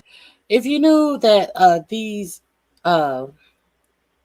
corporations who have been found guilty of fraud and all other types of things that your president let come into the United States and take over meat processing, is gluing together meat. Maybe you would buy from real farmers. Everybody proud to be an American, but you're buying all of this Brazilian beef that has been glued together, and you have no question of the fucking market that allows this to take hold in the United States of America. That these are the people who run the beef business, as beef has gone up 16%, but your president infused the market with Argentine beef to short the American farmers. But you so America. I is America. I love America. I love America. I am America bred. This is my heritage. But you know absolutely nothing. And you want to talk about that black victimhood. When you bend over and spread your cheeks to be a victim to a motherfucking supremacist in office. Let's continue. As ranchers, drought coupled with higher prices for seed, feed, fertilizer, and equipment. Craig Frochner up in Pawnee County, Kansas, has been farming and ranching for 40 years. When I first started out here, $100,000 with a big operating note, and now we're talking millions. Millions. Where does it all go? Inputs, seed, fertilizer. Even machinery, right? Machinery's out of this world. Really? Yeah. It's I haven't bought a new piece of machinery for a lot of years. It's always used now. Because it's too expensive. Exactly. I'm not one of them guys that can afford that new stuff. I don't know how some of them guys do it. They got it figured out better than I do. Frochner and the rest of the nation's farmers are getting a little help. The Trump administration rolled out a $12 billion farm aid program.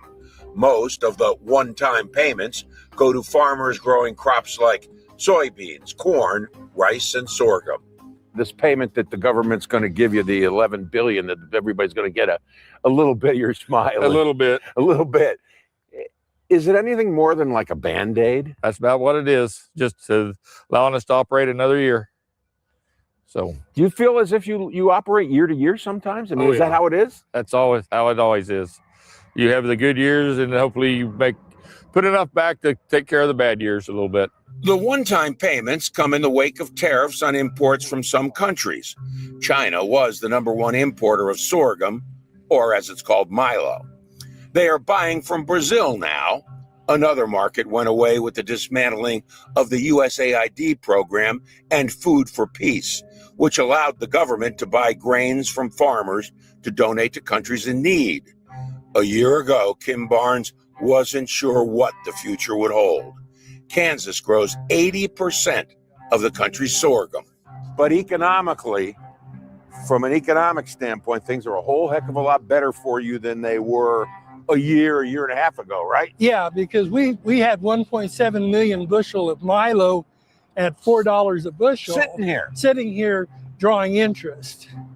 And you couldn't get rid of it. No place to go till we checked that Rolodex and kept making the phone calls and called in all my friends and for over the years, and we found a home for it. Barnes says milo is now going to feed livestock, including turkeys, chickens, and for ethanol production. They're even finding a home for it in the pet food industry. While they don't like it, farmers say they know that for generations, grain crops have been used as a political tool. What they want are open markets. But as long as we sit here over the years and we watch food being the thing, or grain being the thing that's the big stick in diplomacy, it's never going to work. But if we could ever just get free markets, have a place to go, not be restricted where you can sell grain. American cattle ranchers know something you don't. Beef and cattle are not. 5 months ago. All of these links are in my description box under farm losses. Not the same thing. The cost of beef and the cost of cattle are completely disconnected. While you might be seeing record high beef prices this holiday season, ground beef up nearly 13%, steak up 16%. Cattle producers are actually seeing less money, and they're bearing the burden of bringing down costs. So what is happening here? So the consumers get taken advantage of. The boots on the ground producers get taken advantage of. There's somebody making a lot of money, and it isn't you and me. There's a deep imbalance in our meat markets. People are actually paying more for meat, even as the farmers are making less. President Trump posting on Truth Social, you know something is fishy. And it's benefiting one group in particular. This is a story about the thousands of struggling ranchers putting food on your table. Right now, losing. JBS. Who is JBS? It's a Brazilian meat packing company that is the largest meat packing company in the United States. While you talk about what I don't know, what don't you know? 17,520 farms a year on food. Posting on Truth Social, you know something is fishy. And it's benefiting one group in particular.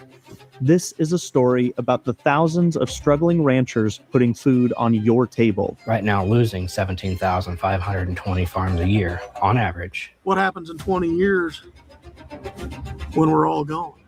The giant meat packers and the systems they use to control the market. Because the marketplace is fundamentally broken. The money men playing with our food chain, and the politicians trying to drive beef prices down by any means necessary. The only price we have that's high is beef, and we'll get that down. Is there a future for beef in America? Our herd size has been declining at an alarming rate. And what can we do to save it? We're tired of other people controlling our destiny. Mom, the dollars that we deal with today, if Dad had the opportunity to cash out the chips, would he keep rolling the dice, or would he have pulled his money and said it's been a good run? Boy, that's a hard one. If you read the news about the beef crisis, you might think that ranchers are doing well right now. But John O'Day, a sixth-generation Nebraska farmer, showed us a different reality. It's really tough because historically, 7 out of 10 years a cow-calf operation breaks even or loses money. Come on, Derek. You hope to make enough money when you're profitable to pay down debt that you've accumulated during the tough times. John is an independent rancher. Oh! But in our food system, independent ranchers aren't that independent. So I told you in our last stop we'd check the markets when we got over here. And so here's the chart that I use. Ranchers live and die by this chart. the feeder cattle futures, that dictates how much they can expect for their product. Many ranchers believed that 2025 would be a rare profitable year, with feeder cattle prices reaching record highs in the fall. But then something happened at the worst possible time. We're going to do something very quickly and easily on beef to get it down. President Trump's plan to buy more beef from Argentina. His words sent wholesale. What happened? What happened? But you think that I don't know what's going on because you don't know what's going on. You think I give a fuck about your ignorance? I already know what I'm talking about. That's why I'm doing a show to talk about it. Because this has not been presented to you on your for-profit media. You want to try to play in my face when you need to pick your face up off the ground because you're so stupid that you don't even understand what's going on as this man sits up here and talk about how much farmers love him. We're going to get back to that after this right here. Cattle with feeder cattle prices reaching record highs in the fall. But then something happened at the worst possible time. We're going to do something very quickly and easily on beef to get it down. President Trump's plan to buy more beef from Argentina. His words sent wholesale cattle prices Looks like plummeting. we've lost around $200 a head. That would be around a $17 billion. Many American cattle ranchers outraged. It feels like being a pawn in a game we're not going to win. Many cattle farmers are what? Outraged. And you know, this is the same man who is sitting up here telling you how much the farmers love him. Now, let's get back to this lying liar. All of these links that I have just shared with you are in my description box under farm losses. Why did I have them ready? This is why I had them ready. Let's that way, but I said I have to take a little bit of return. The farmers that nobody's ever even come close. Now, because of the fact that we had a choice, I had a choice to make. I could keep it going. The farmers were doing great. Fertilizer was very cheap. Everything was cheap. Gasoline was very low. Everything was very low. He's talking about before the war. All of these videos that I showed you were no longer than, I think the longest video was 5 months out. This is what was going on actually in the farmers' lives. But so many of you are so uncurious about the world and how it affects you and how you live your life that you go on talking points and bullshit that you hear from right-wing media and act as if you know something and that you're going to come over to my channel and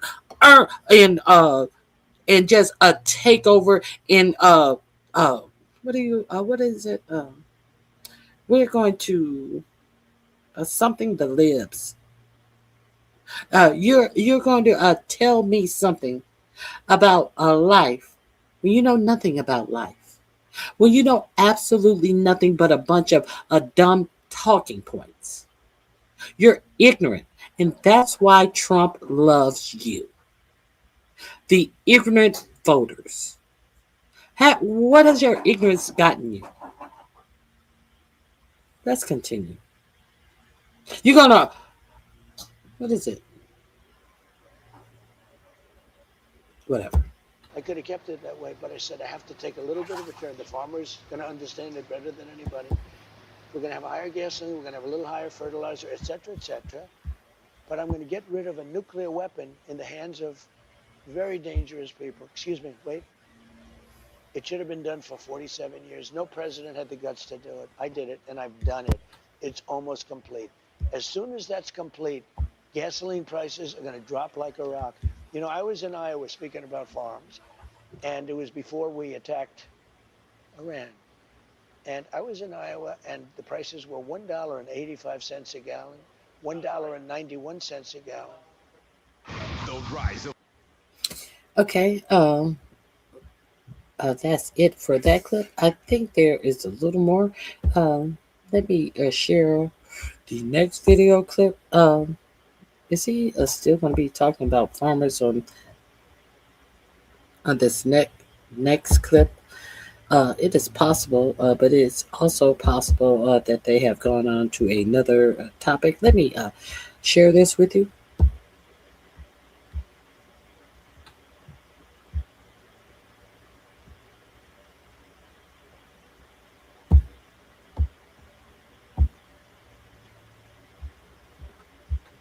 Oh God, I think this is too long. Don't be too long.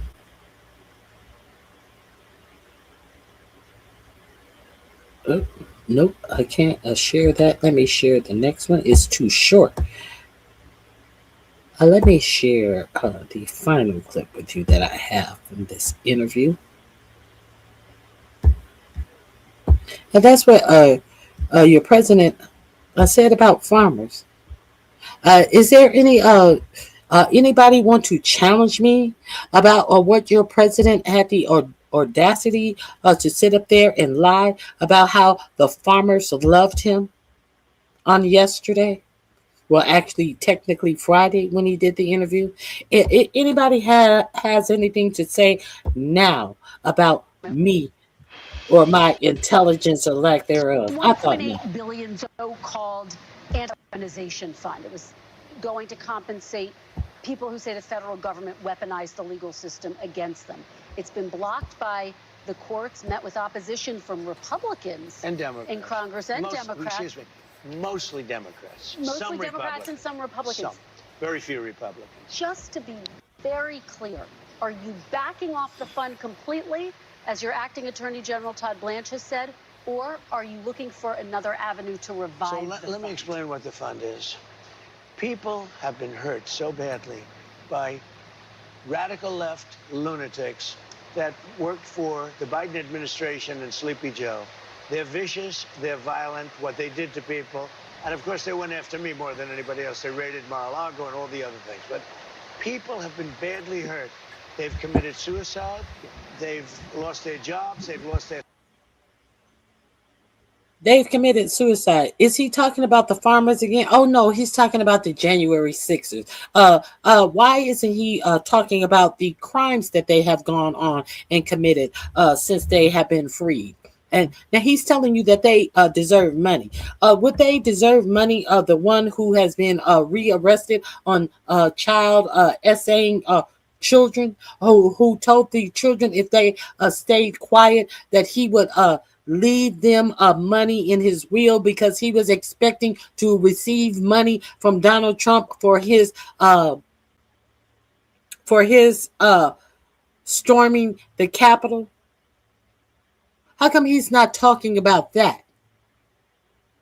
He told these, I think they were 11 and 12-year-old children that he essayed that don't tell anybody and I will leave money. Not I will give you money when I get it. I'll leave you a little something in my will.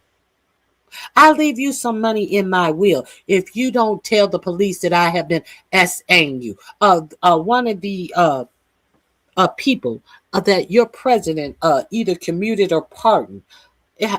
How come he's not talking about the lives that he has taken, the children that will never be the same? He's not talking about that. He's talking about who took their lives. Who took their lives? How come he's not talking about the person that he pardoned that went on a wild police chase and came out with a pow and the police had to lay him down? How come he's not talking about these people? These people have been horribly wronged by these left-wing lunatics. But these are people who were right-wing lunatics that had a noose outside of the Capitol building talking about hang Mike Pence and tried to permit the certification of the 2020 election based upon nothing but a bunch of babble and lies from Trump and his attorney spokesperson, many of the attorneys who have gone on to lose their fucking law licenses. Let this sink in. Who you're hearing this from, and exactly what this fool is actually saying. Let's continue. Families, they've lost their wives, they've lost everything. They've lost everything over a fake weaponization of government. Now, So let are me you just tell looking you. for a way to revive it? Well, look, if it was up to me, I'd pay them the kind of money that they deserve. People have been destroyed. Lives have been destroyed. Many suicides. Think of it. People have committed suicide because a bunch of thugs went after them. You don't... So, me, personally, I think the weaponization fund is a great idea. And so do many other Republicans. You have to get it approved. If they get it approved, that's great. If they don't get it approved, I'd be disappointed. All right, we're going to motor through this. But you have to understand, people have been destroyed by crooked politicians, and they should be reimbursed for that. Do you think anyone who attacked police officers on January 6th should get taxpayer money? I wouldn't be inclined to say so, but I have to see it. I can tell you this. I wouldn't be inclined to say so, but I'd have to see it. Let that sink in. Texas asshole. I'm gonna have to delete you from my chat. You may in fact be an asshole, but I don't care for screen names like this being in my chat. And I try to ignore you, but you have a lot to say. I don't mind you disagreeing with what I have to say, but the disrespectful screen name I have an issue with. Okay, how does one leave money when they don't even have it? You would have to go to the jail cell that this Trump January 6er is being held in after being busted for SAing these children. I can't tell you. I can't tell you how somebody is trying to pay off people in their will who are children. I cannot tell you that, Texas a-hole. But if you have another, you're more than welcome to disagree. But you can't be disrespectful, and it's my opinion. Your name is why it may not be personal to me. You have a very disrespectful name.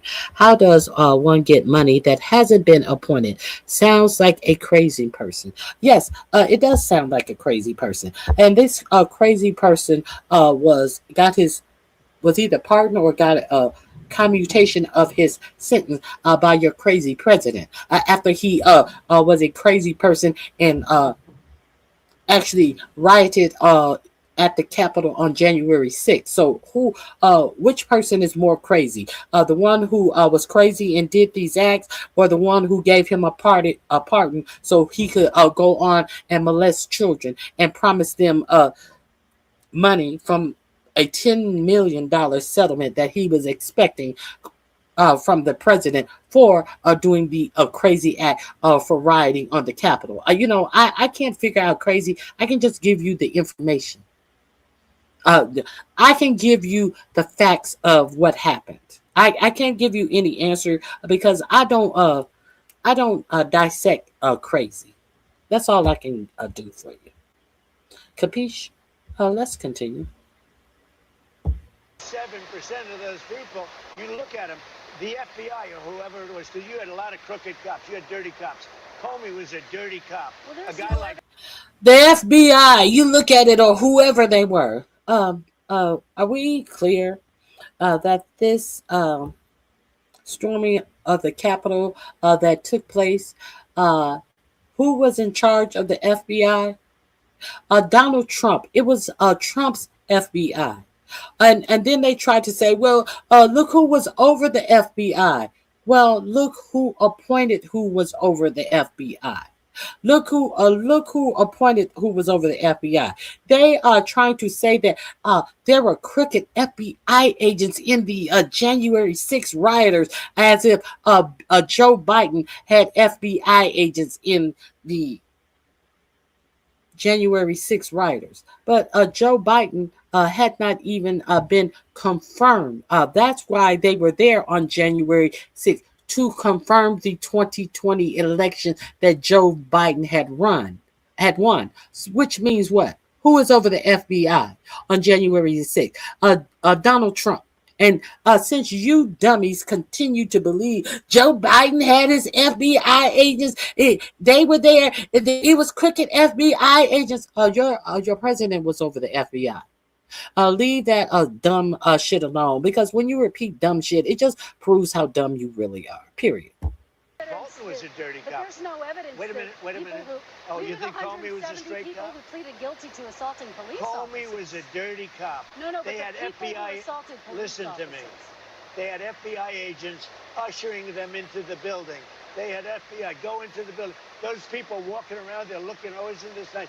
They weren't in.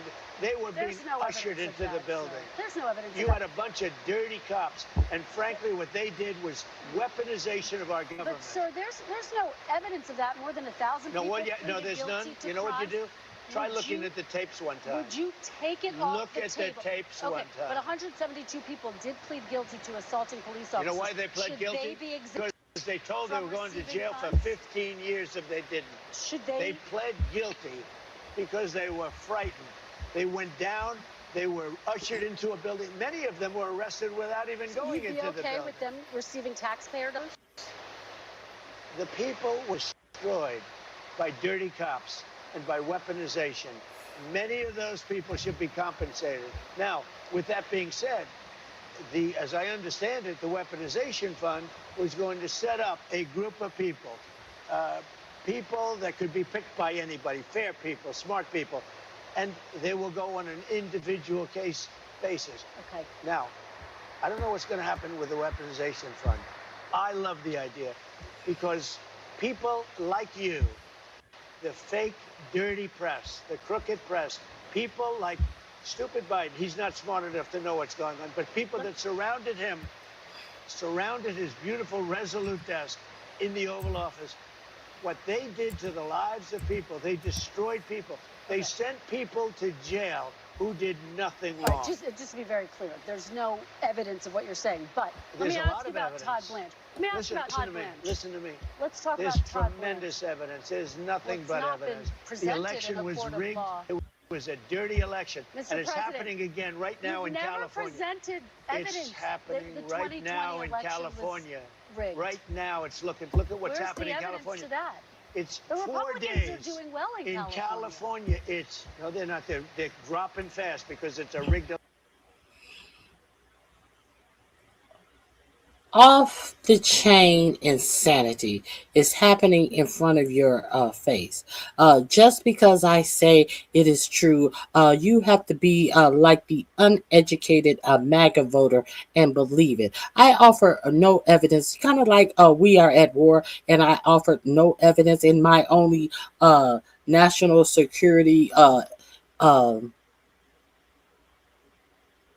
advisor, not national security, Tulsi Gabbard, who is over the Department of National Intelligence, told you that Iran was not anywhere near making a nuclear weapon.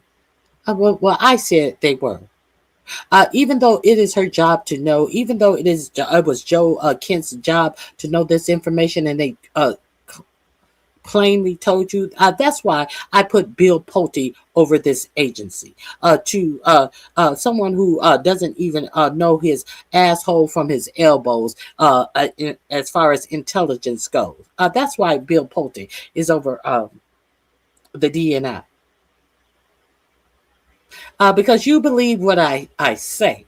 You are to believe what I say, no matter how much nonsense that I say. You are to believe what I say, because you are the ignorant Trump voter, and you value your racism and your white supremacy over anything else in this country. Let's continue. Election. Let me tell you, it's 4 days.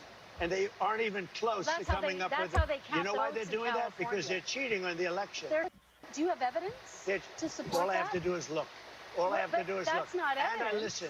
And I listen to people. And let's see what happens. But sir, that's not evidence. Do you think and it's appropriate That's how they that they count ha- the votes in Do you California. think it's appropriate that they have an election and 5 days later they're nowhere close to picking a State winner? and local officials acknowledge they are slow. They're urging. No, they're crooked. They're urging the crooked. votes to be counted quickly. That's how they vote They're in crooked, California. just like you're crooked. Your press is crooked. And meet the press. Just like you're crooked. No, they're crooked. They're crooked. They're crooked. Went off the whole rails. I bet he's squirting shit in his pamper right about now. Press is crooked. To be fair, I'm not crooked, but let's Really? let's Well, you continue. play right into their hands. Then. Let's continue. You're either crooked or you're stupid. Let's you play continue. right. You're either crooked or you're stupid.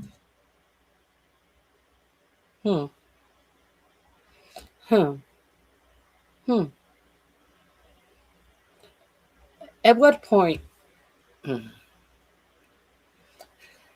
At what point is a woman going to have the actual wherewithal and self-respect for herself to not be spoken to in that manner by a man in power just because he has power? At what point are we going to continue to see female reporters verbally abused by this president? I'm very curious to know at what point are these women who are getting paid millions of dollars going to continue to find it necessary to be verbally abused and not protected by their Epstein-esque, their billionaire owners of these news corporations, and do like Don Lemon and others, Joy Reid, and start their own news program that is far outpacing many of these for-profit lying ass news shows that are watered down, and the news reporters are told what they can and cannot say, what is and is not standards for their bosses. They are bosses who rub elbows with the Epstein people. At what point will women newscasters stop taking this verbal abuse from this idiot? Right into their hands with this rap. You know that these elections are rigged. Your network knows that they're rigged. You know that I won an election in a landslide, and I got 94% bad press. But Mr. President, you know why I got that?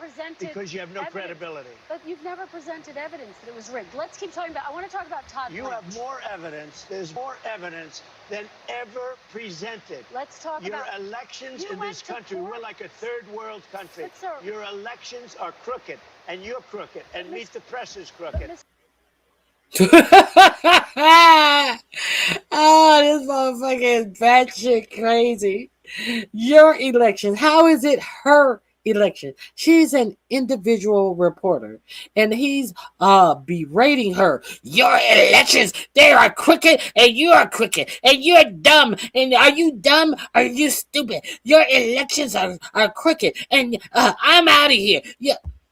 And so is ABC and CBS and CNN. But Mr. President, you're one. CBS, not the CBS that your big buddy what is his name? What is his name? And his son. What is his name? I was just talking about him.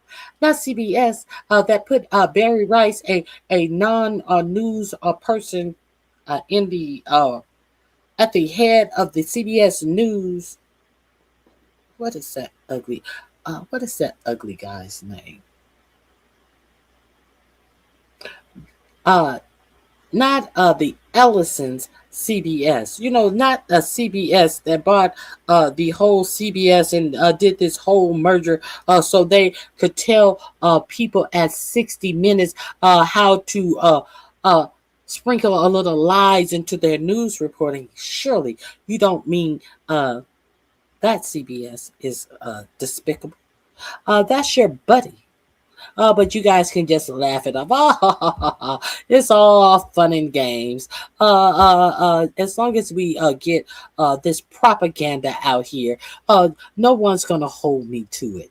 You're doing a good job of getting propaganda out here, so don't be insulted when I say you're trash. I don't mean you're trash. I only mean you're trash if I say that you're telling some truth about me. If you're just spewing a lot of bullshit and lies and trash, I don't give a fuck. Just don't tell the truth about me. Know that these elections are rigged.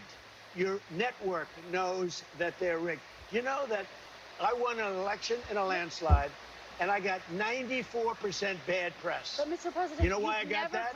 Because you have no credibility. But you've never presented evidence that it was rigged. Let's keep talking about. I want to talk about Todd. You Blanche. have more evidence. There's more evidence than ever. You never presented no evidence. She continues to tell him, you have never presented any evidence. All of the court cases, over 60 court cases, where he had all of these attorneys go in and lie and said that the 2020 election was rigged. Most of, if not all of those attorneys who have lost their law licenses. Speaking of law licenses, let's talk about Todd Blanche. I want to talk about Todd Blanche. Speaking of law licenses, it has been reported that Pam Bimbo, someone has petitioned the credibility of her law license, and her law license may soon be under review, whether if she is allowed to keep her law license. It has been reported. So speaking of law licenses, let's talk about your personal attorney. I mean the interim DOJ. I mean the person that you have nominated to be the permanent DOJ attorney. Let's talk about Todd Blanche. Oh no, he's not going to talk about Todd Blanche because he is just denying facts and proof. So he feels, look at him, he's on the stir. Look at this face. Look at this face. He cannot stop himself. Now, they're saying that Susie Wiles, Susie Wiles, who is supposed to keep him sane and keep him calm. They said after Trump appointed Bill Putte to the director of national intelligence, that Susie Wiles said, you know what, I'm out this bitch. I am out this bitch. Susie Wiles is the old cantankerous bitch, the old Ozempic face bitch who sits up there and is on every meeting, who has been on classified meetings when they were allegedly negotiating when Trump had to go to Mar-a-Lago. So Susie Wiles is sitting there in a meeting that would have had to have been in a skiff, but since they were at Mar-a-Lago, for some reason they did not have a skiff, so she's sitting up there in a classified meeting with her Apple Watch on. This bitch who was supposed to keep him in check, she said, the same Susie Wiles. I do believe that Susie Wiles was in that in the signal.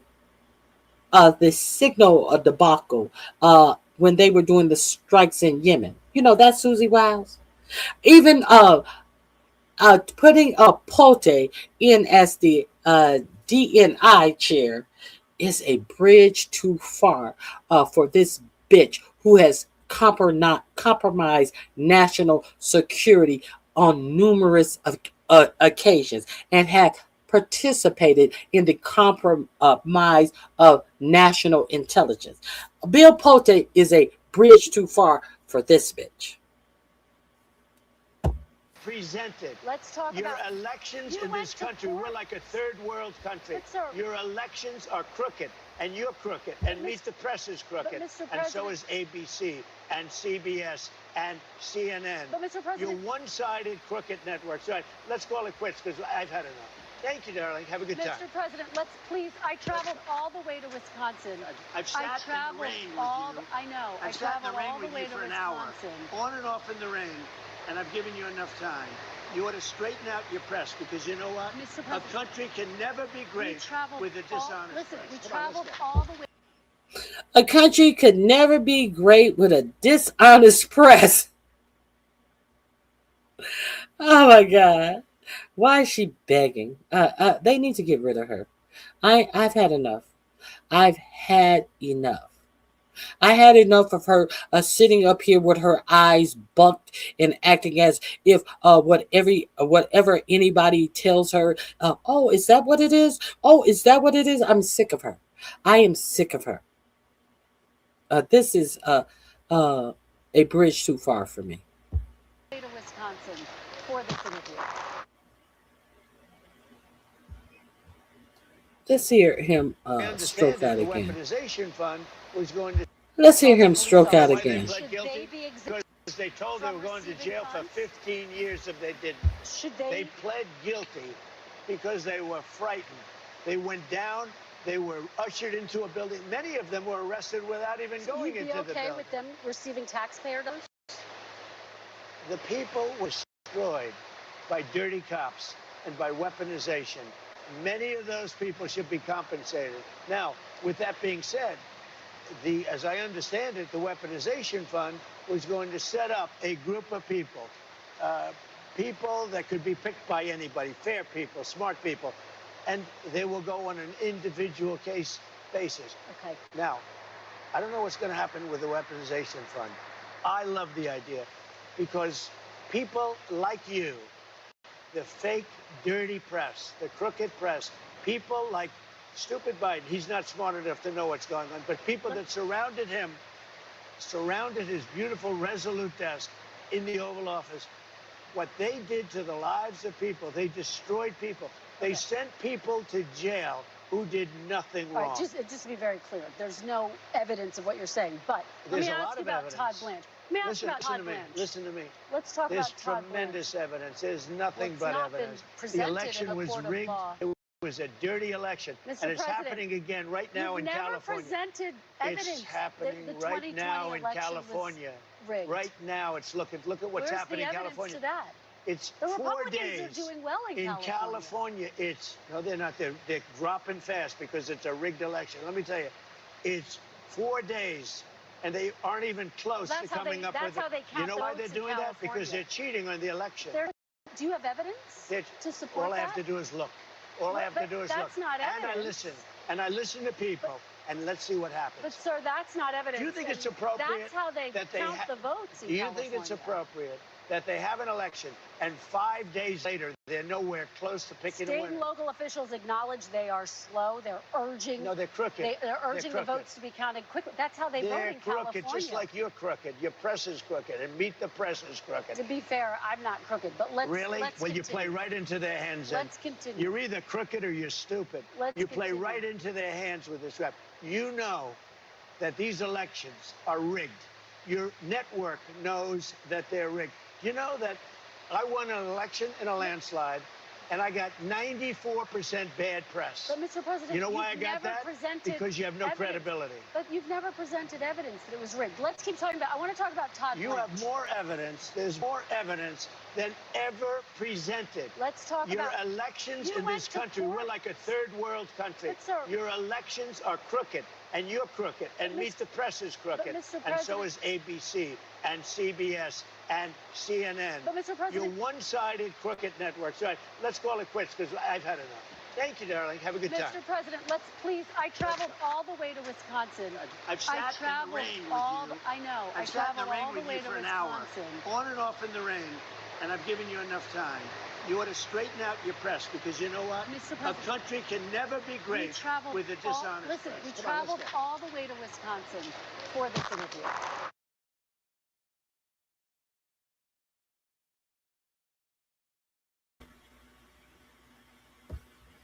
How embarrassing. How despicable.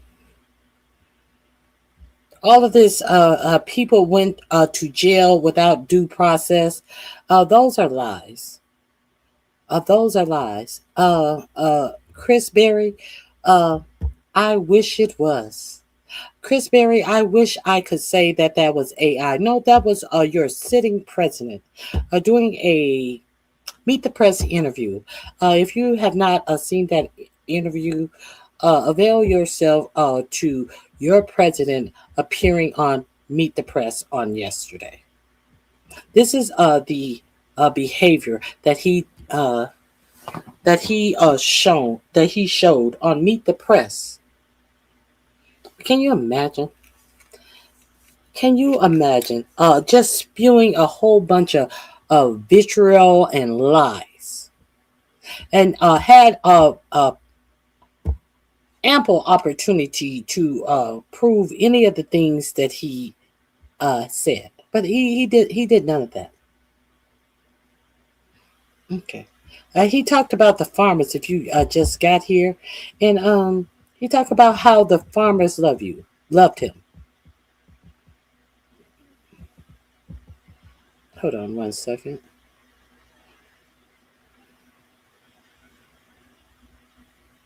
Okay, here we go.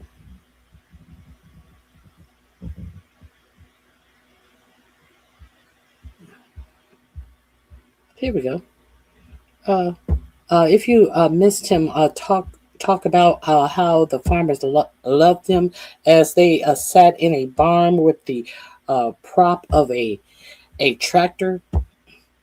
I also will share with you, this is going to be under farm losses. I also want to share with you these facts. Newsweek. When was this article? June of 2025. Trump omitted the fact. He said everything was going well with the farmers before he went to war with Iraq. The gas was cheap. The ass was cheap. He probably bought some cheap ass in his lifetime. The gas was cheap, and all the fertilizers and seeds, everything was going well with the farmer before the Iran war. And he said it will go back down. The farmers are doing okay. Why is it in June 7th of 2025, the surprising impact of Trump's tariff on American farmers? He mentioned nothing about how his tariff had injured the American farmers. He mentioned nothing that he told the American farmers that they would have to wait until the government opened to relieve any farm relief because China was no longer buying products, and they had shut down. They allowed Elon Musk to shut down USAID that used to buy a lot of the farm products that they grew the most. You know, our American farmers really don't grow food for the American people. Do you find that strange?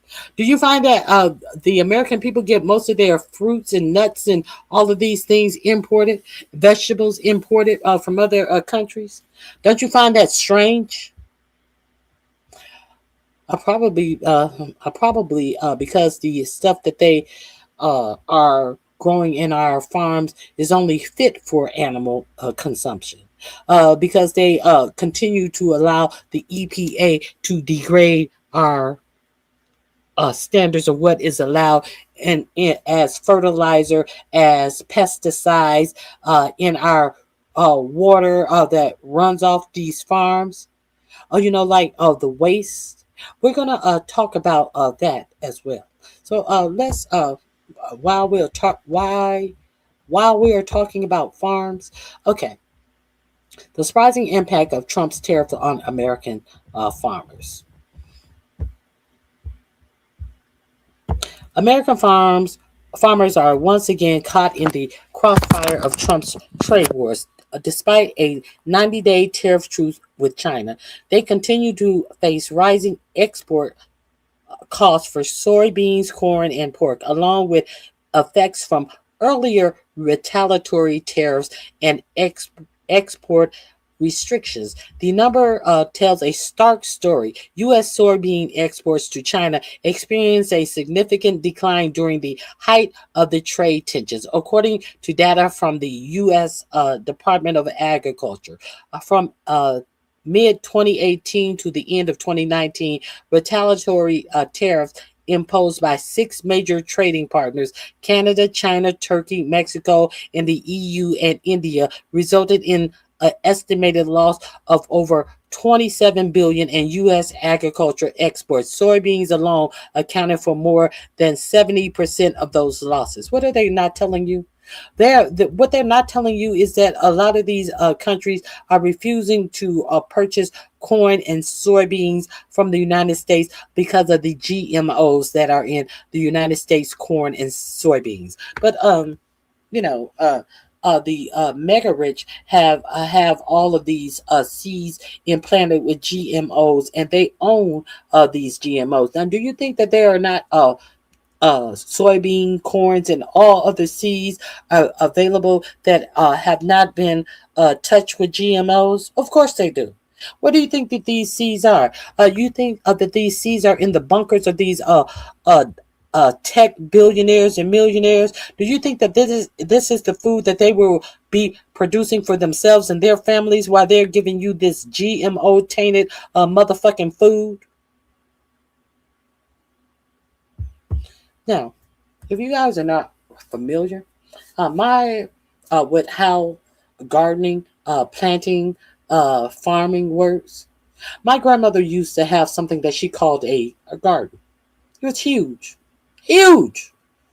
She grew an abundance of everything in her own garden. Every year she would get her garden tilled, and someone would have to go up there and till it with the I think it was on the back of a truck, because her garden was huge, and she would go up there every morning, and by sometimes by 7:15, she has already shelled a whole waste what do they call those, wash pan of peas or beans or something. We used to get together, and she had these big, huge silver wash pans, and we would help when we were children. We would help our grandmother break butter beans and shell peas and beans and all of that type of stuff. That was an everyday occurrence. Then my grandmother would seed all of her vegetables and all of her fruits, her watermelon, and all of her onions. All of her potatoes. They seed their own crop. They did not have to go out and buy seeds from a corporation year after year after year. They did not have to go out and purchase some moderated seeds full of GMO and shit that you didn't know of, and have to have the expense that it costs to replant their garden the next year, because their garden gave them everything that it needed to replenish itself the next year. Do you understand that the simple fact that a farmer year after year after year always have to buy new seeds to seed his crop? Do you understand that the expense, the unnecessary expense that is? Well, the millionaire and billionaires that have patents on these seeds, only these certain seeds that are allowed to be farmed in the United States of America, while the farmer is going broke, do you know who's getting rich? When President Trump gave that $12 billion to the farmers for relief after they have been losing their farms at the largest clip at any time in the United States, that they have been taking their own lives because they were about to lose their farms. You know who did real well? These people who sowed seeds. Because when they got that $12 billion relief fund, you know who is one of the first people who got paid from that? The people who own the seeds that farmers must buy every year. This is a whole motherfucking racket. And they don't even grow food for human consumption. Let that sink in. Because the first thing that a thriving nation does first is to make sure it can feed its people. But America is not concerned about being sure that they can feed their people. As billionaires continue to get rich. Did you know that? Were you aware of that? Okay. The financial strain has left many farmers relying on taxpayer-funded bailouts. Input costs for farmers remain a challenging factor, further compounded by ongoing unnecessary markets. Even Huntline, vice president of Illinois Farm Bureau, told Newsweek, it's hard enough to market in the weather, let alone add volatility within the markets. Let me see. Despite the economic toll, political loyalty to Trump among many farmers has remained strong. They supported their own demise. Despite economic toll, you dummies remain loyal to the one who cut your fucking throats. Along with many farmers have remained strong. However, analysts warn that the cycle of trade disruption and federal compensation is not only unsustainable, but damaging in the long-term health of American agriculture. I don't think farmers support protectionist trade policy. They support Trump for other reasons, mainly social or cultural issues. They support Trump because of the overt racism. So they are willing to go broke. They are willing to lose their family farms that have been in their family for decades because Trump says the correct dog whistles of racism. They support Trump for other reasons, mainly social or cultural issues, even though trade wars are bad for their bottom line. Tad DeHaven, a policy analyst at the Castro Institute and former Senate policy advisor, told Newsweek, DeHaven's analysis highlights a paradox. While Trump trade wars have hurt farm financially, the Trump administration sought to buy off the agricultural sector with billions in subsidies. Farms were bailed out by taxpayers in the first Trump administration. You know that first Trump administration where he said that he gave the farmers $28 billion? You know that first administration that he continued to reference in that sit down that he did yesterday. He was telling you that the farmers loved him. And this is why he was telling you that they loved him, because of what he did of the last administration. But I told you what was going on in this administration. So let's be real clear about it. Farmers were bailed out by taxpayers in the first Trump administration. He said, knowing that they would likely be bailed out again, farmers were more willing to accept the economic pain. And what did they get this time? They got $12 billion that went mostly to their debt, not to them. That pain, however, was significant.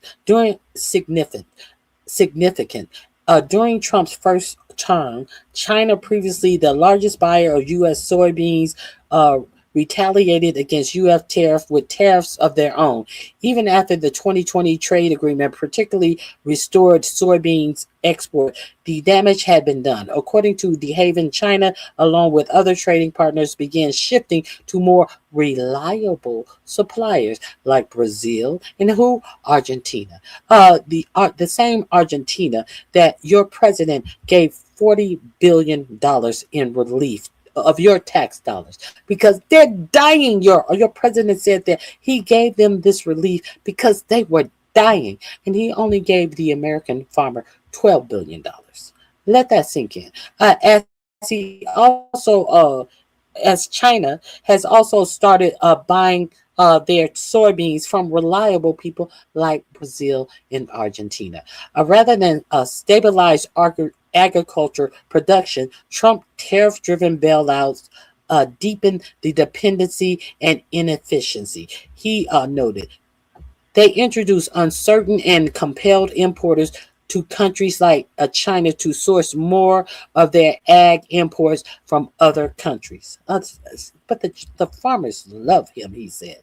Analysts observe that Chinese imports are now turning to South America for poultry and pork, and eyeing Australia for wheat, sorghum, and barley. Canada and Mexico, also targeted by Trump's trade barbs, have begun diversifying their import portfolios away from the U.S. Do you hear what I'm saying? But he sat there yesterday and talked about how the farmers loved him. Okay. Meanwhile, U.S. farmers are being squeezed on the cost side. Tariff on steel and aluminum have driven up the cost of farm equipment, while trade restrictions have made key inputs like fertilizer more expensive. And we know this was June of last year.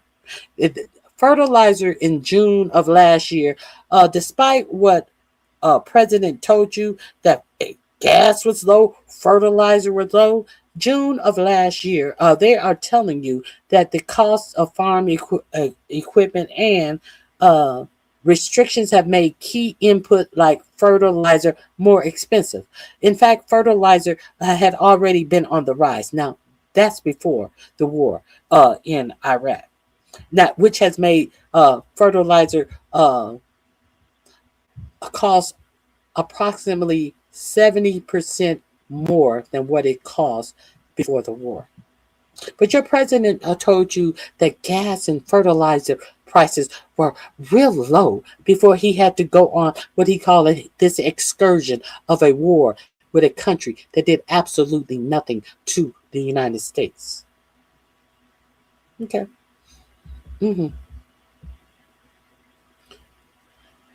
While trade restrictions have made key inputs like fertilizer more expensive, Canada, and the largest supplier of potash, a vital fertilizer ingredient, has faced barriers under Trump's era trade policies, contributing to higher import prices at home.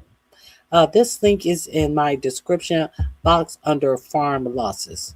Increased tariffs mean reduced market access and higher costs, De Haven said. Trump effectively treats all imports as bad, but U.S. agriculture depends upon open markets open markets to sell goods and buy inputs affordably. So this link, let me make sure it's in my description box.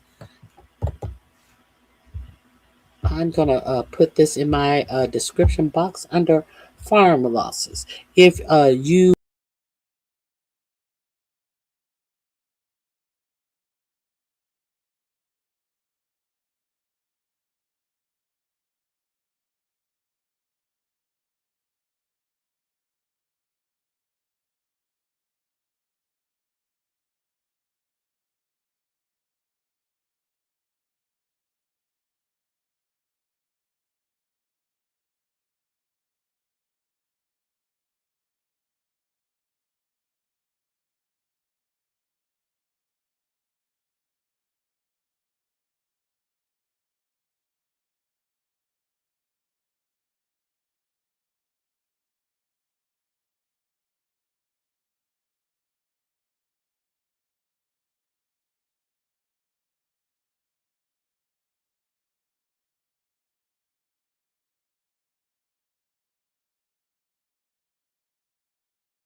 I'm back. I'm sorry. I don't know what happened to my stream. That link is in my description box. One more thing I want to share with you about actual facts about people who vote against their own interests. Let me thank Auntie K. You have a blessed day as well. I appreciate your support. And if you guys are in here, please hit the like button. I am just here to give you a little information. All of the links that I share, all of the stories that I share with you are in the description box. Auntie K, I hope you have a blessed remainder of your week. Now, one more thing I want to really get this real clear. When you hear Trump sit up on Meet the Press on yesterday and tell you how much the farmers loved him before and how low prices were before they had to do this little excursion and go into this war with Iran. Here's one more thing I want to share with you. All of these links about the farms are in my description box under farm losses. Thousands of farms set to go bankrupt as grain farmers in particularly are hit by trade disruptions caused by price hikes. When is this article written? Let's see when is this written. I need you. This is the Guardian. Where is this piece written? This article is more than 5 months old. So, U.S. farmer says Trump $12 billion package not enough to undo damage from tariffs. Thousands of farms set to go bankrupt as grain farmers in particularly hit by trade disruptions caused by price hikes. Now, 5 months ago, would that not be in the time before the Iranian war? You know, the time when Trump was telling you that the farmers love me, the farmers care so much about me. Wouldn't that be in the same period of time that 45, 47 wanted to tell you how low prices were on farms? Well, let's check. I just don't want you to believe me. Let's check and see. Could this be the same time period? Let's go into here and double check. You know, I could be wrong. Trump could have probably said none of that. Let's double check what he said about the farmers.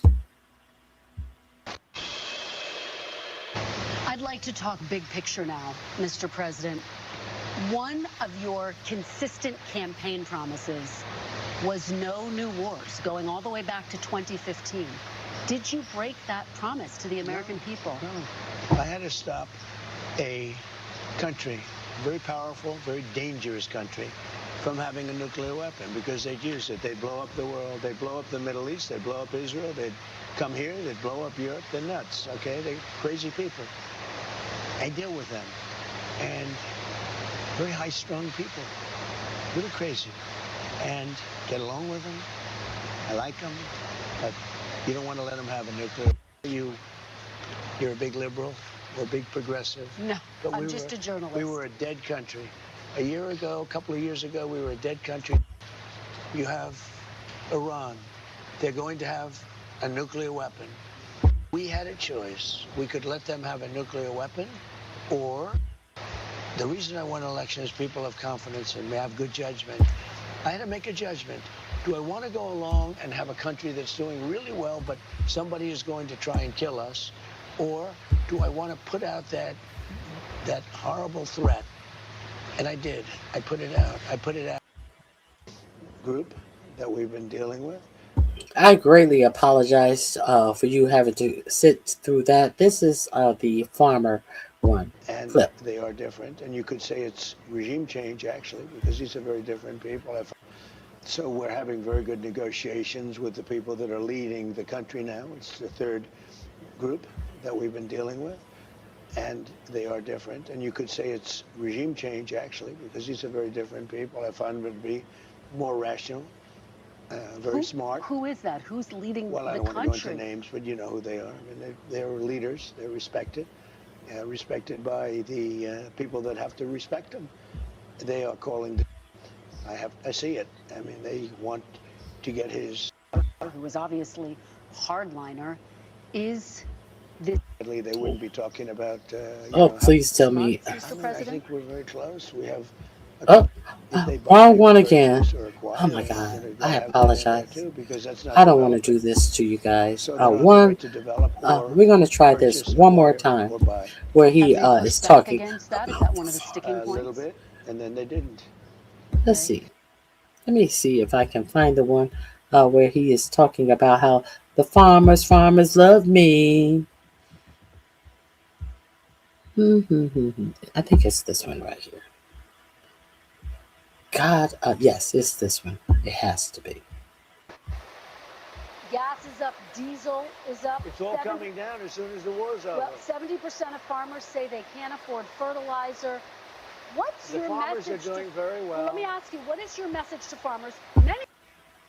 The farmers are doing very well, even though she tells him that 70% of the farmers say that they are not doing very well.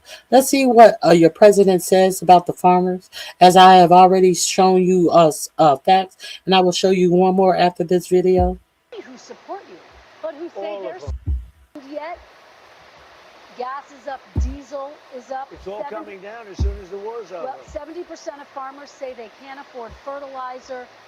What's your message? The farmers are doing very well. Let me ask you, what is your message to farmers, many who support you, but who say they're struggling? Who say they're struggling? Because there's nobody been better to farm. You know, I gave farmers last term $28 billion because China took advantage and other people. And you know who paid for it? China. Last term. He gave the American farmers $28 billion last year because the Chinese took advantage of the American farmers. And you know who paid for it? China paid for it. Do you believe that? Do you believe that the Chinese paid the $28 billion that was given to the American farmer last year? So if China paid for it, why do you want credit for it? If you're saying that you did something to make China pay this alleged $28 billion that you gave China, you gave the farmers, why does the credit go to you? Either you gave it to the farmers or you didn't. Either China paid for it or they didn't. None of this shit makes sense that comes out of this liar's mouth. He just lies. If his mouth is open, 99% of the time he's telling a lie, in my opinion. Because China took advantage and other people. And you know who paid for it? China. They're struggling. Who say they're because there's struggling. nobody been better to farm. You know, I gave farmers last term $28 billion because China took advantage and other people. And you know who paid for it? China. Last term. You know, I had a great first term. I had the greatest economy ever. And you know what? This one's blowing it away. What's your message to farmers, though, Mr. President, who say they are struggling? They're struggling to make ends meet. Are you ready? Am I allowed to talk? You keep asking questions and you don't listen to the answers. I love the farmers, and the farmers love me, and the farmers trust me. In the first term, I had something very similar. China and others were, and Canada, who was brutal, they were taking advantage of our farmers. They don't take advantage of it anymore. I gave them $28 billion split up. They never had a payday like that. And the farmers loved me, and they came back and they voted for me in record numbers. You know that nobody's ever even come close. Now, because of the fact that we had a choice, I had a choice to make. I could keep it going. The farmers were doing great. Fertilizer was very cheap. Everything was cheap. Gasoline was very low. Everything was very low. I could have kept it that way, but I said I have to take a little bit of a turn. The farmer's going to understand it better than anyone. Fertilizer was cheap, gas was cheap, everything was cheap. I could have kept it that way, but I decided not to. We're going to have higher gasoline, we're going to have a little higher fertilizer, etc., etc. A little higher fertilizer. We're going to have a little higher fertilizer, 70% more. Let's continue. In cost of fertilizer. Let's continue. way, but I said I have to take a little bit of a turn. The farmer's going to understand it better than anybody. We're going to have a higher gasoline. We're going to have a little higher fertilizer, et cetera, et cetera. But I'm going to get rid of a nuclear weapon in the hands of very dangerous people. Excuse me, wait. It should have been done for 47 years. No president had the guts to do it. I did it, and I've done it. It's almost complete. As soon as that's complete, gasoline prices are going to drop like a rock. You know, I was in Iowa speaking about farms, and it was before we attacked Iran. And I was in Iowa, and the prices were $1.85 a gallon, $1.91 a gallon. The rise of Okay. Gas is up, diesel is up. It's all 7 coming. So this is your president on yesterday talking about the cost to farmers, lying about everything being down. When we know that in June of 2025, the price on fertilizer had already climbed because of your president's policies. Okay. Where were we? Where were we? Here we go.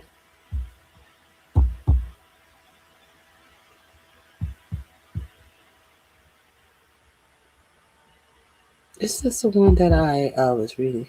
Yes. Well, here we go. Donald Trump, having promised to never let our farmers down, appeared to come through for them this month when he unveiled a $12 billion aid package. Industry leaders say thousands of farms will still go bust this year. When is this? This was 2025. What is this?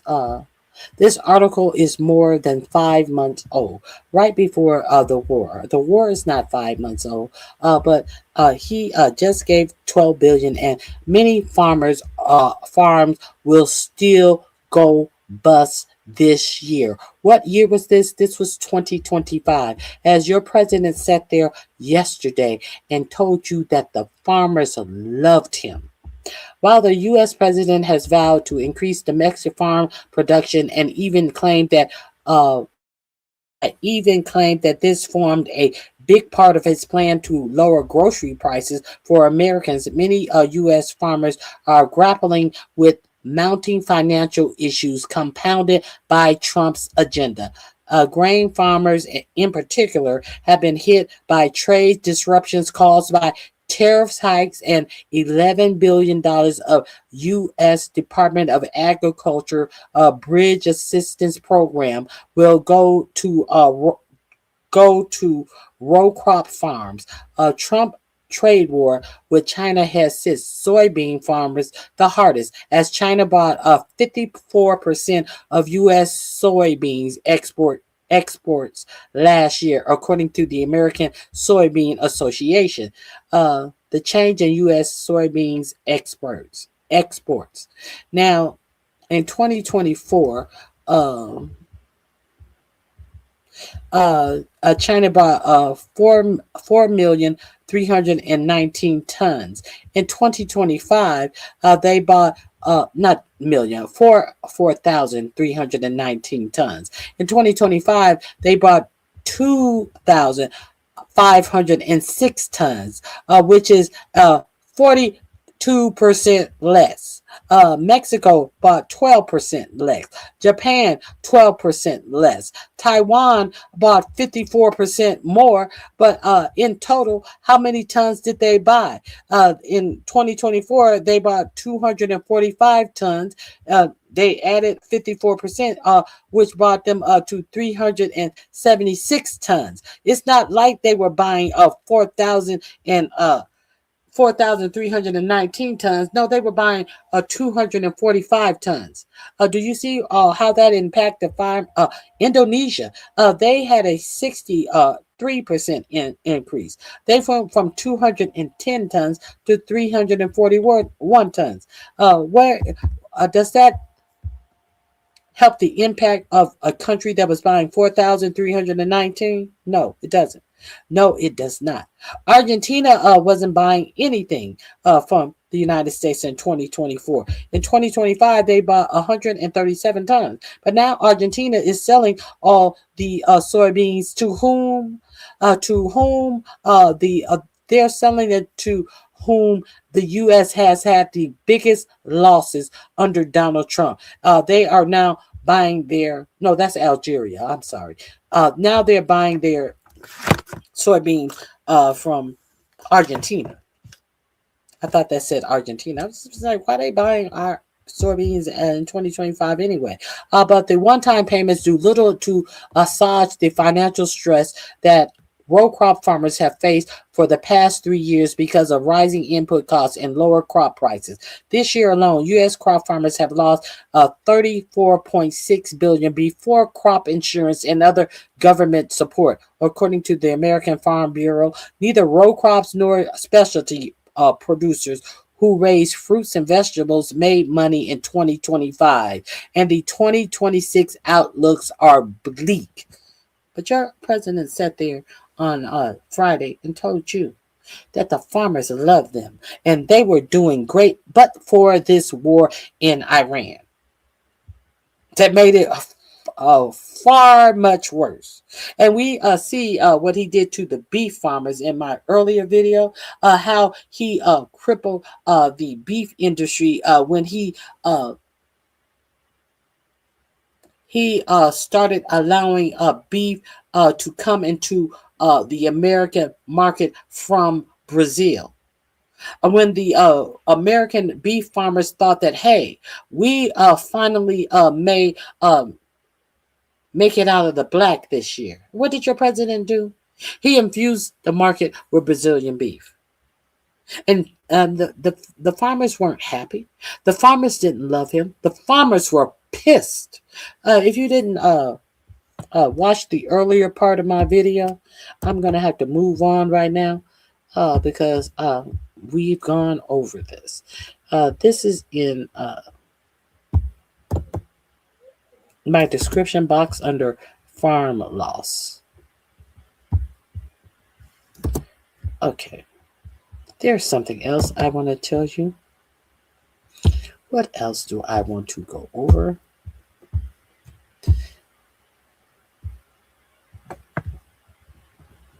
I think, yes, we've gone over that. We've gone over the temper. We've gone over the temper tantrum that Trump had. We've gone over the farm losses. Yes, we've gone over the farm losses. What else is there for me to show you? Let's get into. We briefly talked about. We briefly talked about this. We talked about this on Friday, Wednesday, and Friday. I briefly talked about the Jared Kushner and Ivanka being the new Christopher Columbus of our day. I've also told you how that they have taken Juneteenth and Dr. King off of the federal calendar. So maybe we will have two Christopher Columbus Day in honor of Jared Kushner and Ivanka Trump, who miraculously discovered an island right off the coast of Italy. Do you guys now let's get into this. More details about this island. Truly beautiful place I just learned about. In fact, it's called Sazan. It's a small island off the coast of Albania, covering about 2 square miles. On a nice day, you can even see it from the heel in Italy's boot. And it is a sight. Clear blue water, sandy beaches, rocky cliffs, rainforests, even a few majestic peaks, and 40 miles of hiking trails. The island's location and climate make it quite unique. It explodes with a diversity of animal and plant life that you simply cannot find anywhere else. It's almost untouched by people, and to keep it that way, Albania designated the beaches and the waters around Sazan as a maritime national park in 2010. The mainland coast across from the island is one of the last wild river deltas in all of Europe. It's also protected under law. Now, a small number of mostly local tourists travel out to see the flamingos and the pelicans, their loggerhead turtles and monk seals, and dozens more endangered species, according to local naturalists. Back in 2021, Sazan Island was discovered by a pair of seafaring explorers who would ultimately claim it as their own. I'm working on an incredible project with my husband in the Mediterranean. It's massive in scale. I think that's an understatement. Can you explain? Yes, it is. It is. There's no very- power on this island. You're building everything from scratch. Correct. Well, it's an unbelievable. The absolute gall. The absolute gall of this bitch. Beautiful 1,400 hectare private island. Now, if you weren't with me on Friday, all of this talk about this is just where I want to start my life, and it's just beautiful, and we discovered it. We were vacationing with friends, and we jumped off for a swim, and we found this beautiful island, and we hiked all the way to the top of it totally barefoot. What I question is, how come this bitch and her husband didn't run up on that snake island? You know, the island that is full of the world's most venomous snakes. Are we to believe this bitch had no idea about what type of wildlife was on this island as they hiked up to the top of the we hiked up to the top totally barefoot? Bitch, what? Bitch, it's 2020. What he said, 2023 or something. They found this, allegedly found this island, this huge island sitting where you can see it from the coast of Italy. They found it. In the middle of the Mediterranean. We were on a friend's boat and we stopped for a swim. Effectively, that's how we found it. We swam to the islands. We went on a hike barefoot all the way up to the top, and we were just captivated. And it stayed with us ever since. And over the course of many years, we developed the opportunity to help realize its potential and transform it, but with a lot of restraint and care, because the land is so beautiful that really the architecture has to be fully integrated into it, almost rise from it. You know, it's not even a business for me, despite the scale of it. We not only the island, but we have 5 miles of beachfront directly across from the island, this beautiful peninsula with a lagoon on one side, the ocean on the other, beautiful white sand beaches. For me, it feels more like a challenge than anything else. The culmination of all of my experience in real estate, all of my travel. The culmination of all her experience in real estate and all of her travels. If you watch my show on Friday, I will give you a culmination of all of Jared Kushner's experience in real estate. Jared Kushner, who had the largest piece of real estate, that 666 holding that the Qataris saved him from losing, and the fact that while the Kushner Real Estate Company had their names on a lot of these high rises that were, prestigious in New York City, they actually had 0 holdings in them. They were in name only. It has been reported. Now, I also showed you the reporting where Jared Kushner holdings, it was JK something, where he was getting the bulk of his money from.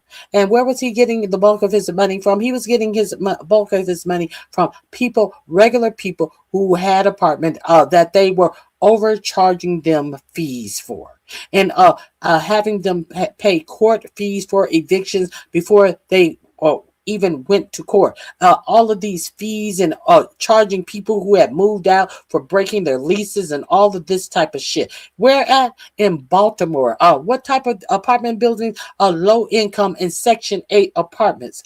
This is where Jared Kushner, this is his experience in real estate. But these motherfuckers are, this is when 45, 47 first got into office. But what happened between then and the end of 45, 47 time in office? Jared Kushner acquired $2 billion for another company that he started up, that he had no experience in. And strangely enough, Saudi Arabia found it fit to give him $2 billion, even though the Saudi Wealth Fund wanted to refuse this $2 billion.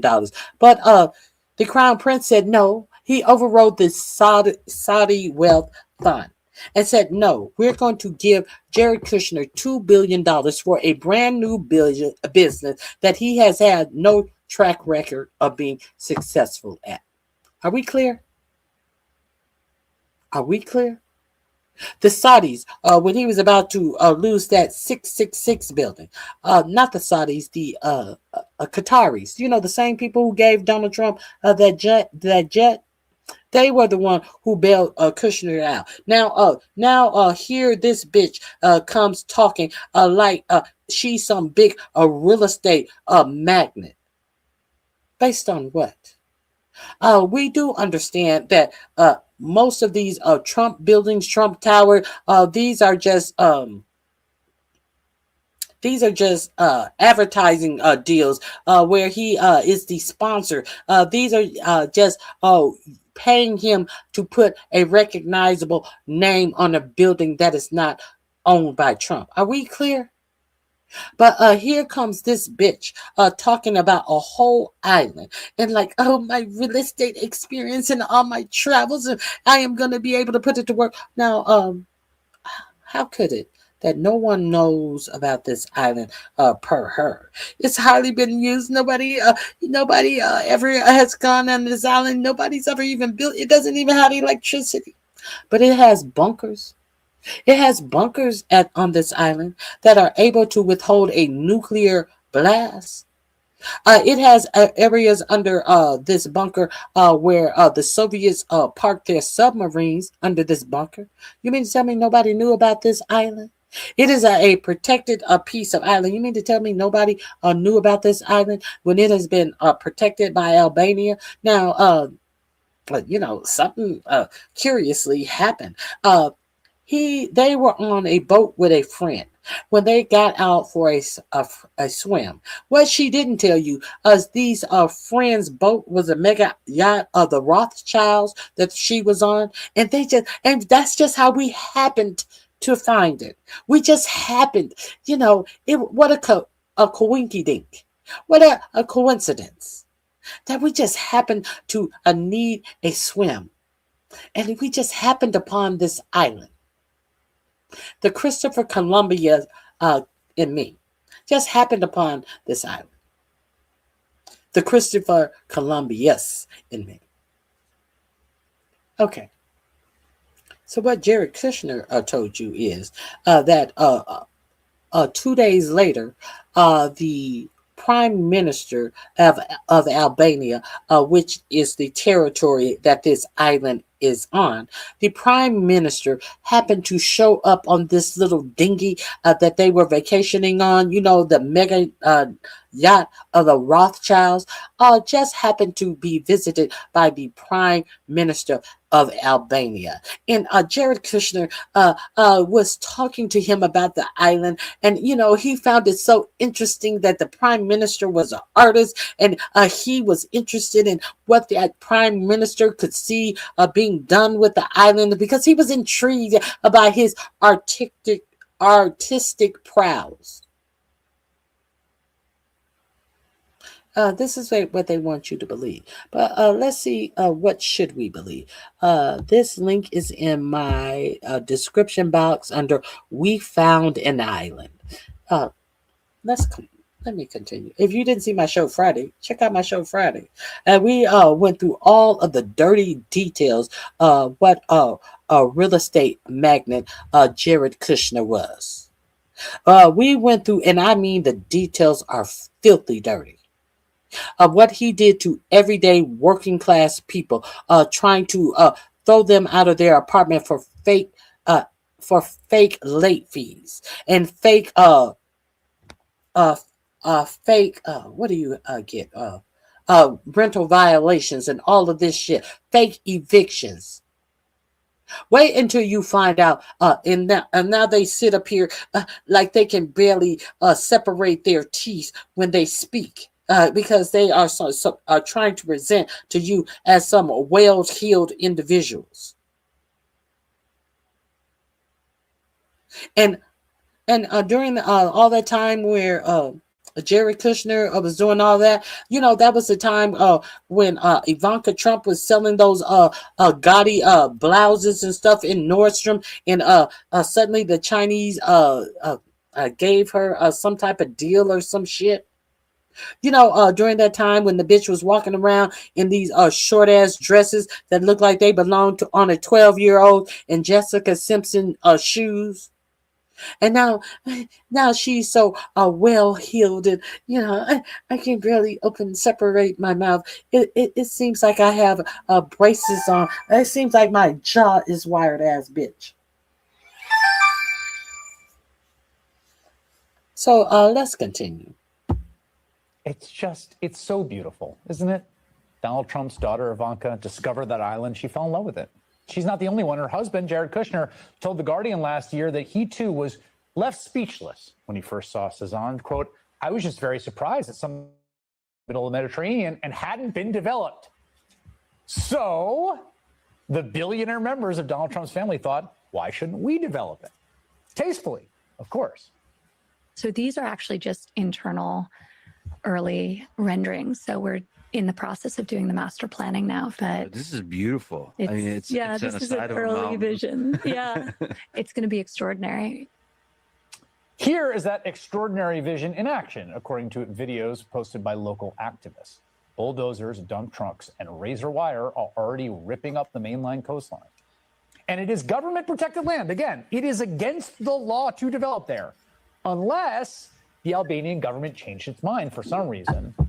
Well, just a few weeks after Donald Trump won the 2024 election, the government of Albania overrode its own environmental laws and greenlit the Kushners to develop the coastline and a chunk of Cezanne Island with hotels, apartments, villas, and a marina. Kushner's firm has said the plan is to build a 5-star eco-resort community on the island and to be, quote, and I quote here, faithful and considerate of the environment. The whole project is through Kushner's private equity company, which is, of course, the private equity company that he has no experience that got all of his money from the Saudi government in his start. And he was over there while he is brokering peace in the Middle East, begging for $5 billion more for the Saudis. Now we understand why he was begging for $5 billion more from the Saudis. He has allegedly received, I think it was $2.5 billion from another Middle Eastern country. This slumlord. And now he has a big development on stolen land. Isn't that like these colonizers? Isn't that like these colonizers? What more could you expect from these colonizers? Flush with billions of dollars from Saudi Arabia and other Middle East sovereign wealth funds, money that was invested with him after he left the White House the first time. Remember, those were the ones he was soliciting while also advising the president of Middle East diplomacy. On Thursday, Albania's prime minister defended the deal in Trump-like terms. There is not such a thing like a Trump family Ireland. There is not such a thing like the family of the American president taking over protected areas where flamingos will be Trump-like fashion, which means he's lying. Will be killed by them. The project is not yet there. The environmental impact is being worked.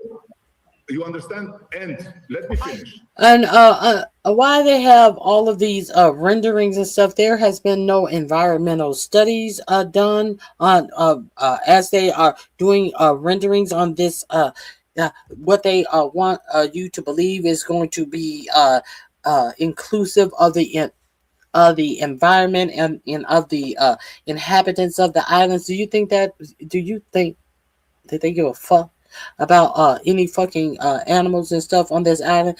They are reported to be making a 6,000 person resort, 6,000 villas on this island. 6,000. You think they give a fuck about the animals on this island? Now, there have been protests, and one of the Albanian, the people in the Albanian government house was set on fire as well. I'm wondering if it's this liar. Let's continue. And yeah, go ahead. By them, the project is not yet there. The environmental impact is being worked.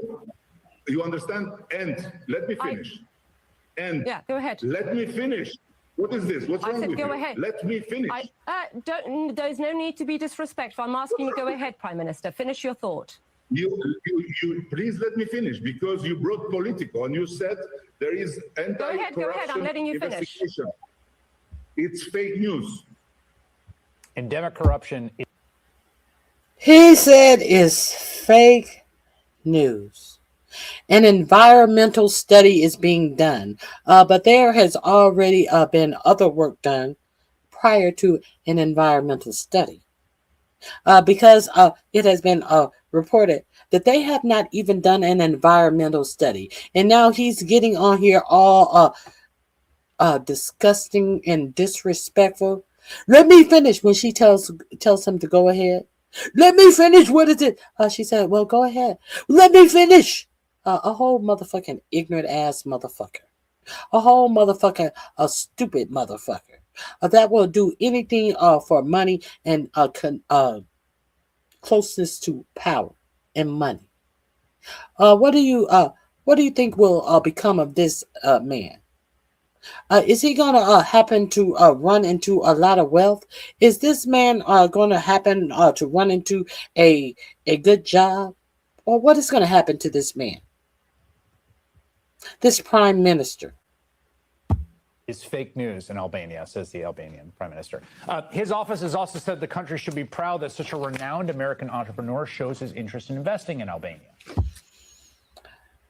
Albania should be proud that such a renowned person like Jared Kushner, who garnered $2 billion from the Saudi for no particular talent that he has other than his closeness to someone who is in power in the United States. A slumlord. The Albanian people should be honored that a slumlord has looked at their pristine protected island and decided to build something on their protected land. A slumlord. Really? Many Albanians disagree.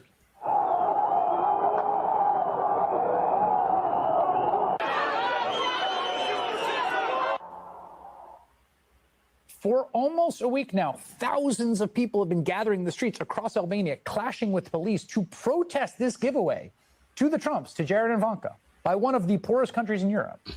To them, it's more of the kind of cronyism that people in the post-communist bloc have been fighting for decades.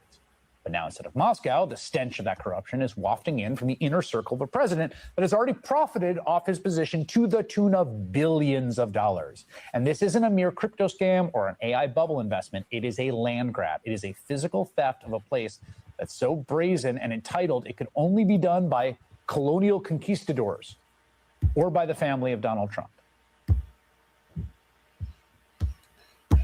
The people are not having it. Let me see. Wait a minute. Hunter Biden has a few words to say about this story.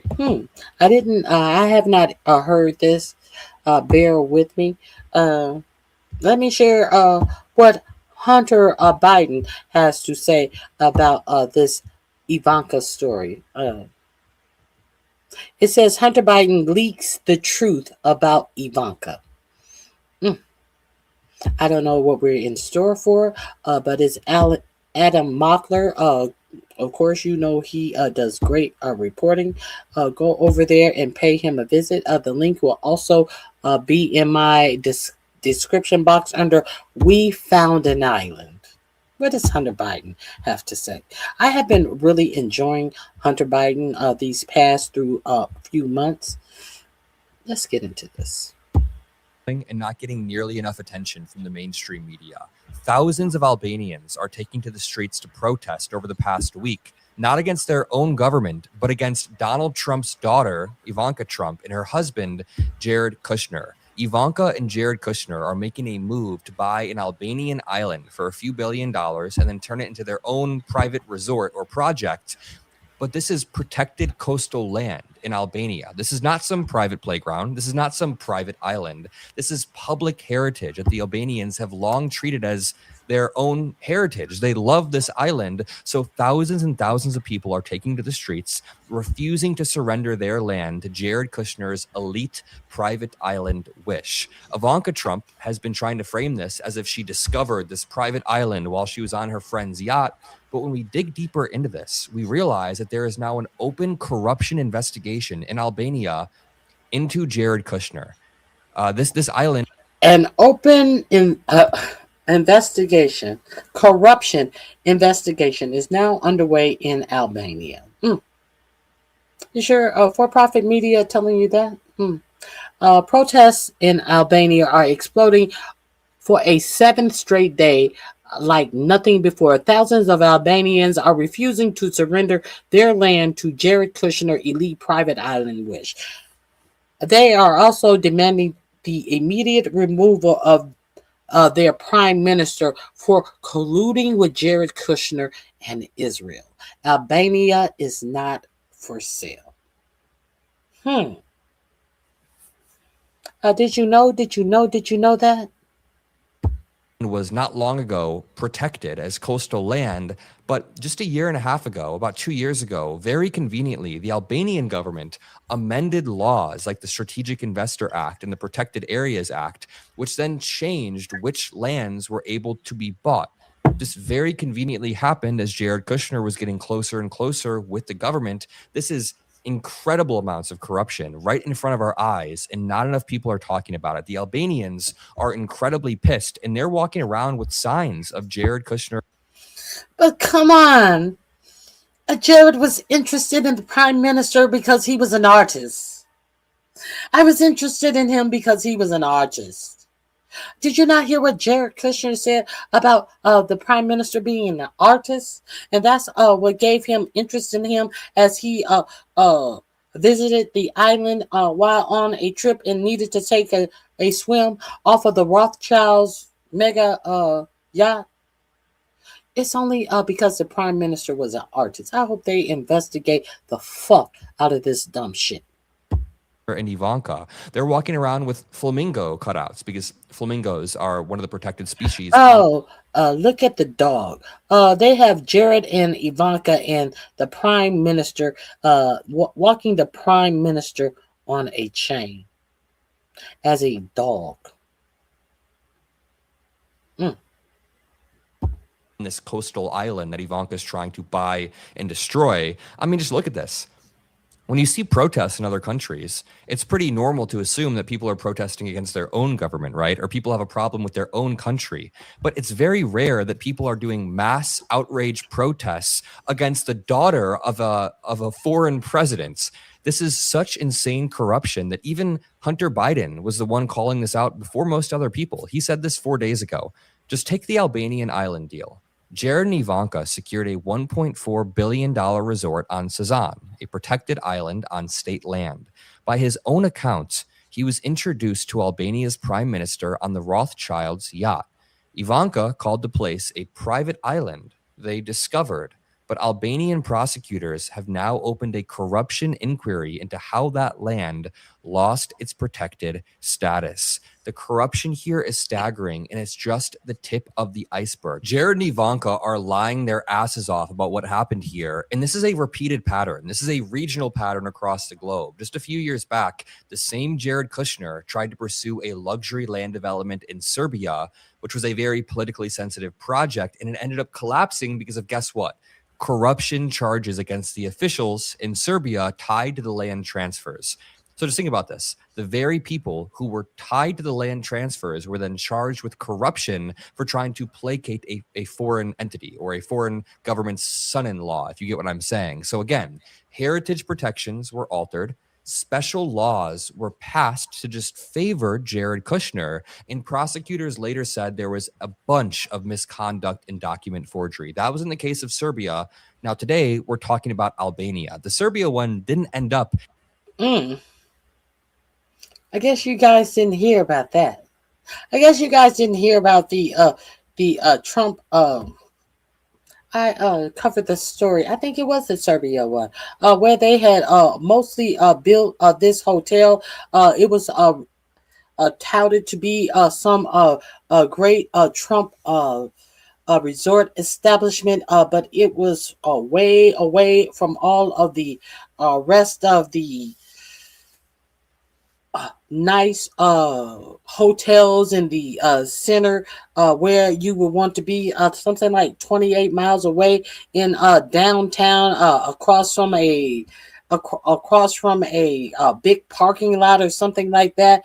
And when reporters were trying to go in and get a story or get some pictures of it close up, there was no way to actually get to the establishment. And I had Ivanka Trump talking about she was over there, and she was promoting this new resort venture that they had out there, and then all of a sudden it disappeared.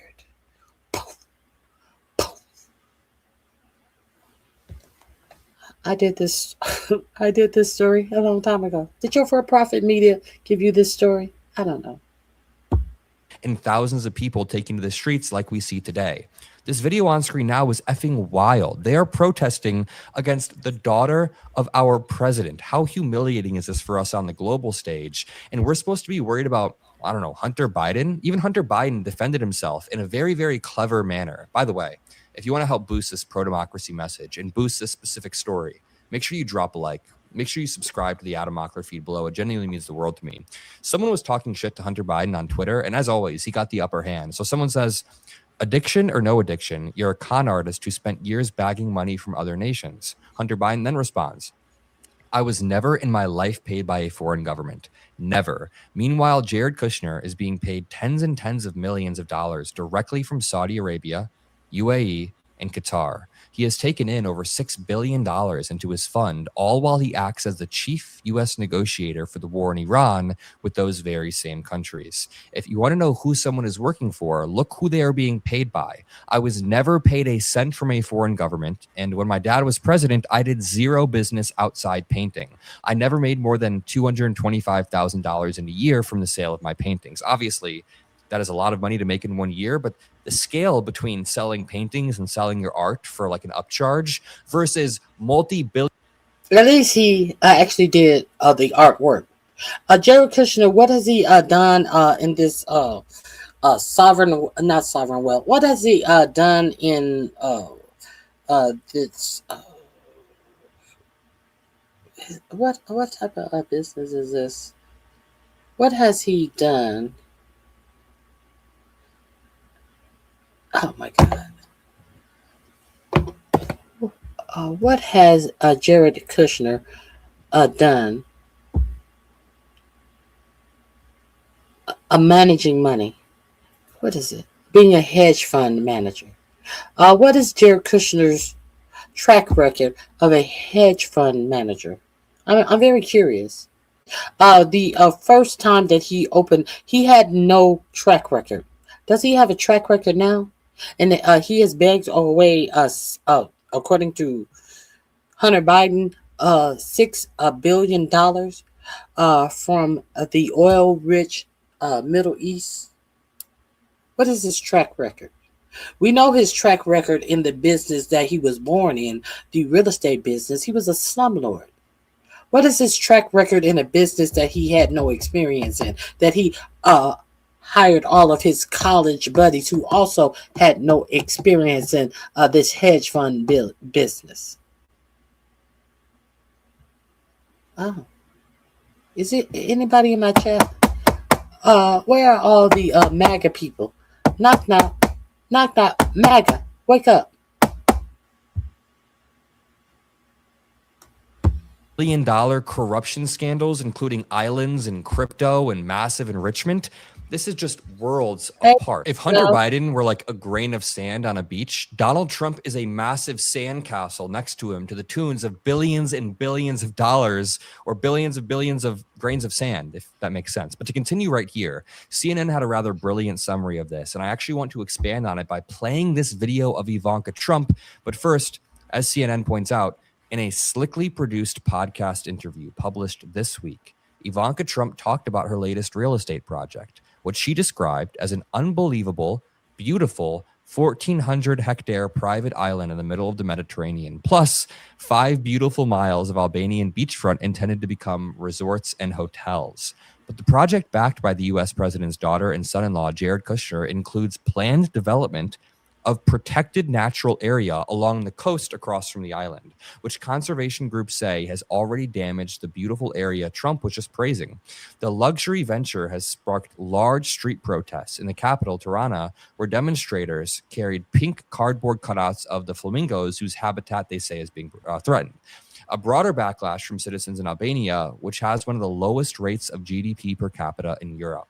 The Europe director for environmental charity BirdLife, Ariel Brenner, said he and other conservationists visited the nature site in early May, where they saw excavators digging up the beach and trucks laying gravel. Oh my Lord. They're like, we're done destroying America. Let's go start destroying some other countries while we're at it. Here's a video of the island, actually. Let's go put some gravel in other parts of the country. Now that we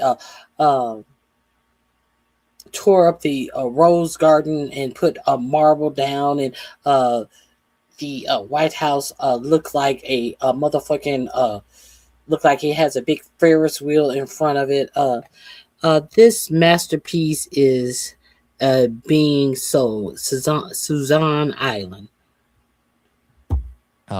This is the island that is being sold to Jared Kushner and Ivanka Trump. And what they're doing is taking the protected coastal land and just building on top of it, even though people do not want that to happen. I mean, look how massive these protests are.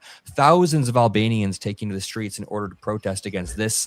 And what is the GDP of this nation? Is poor. And they pay between 1.2 and 1.4 billion dollars for this. And they just feel like, hey, who gives a fuck about what you think? We're rich, bitch. And this is what Ivanka Trump has to say about it. An incredible project with my husband in the Mediterranean. It's massive in scale. No self-awareness here. Holy shit. I think that's an understatement. Can you explain? Yes, it is. There's no power on this island. You're building everything from scratch. Correct. Well, it's an unbelievable, beautiful 1,400-hectare private island in the middle of the Mediterranean. We were on a friend's boat and we stopped for a swim. Effectively, that's how we found it. We swam to the islands. We went on a hike barefoot all the way up to the top, and we were just captivated. And it stayed with us ever since. And over the course of many years, we developed the opportunity to help realize its potential. And we developed the opportunity to develop it into something that it could really be. It is what it is intended to be. So without your help, we, over the years, we developed the opportunity. We paid off the prime minister to change the rules and laws, protecting this land. And transform it, but with a lot of restraint and care, because the land the land is so beautiful that me and my gaudy experience in real estate, my husband experience in being a slumlord, we have to transform something that I want you to know. It is so beautiful and it's mine and no one else has one like it, but I need to transform it in what it could be. You get that?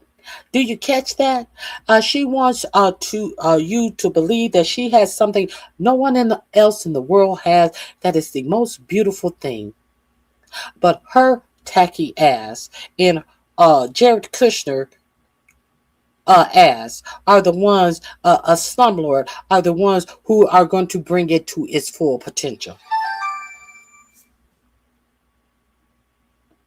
Beautiful, that really the architecture has to be fully integrated into it, almost rise from it. You know, it's not even a business for me, despite the scale of it. We not only the island. Now, we saw in the clip that I showed you earlier, Chris Matthews. They have these little huts jumping over each other. How many millions of times have you seen this rendition of these things that they build into the islands? How bland and blasé. If you are going to create a resort, and they try to say they're trying to encompass it into its surrounding. What a crock of shit, that rendition of what they are going to create. Bitch, leave the island alone. If that's what you're going to do to the island, leave the fucking island alone. And you are talking about you are embettering the island. The island looks better with a bunch of bushes on the side of the hill than them moon-shaped fucking residents that you put on the side of the hill. Are you serious, ho? Oh my God, so pretentious. Can we just step into the shoes of Albanians for a second? Like the average Albanian or Albanian protester who is very pissed sees it like this. They see a protected coastline that belongs to them, a former military base, and land with both ecological and strategic value being pushed into a private resort complex through corrupt maneuvers, all to benefit not themselves, but to benefit foreign elites whose political connections matter more than their money. Ivanka Trump is only able to do this along with Jared Kushner due to the corruption that Trump has allowed them to take advantage of. Jared Kushner has enriched himself to the tunes of billions of dollars, then they're reinvesting that in their corrupt ass projects, if you even want to call it that. I want to show you this news segment that's going quite viral about the protests breaking out. This is very important. Thousands took to the streets of Albania's capital this week with a message for their prime minister. Albania is not for sale. They're demanding authorities stop the construction of a $1.4 billion luxury coastal resort backed by Jared Kushner's investment firm, Affinity Partners. It will be basically another city. Protesters went to the site of the proposed development today, which sits on the country's Adriatic coast and wildlife reserve, home to seals, nesting sea turtles, and flocks of flamingos.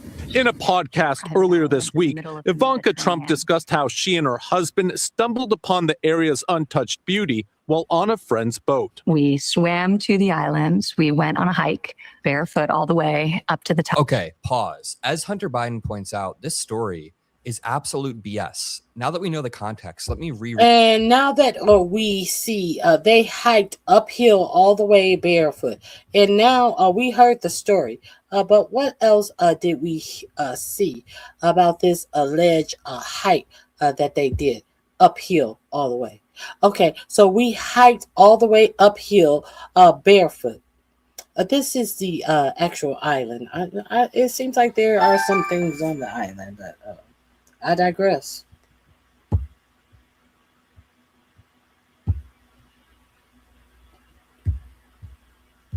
He then defends some of the corruption allegations in the middle of a war with Iran that nobody wanted. And I know, but what about your paintings? Bill is focused on attacking my mom.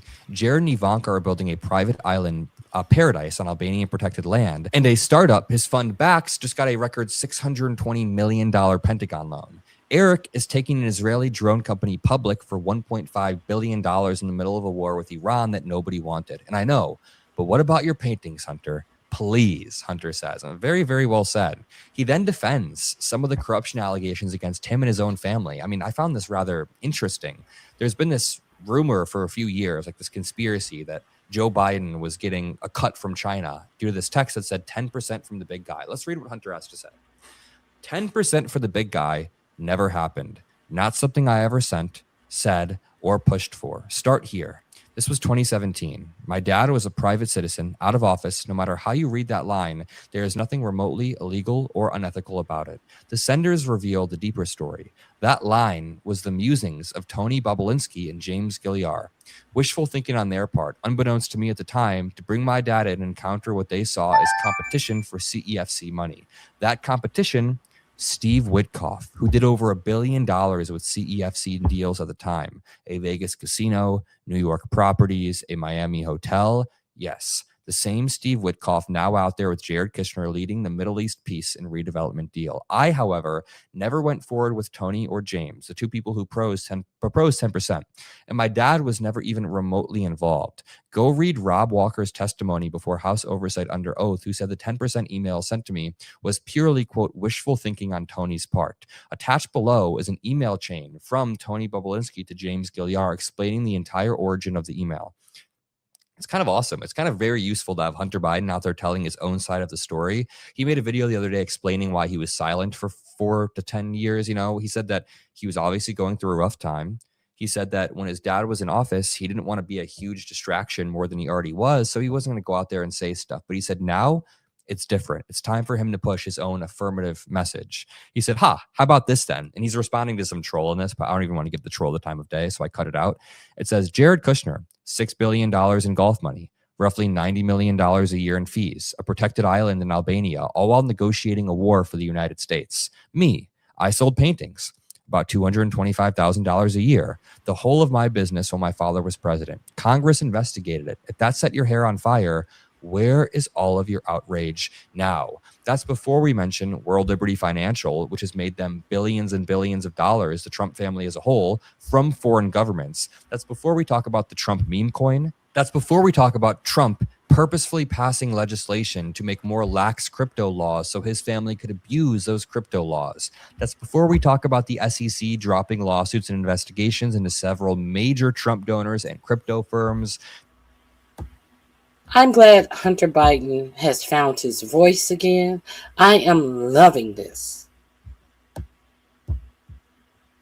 That's before we talk about the pardon economy that Trump has created. He basically just has people paying for pardons. You can commit the worst of the worst crime, but if you say that Joe Biden did it to you, or you were weaponized, you got the administration weaponized against you, then Donald Trump will pardon you. This is a very sick reality that we live in, full of corruption that not enough people are pointing out. Jared Kushner, Ivanka Trump, Don Jr., and Eric are more corrupt than any Democrat that has ever existed. And I'm just saying that seriously. There have been corrupt Democrats in recent history. Henry Cuellar was corrupt, convicted, and then pardoned by Trump. I would never deny that, but it's not an equal battle. We're not on an equal playing field. The corruption. Imagine this: $6 billion in money for your company that came from the Gulf, and you're making $9 million a year in fees alone. Not $90 million in fees alone. To do something you have never shown any proven success in. So go over there and check out Adam. He also did a good job.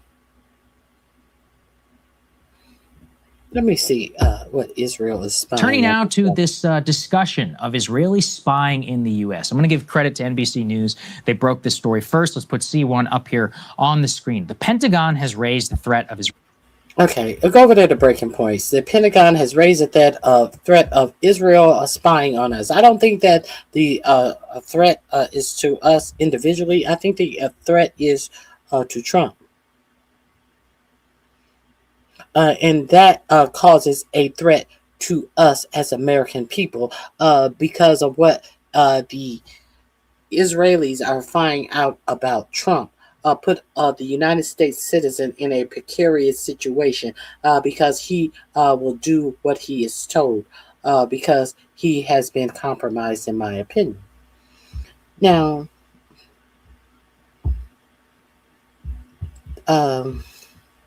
I think that is all I have for you guys today. I appreciate you guys being with me. I am going to go into this AI stuff tomorrow because if you are unaware, Elon Musk is expected to I gotta do this. I have to do this today because Elon Musk is expected to bring his company public. It is expected to be an over $1 trillion company.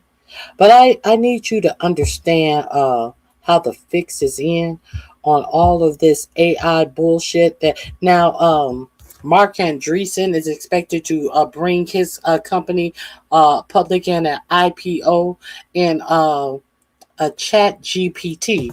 The all three of these are bubble AI economies.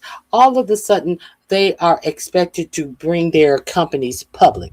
But what did I tell you about this AI bubble and where all of these billionaires are doing a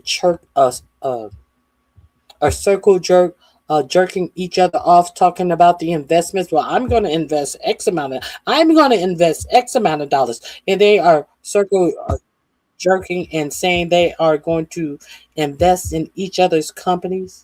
And it does absolutely what for you, yours, and how you live your life. Well, it is possibly about to impact you and yours and how you live your life.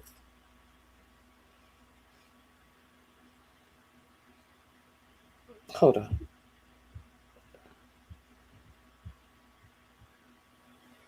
Let me get no. How did I get that? So I don't want that.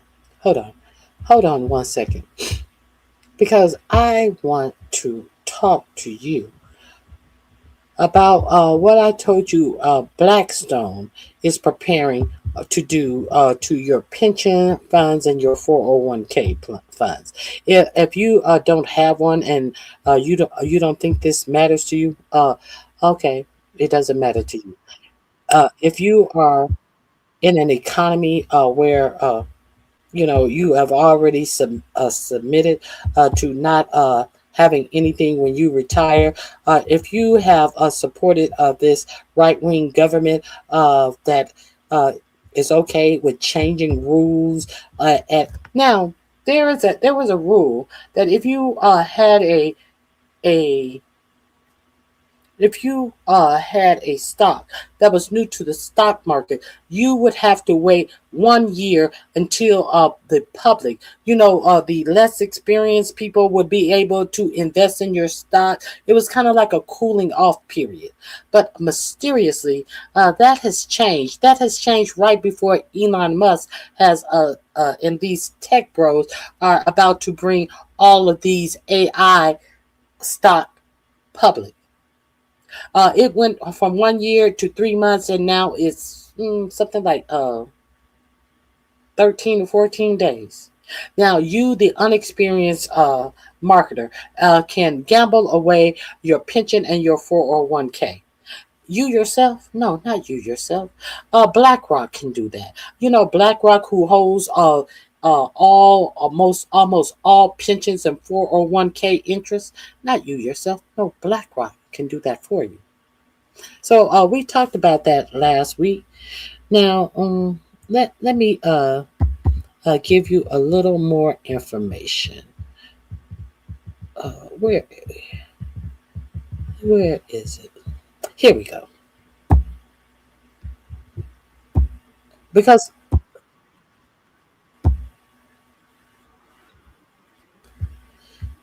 if you are not worried about that, if you are not aware about that, I just want to make you aware.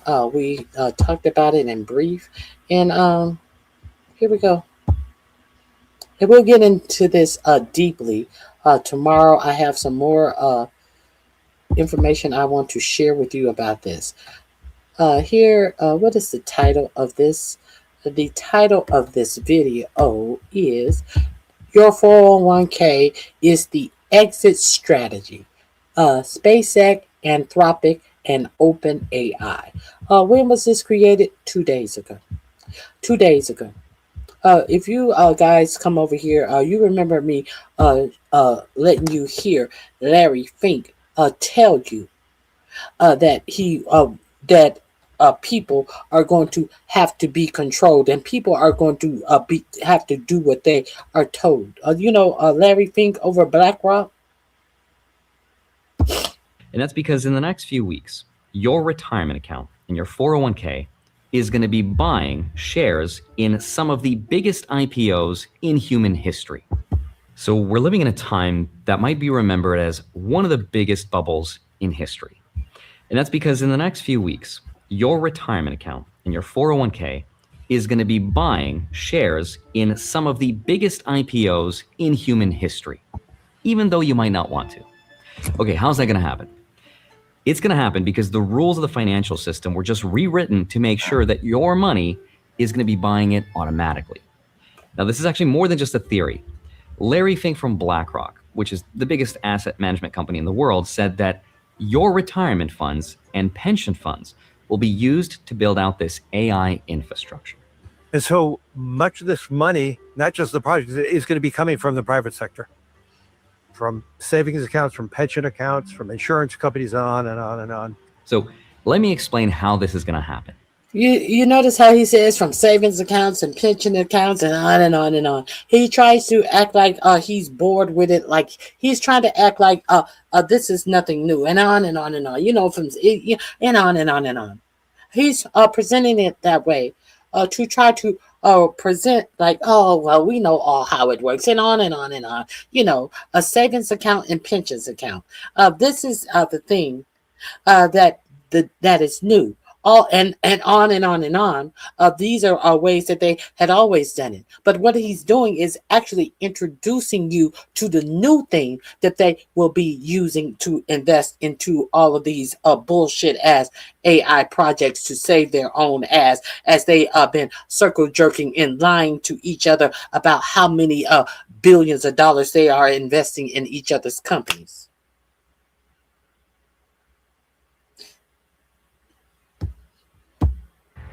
In the finance world, there's a concept called the IPO, or the initial public offering.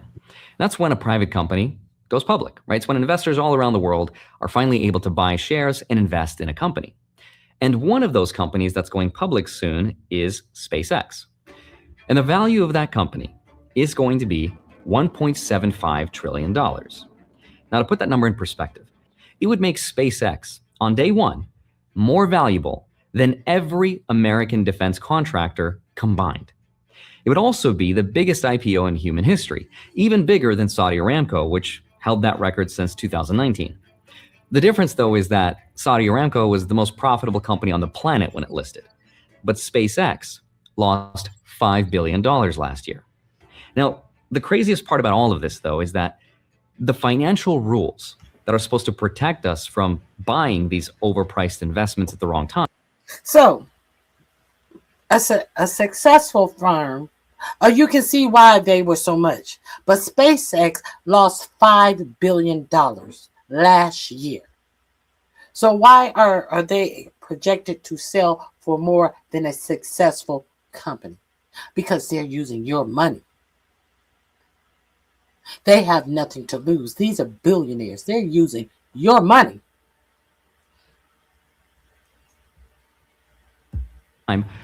Were also just changed right before these $5 billion last year. Now, the craziest part about all of this, though, is that the financial rules that are supposed to protect us from buying these, Aramco was the most profitable company on the planet when it listed, but SpaceX lost $5 billion last year. Now, the craziest part about all of this, though, is that the financial rules that are supposed to protect us from buying these overpriced investments at the wrong time were also just changed right before these IPOs. And that's because on May 1st, the NASDAQ introduced something called the fast entry rule, which cuts the waiting period for a company to be included in an index from 3 months to just 15 trading days. And what it also does is it gets rid of something called the float requirement that would have disqualified SpaceX, for example, from being included. The rule change will also force index funds to artificially inflate how much of the company they'll have to buy. So what we now have is a handful of insiders that got in really early at low prices, and now they need to exit. And to exit, they need buyers. They need a lot of buyers. Buyers that are going to absorb trillions of dollars worth of stock at peak values so that the insiders can walk away. But finding enough of these buyers for the biggest IPOs in history is going to be really hard, unless you change the rules, which means now your 401k might be the exit liquidity they need. Now, the story gets even crazier because SpaceX is just the first company in line, but right behind it is OpenAI and Anthropic. They're doing their own IPOs and going public. So we'll have 3 companies with a combined valuation of about $4 trillion. So SpaceX, OpenAI, and Anthropic would leapfrog every other company in America, basically on day one. And that's why some people are saying that this is going to be a bubble, the likes of which we have never seen before. And we're all going to fund it with our own retirement money. So in today's video, I want to show you how this is all going to work and the accounting trick they're going to use to make this AI boom look a lot more profitable than it really is, and what you might be able to do about it. So with that said, let's get into it. Hi, my name is Andre Jick. Hope you're doing well. Come for the finance and stay for the AI bubble. So first, I want to explain exactly how your money is going to end up buying all of these IPOs. This is why the financial industrial complex is as powerful as it is, because they control the flow of capital, aka the flow of where money goes. Here's how. There's something called the NASDAQ 100. It's basically the gold standard index for tech companies. It tracks the top 100 tech stocks. And there's over $600 billion worth of investment products that track this stuff. Meaning, when a company gets added to the NASDAQ 100, every single one of these funds that tracks the index is forced to automatically buy that stock. And they don't get a choice or a vote in this. And that automatic buying is worth billions and billions of dollars in demand for whichever company gets added. So getting into the NASDAQ 100 is like being given a money printer, because the moment that company is included, they get access to hundreds of billions of dollars in passive investment flows that has to buy their stock, whether they want to or not. Now, what's most interesting, though, is that the rules around getting into the index just changed on May 1st. The NASDAQ introduced something called the fast entry rule, and it changed 3 things. First, it changed something called the waiting period, because before, a new company had to wait until the NASDAQ's next yearly review before it could be added, and that could take up to a year. The fast track entry rule cuts that down to just 15 trading days. Now, the second thing it changed was something called the float requirement. A float is the percentage of a company's shares that are available for the public to buy and sell. So for example, if I was a company and I had 100 shares in total, but only 10 were available for people to invest in, my float would be 10%. Okay, but in the old rule, the NASDAQ wanted a minimum 10% public float to even qualify for an inclusion in the index. But SpaceX is planning to list with a float of around 4 to 5%. So under the old rules, that would be an automatic disqualification. Now, the third change is a hidden multiplier, right? And what that means is for any company listing with a float less than 20%, the NASDAQ now artificially inflates how the stock is weighed in the index. So a 4% float gets treated as if it were 12%. A 5% float is treated like 15%. So this multiplier is now 3x, which means index funds are now legally required to buy more stock than the actual available supply would normally justify. Now, what's important to understand here is that the NASDAQ didn't just write these rules for SpaceX specifically. They wrote them for a whole class of companies, and SpaceX just happens to be the first in line for these IPOs. But right behind them is OpenAI and Anthropic, and they're planning to do their own public listings. So just 3 companies that are going public are going to be potentially funneling as much as $4 trillion worth of newly issued stock into passive retirement accounts within a couple months of each other. And the NASDAQ, by the way, is not alone. The FTSE Russell, another index, is doing the same thing. They are allowing the index inclusion after just 5 days. Right? S&P is doing the same thing. So what we have is every major index provider is racing to update their rules at the same time. Now you could look at this and say, okay, well, to make it, and they're updating their rules to make it easier for your money to be to prop up these AI, your retirement, your money, all of the millions of people in the United States.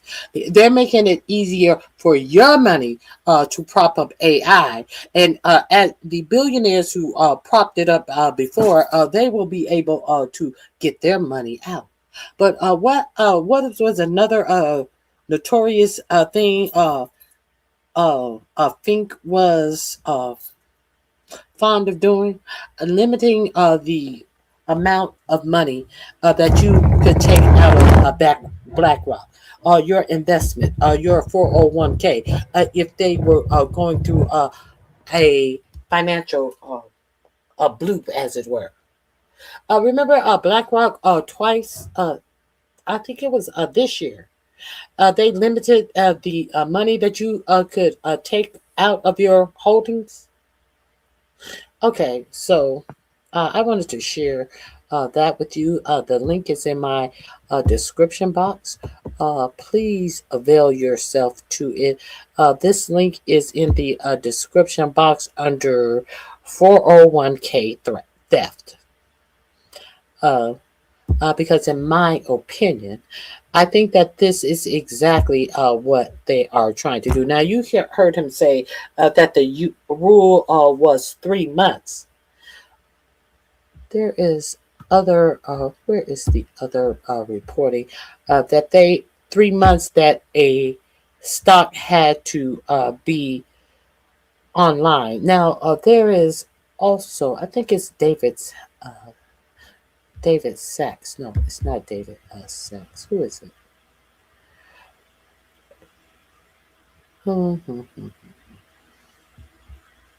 I think it may be right here.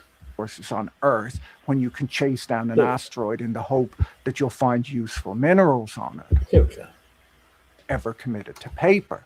They're written by corporate lawyers for other corporate lawyers to ensure. When a company decides to go public, they're required by the Securities and Exchange Commission to file an S-1 prospectus. Historically, these are some of the driest documents ever committed to paper. They're written by corporate lawyers for other corporate lawyers to ensure that no one anywhere is ever accidentally entertained.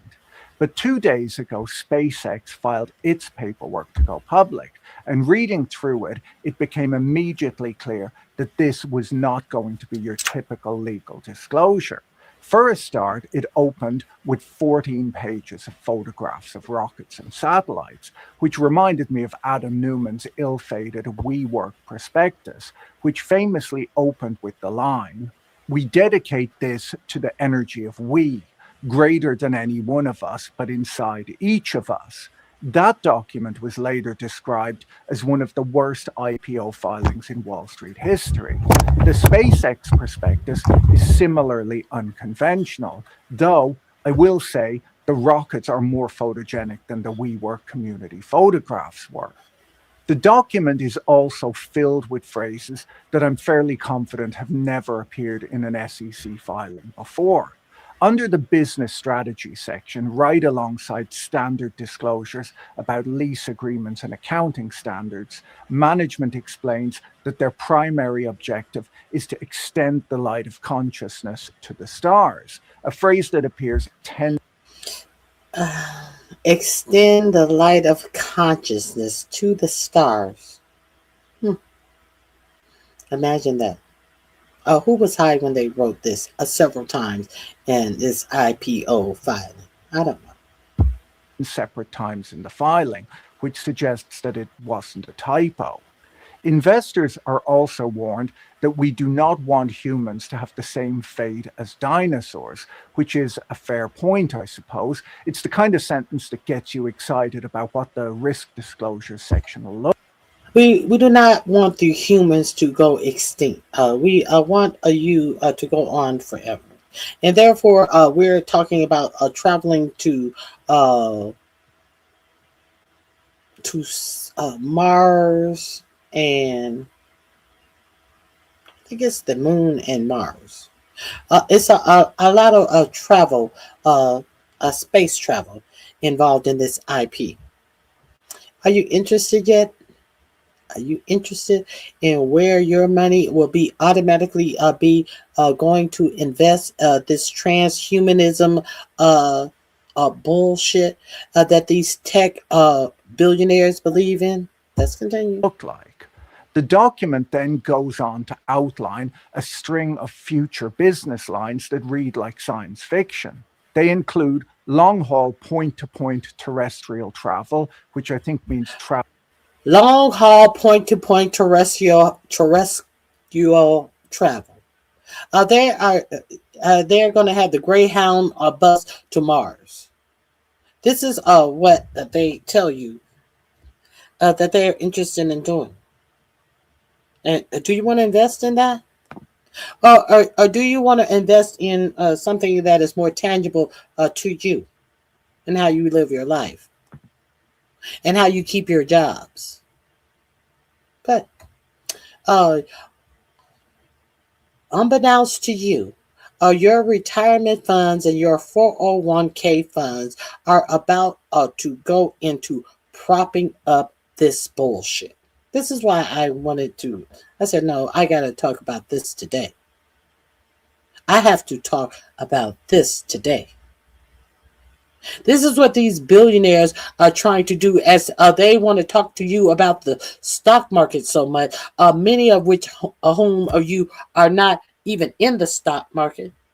God forbid you have worked 30, 40 years and you have a 401k plan and a pension.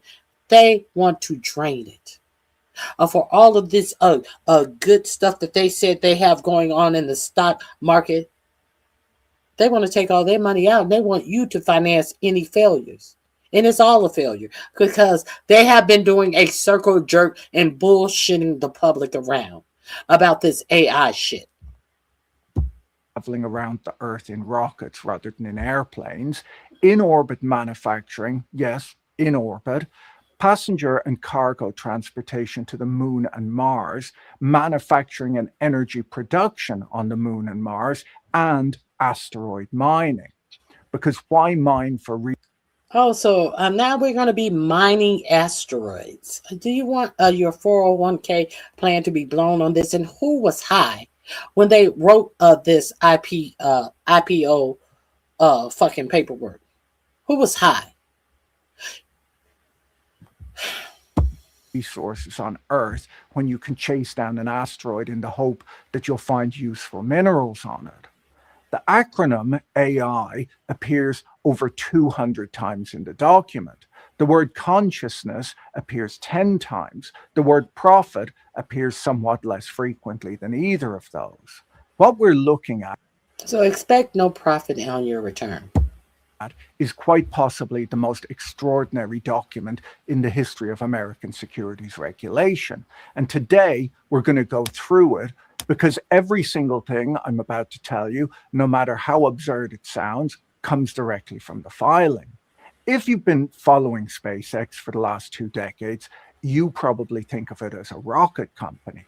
In recent years, with the rapid expansion of Starlink, you might have updated that to a satellite internet company. But if you read the IPO prospectus, you're in for a surprise. SpaceX is now apparently an AI company. According to the document, 93% of the company's total addressable market is attributed to AI. And based on the capital expenditure breakdown, roughly 60% of all spending is now going into artificial intelligence infrastructure. The prospectus breaks. Why do they have to put more spending in and raise capital for X anymore? Because they are full of government contracts, so they don't need to any more startup firms for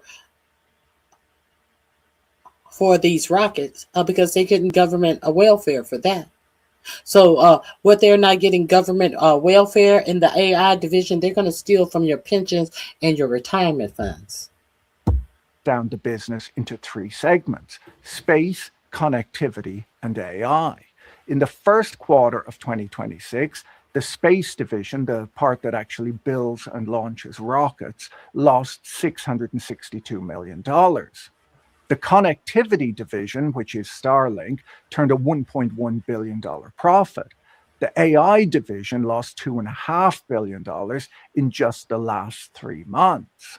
The only division that AI lost $2.5 billion in the last 3 months.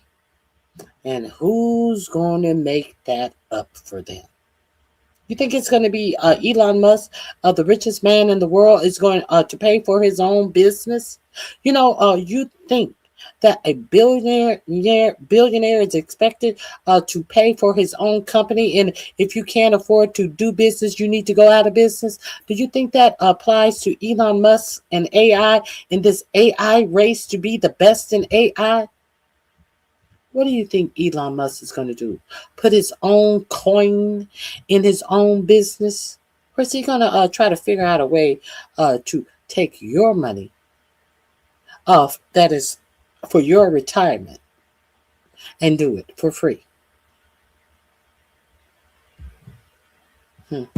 that makes money is the satellite internet business. Everything else loses money.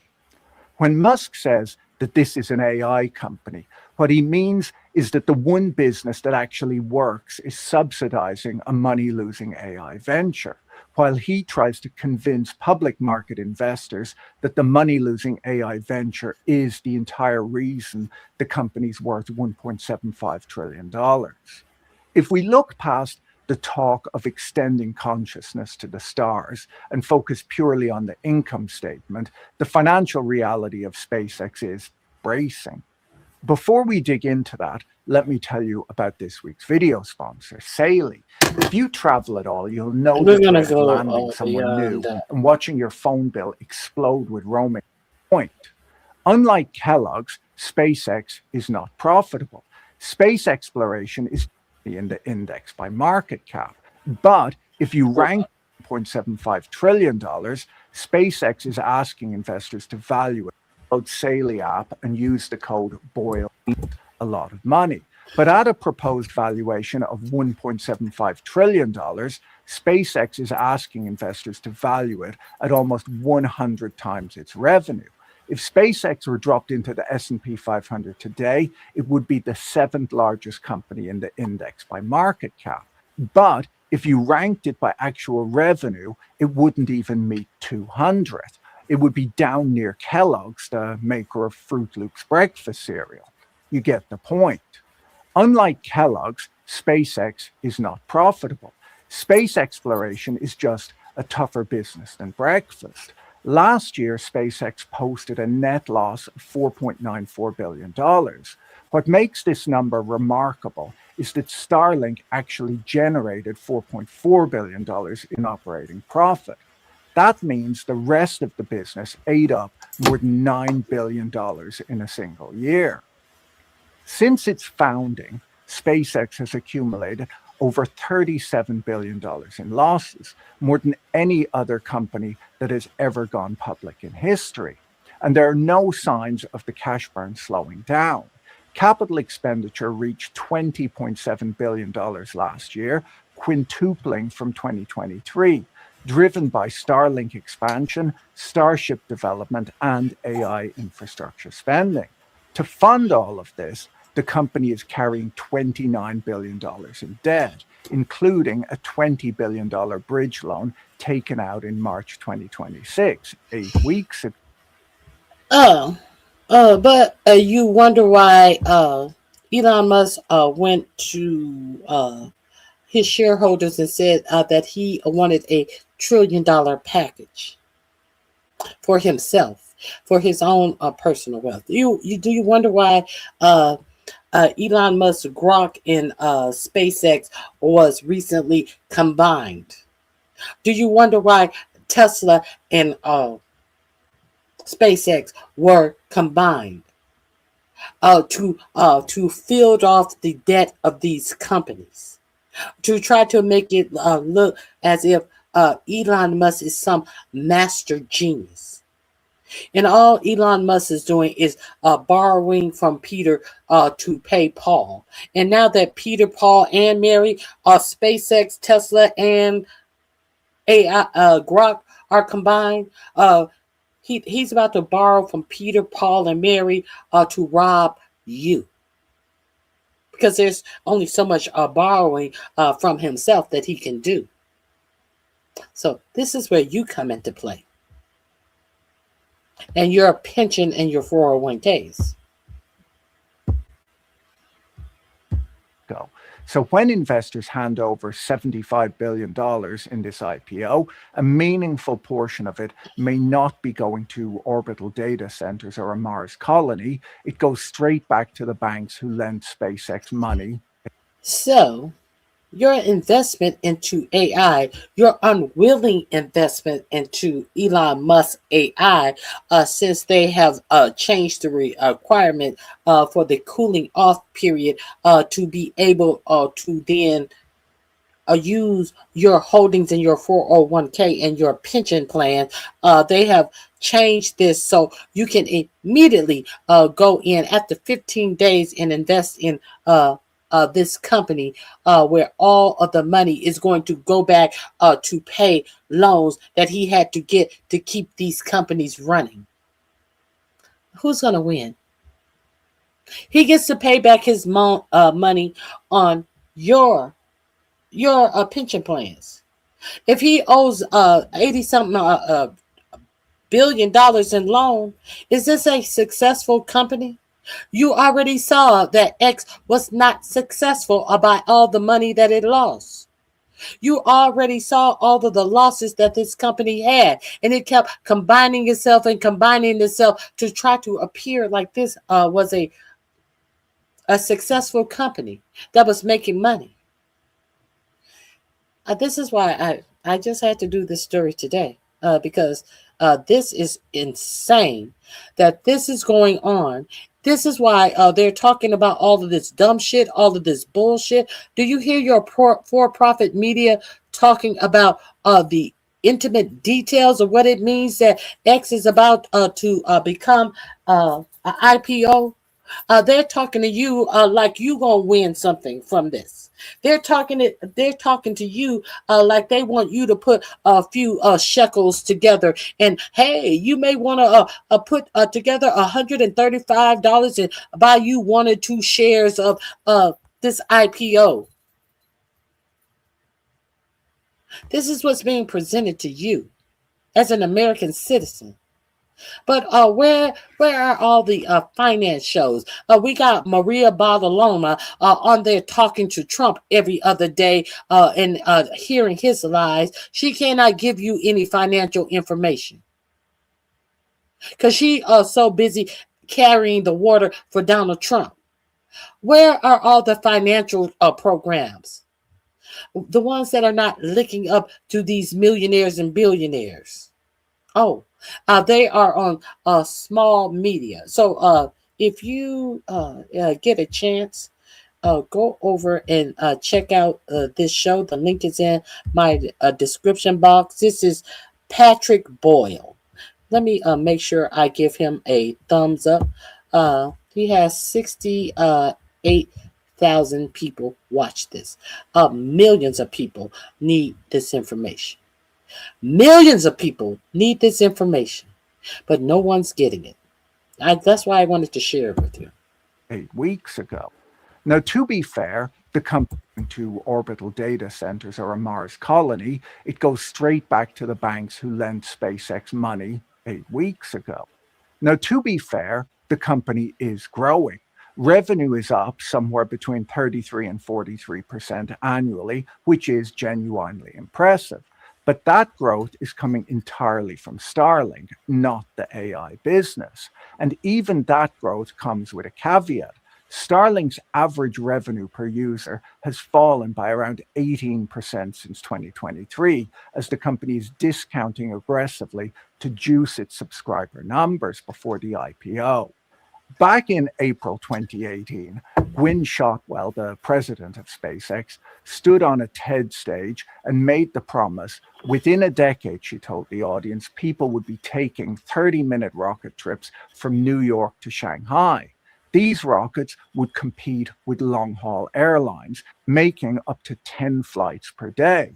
That decade expires in under 2 years now, which is not much time to figure out how to safely replace the jumbo jet with a reusable. Now we all know Elon Musk is all when he was trying to sell this IPO, him and Jamie Dimon went on a big press thing where they were trying to persuade all of these people to buy into this IPO. And all of the stuttering and stammering that Elon Musk and all of the incoherent sentences and incoherent thought processes that he had in trying to sell this lets you know you need to be smoking whatever these people are smoking when you hear this sales pitch, to think that these people are doing anything other than fleecing you of your future retirement, in my opinion. Ballistic missile that requires passengers to withstand 3 Gs at takeoff. Now, if you were paying attention earlier, you may remember the phrase long-haul point-to-point terrestrial travel from the prospectus. That is this product. It is still being pitched to investors as a future revenue stream. There's no sign of a commercial commuter rocket, and there are under 2 years left on the clock. In the list of yet-to-be-realized business lines, there's a section on payment processing. Twitter, Elon Musk's everything app, has been talking about becoming a financial services platform for several years now. They've secured. Yes, Twitter has been talking about becoming that. Why do you think that Elon Musk, when he was with Doge, he went in, and one of the first agencies he cut was the agency that Elizabeth Warren created. What is not the FDIC? The Consumer Financial Protection Bureau. Why do you think that he got rid of the CFPB?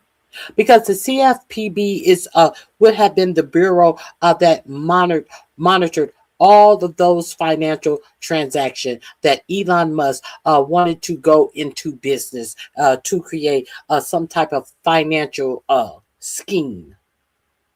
And they would have been under the watchful eye of the CFPB, which would claw back any illegal dollars that had been taken from you by such financial institutes that Elon Musk wants to create.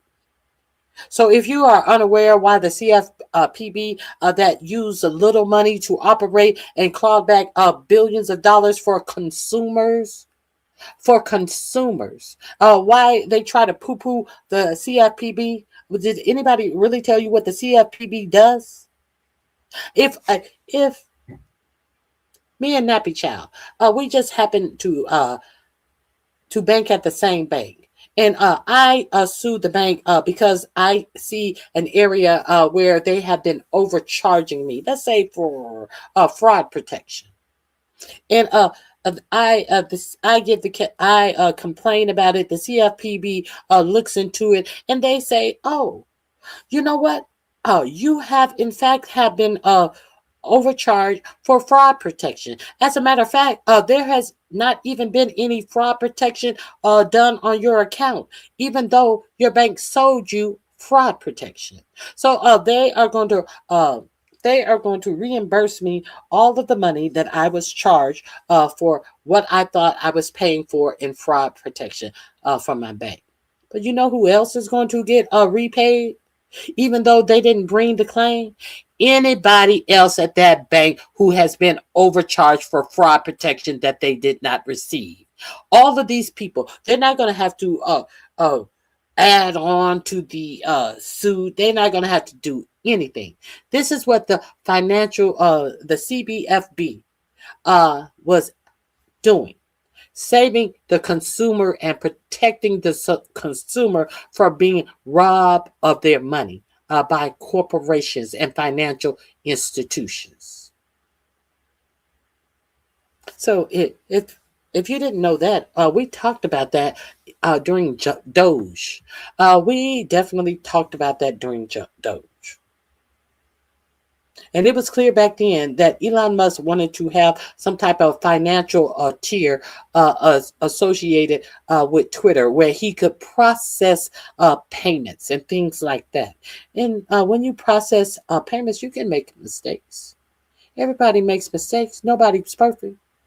But the CFPB was going to be there to make sure any mistake that was made against the consumer would be ratified, and the consumer would get their money back from these financial institutions.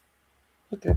Money transmitter licenses in a handful of US states, but they don't have a functioning payments product yet. So SpaceX is now partially in the business of filing paperwork with the Nevada Department of Business and Industry in pursuit of the dream of processing an $8 peer-to-peer payment on a rocket company's social media platform. SpaceX claims its total addressable market is $28.5 trillion. This is larger than the entire GDP of the United States, and almost entirely built on businesses that do not yet exist. As the Financial Times Lex column noted, the market has never before had to price a stock this speculative at this size. Musk has thrown out some wild number over the years. He once suggested Tesla could be worth 100, I think that must be trillion, with luck. Most attempts to value SpaceX will end up being both overly precise and incredibly vague, but the market has never before had to price a stock so speculatively, yet so large. With irrevocable control and every major Wall Street bank at its beck and call, for now, it's worth whatever Musk says it's worth. So, let's be real clear. They're about to cash in on this AI bubble scam. Let's be real clear. So I just wanted to bring this with you to you guys today. All of these links are in my description box. The last two links about these big tech companies are going public. Be afraid. Be very afraid. They went from having to. Oh. Look who I found. RFK Jr. and Mark Wayne Mullen. They have been missing from their job positions. But look who I found. We have the Hunter virus. We have a new strain of the E. coli out. And we have these worms. What is the worms that are infecting the cows? I forget the name of the worms. We have them out. And RFK Jr. has been missing in action. But guess who we found at Dr. Oz's house? Peculiar enough. It seems like RFK Jr. has been located. Why?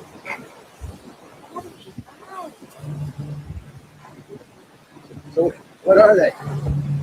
He's barefoot catching snakes. I wish these. Has anybody seen a cottonmouth viper? Has anybody seen, what do they call them? What do they call them? What do they call those snakes? Those black snakes that are in the South. Have anybody seen one of those before?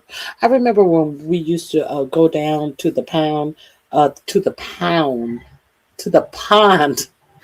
My parents used to always tell us to don't go down too close to the water's edge because of those snakes. would be out there. What are those snakes again? I can't remember. But RFK Jr. is at Dr. Oz's house, and he decides to just grab snakes. He doesn't know what kind of snakes they are. Remember, he said he had a worm in his brain. He doesn't know what type of snakes these are, but he decides to catch them and folly with them because he says that the snakes were having sex, and then. Not knowing what type of snakes these are, instead of letting them go, instead of holding them properly, he's holding snakes by their mid-body closer to their tails. So what they can do, what they can turn around and bite him. And this is exactly what they did to the head of the Department of Health and Human Services, who decides to grab up snakes by their tail until he gets bitten. You know, the same Department of Health and Human Services chair that took his grandchildren swimming in a creek that had a sign displayed that told you do not swim because there was raw E. coli in the creek. That this man. And listen at Dr. Oz.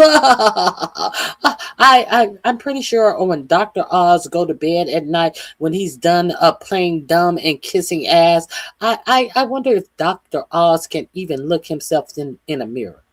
But I guess Dr. Oz has been on the grift so long since Oprah has put him on, and he has become the professional grifter. Maybe he doesn't have any trouble looking himself in the eye. It's just disgusting. Well, they were having sex, son. So what were they?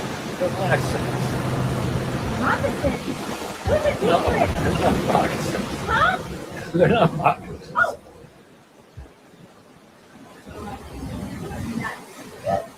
Bit. Are they biting? Yeah. Are they biting? Yeah.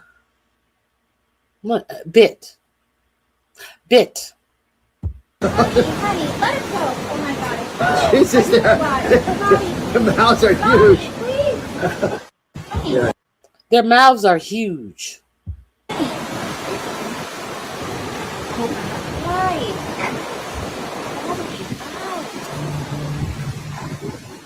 So what are they?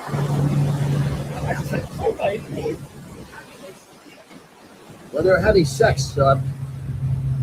So what were they?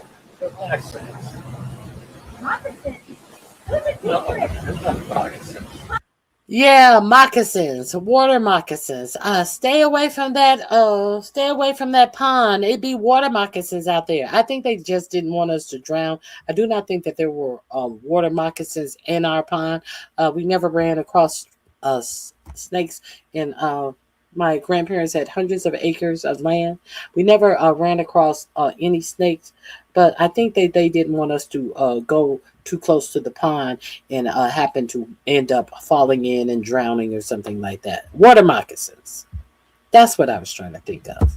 They're not moccasins.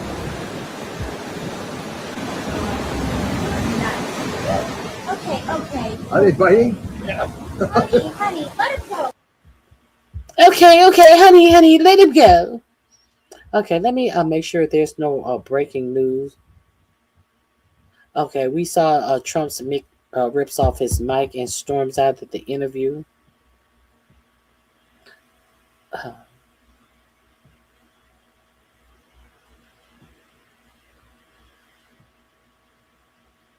They're trying to attack Brand. What is his name? Graham Plantner. Now they are trying to attack him. It is crumbling. What else? The Ring of Fire. Trump is desperate as approval hits record low. Now, please do not continue to say his approval record is at 37 because his approval record has been allegedly at 37 for we celebrated over a freaking year. What is the approval ratings? Let's hope that it is where it needs to be in the 20s by now. 500 days of Trump's second term. 500. And how do we celebrate? Donald Trump's approval rating cratered to a net negative 25 points. It's not bad. It's historically bad. That is the most unpopular any president has ever been at this point in the entire history of the tracker that measures it. Donald Trump is statistically the least popular person to ever hold this job. And he got there in just 500 days. And we've covered the way he got here, okay? The exact thing he promised to fix on day one, prices, gas is over $4 a gallon, up about $1 from a year ago because he started a war with Iran to distract from the Epstein files, allegedly. And of course, the oil markets did what oil markets do. And on inflation specifically, his approval is sitting around 25%. 75% of Americans either are undecided or don't approve of him on inflation. To put that in perspective, more Americans now say that the economy is worse under Trump than at any given point under the last guy. You know, the guy who inherited an economy coming out of a pandemic. Biden. But the reason I bring all of this up, after 500 days, with the worst numbers in recorded history, who is President Trump blaming? Biden. The Democrats, as he calls them, and specifically Joe Biden, and Barack Obama. Barack Hussein Barack Obama has not been president for almost a This tells you what an idiot he is, and what an idiot he knows that MAGA is. To bring up President Obama and his current failings, it's just ridiculous. It's just ass backwards. The reason he's bringing up President Obama is because President Obama successfully had Iran in a agreement that President Trump tore up in his first term because he was so butthurt that a black man could do something successfully. So he wanted to pretend, and he wanted to tell all of you Trumpianites that Barack Obama did a bad deal. Now, he talked to you about all the bundles of cash that Obama gave Iran, but what he did not tell you that this $1 billion that Iran got when they signed the JCPOA deal is that this was Iran's own money that was sanctioned, that they released. This was the agreement. And what he is not telling you right now, as he continues to tell you that they are close to an agreement himself, since he has torn up the Iran agreement that they had with Obama, but he's not telling you. When he tried to, he and J.D. Vance, plain loads of money. What they are not telling you is, it is estimated that they are in negotiation of releasing over $100 billion of sanctioned money back to Iran. Are they telling you that? But I see. Do you understand now why he is pissed hot mad with President Obama?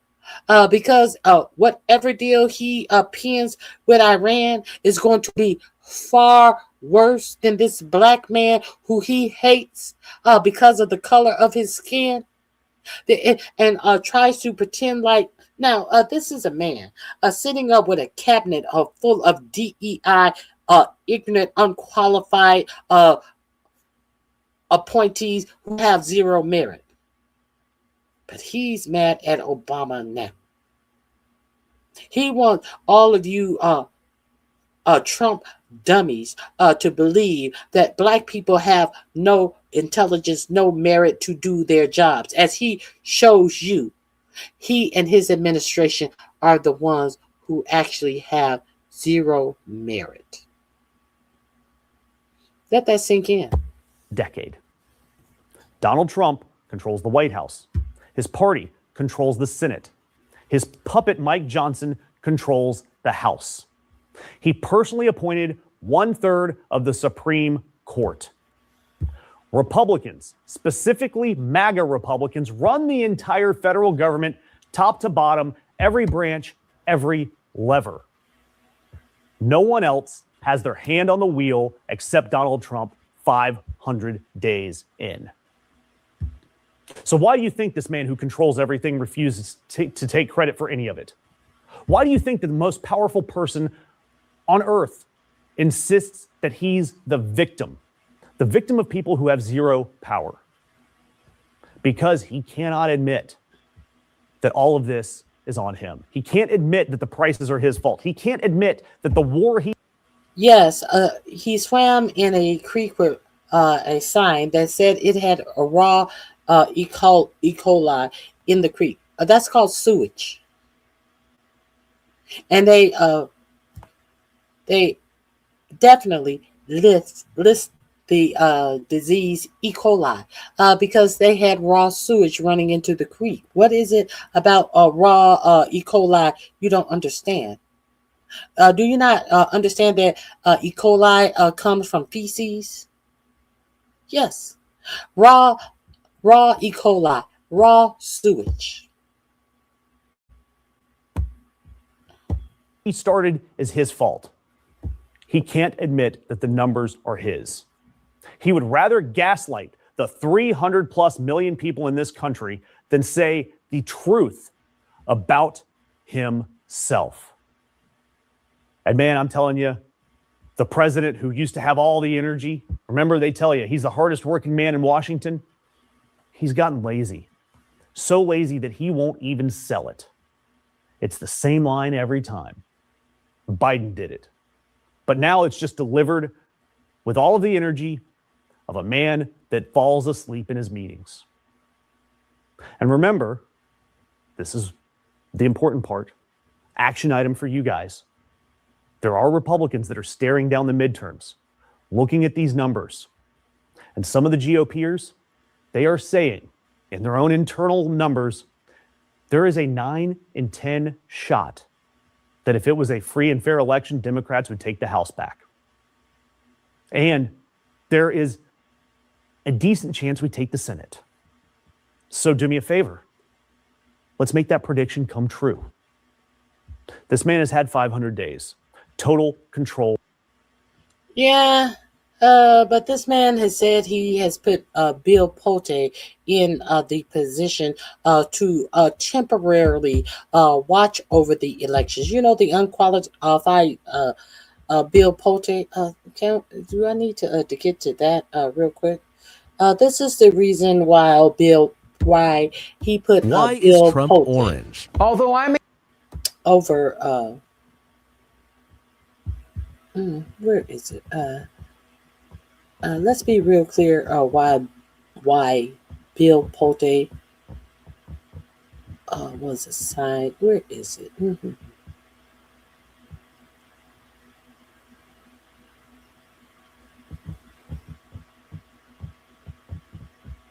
Did I I think I did this. No, I didn't do this. I'm a guy that's into space. I hope we go to Mars and all that stuff to see that get turned into a way to transfer. We uncovered a hidden wealth transfer. This is a part of the Elon Musk story, the IPO story. We discovered a hidden wealth transfer in the SpaceX IPO. You're holding the bag. I did not share this with you. I want to share this with you. Now, you heard earlier in the earlier video that a new IPO must be online. He said from 3 months, and it went down from 3 months to 15 days. I believe this is the one that is going to tell you prior to having to be online 3 months. It had used to have to be online for 1 whole year. And then they shortened it to 3 months. And then they shortened it again to 15 days where your 401k manager or BlackRock can then take your pension and your 401k and throw it in the rocket boosters of Elon Musk IPO that is not going to garner you any returns on your money and have you more than likely broke. For wealth from ordinary people who are just trying to save for retirement to I'm a guy that's into space. I hope we go to Mars and all that stuff. To see that get turned into a way to transfer wealth from ordinary people who are just trying to save for retirement to people like Elon Musk is just depressing. SpaceX is going public this month. It could be the biggest IPO in history. It could also make Elon Musk the world's first trillionaire. Millions of Americans like you and me are about to become SpaceX shareholders. We won't buy a single share. The reason why I described it as a bag holder situation is because it feels like it's getting engineered to people. Bag holders, IPO, valuations. Sounds complicated. It's supposed to. But you don't need a finance degree to understand it. You need 10 minutes. The whole scheme hinges on something you've probably heard of. Index funds. A good chunk of American retirement savings are tied to them. You pick a fund, it picks an index, which picks the stocks. You don't think about it. That's the point. Index funds are supposed to be safe. Passive. The rules are the rules. Except, if you look closely, the rules seem like they're being rewritten to make people like Elon Musk fabulously wealthy at everyone else's expense. Every piece of evidence we have is that the IPO is being engineered to rise very rapidly after it prices and then fall very dramatically after that. That is a recipe for retail investors especially to take large losses. Here's how the scheme works and what you can do about it. So are there really 3 hours of questions? Or has it? Are you fucking serious? Yeah. I have to be careful about saying things about companies that might go public. That's never been a problem for you, Elon. You can't hype companies that might go public. $1.75 trillion. That's the value Elon Musk has floated for SpaceX when it goes public this month. More than Walmart. Is it worth that? SpaceX is a real company. It shoots satellites up in the sky. It provides things like Starlink. It's a very impressive engineering company. That's Robin Wigglesworth, editor at the Financial Times. There is definitely real business to be done there and real asset value there. The question is whether it is as large as Musk claims it is. George Perkins advises investors where to put their money. Last year, SpaceX made about $19 billion. Most of it from Starlink and government contracts. But a company's market value is partially a bet on what that company will earn in the future. That bet is called a revenue multiple. Facebook went public at roughly 10 times its projected revenue. SpaceX is asking for over 50 times. The combination of sheer size and this extreme multiple is completely unprecedented. Based on the numbers that we know, that is absolutely batshit. This valuation seems too good to be true. Some investors may need it to be. In 2022, Elon Musk raised $44 billion and bought Twitter. His backers, Andreessen Horowitz, a Saudi prince, the co-founder of Palantir, and Jack Dorsey, the guy who founded Twitter in the first place. Musk renamed it X, and within a year, it's worth less than half he paid. That's a problem. There was also a solution. AI was hot.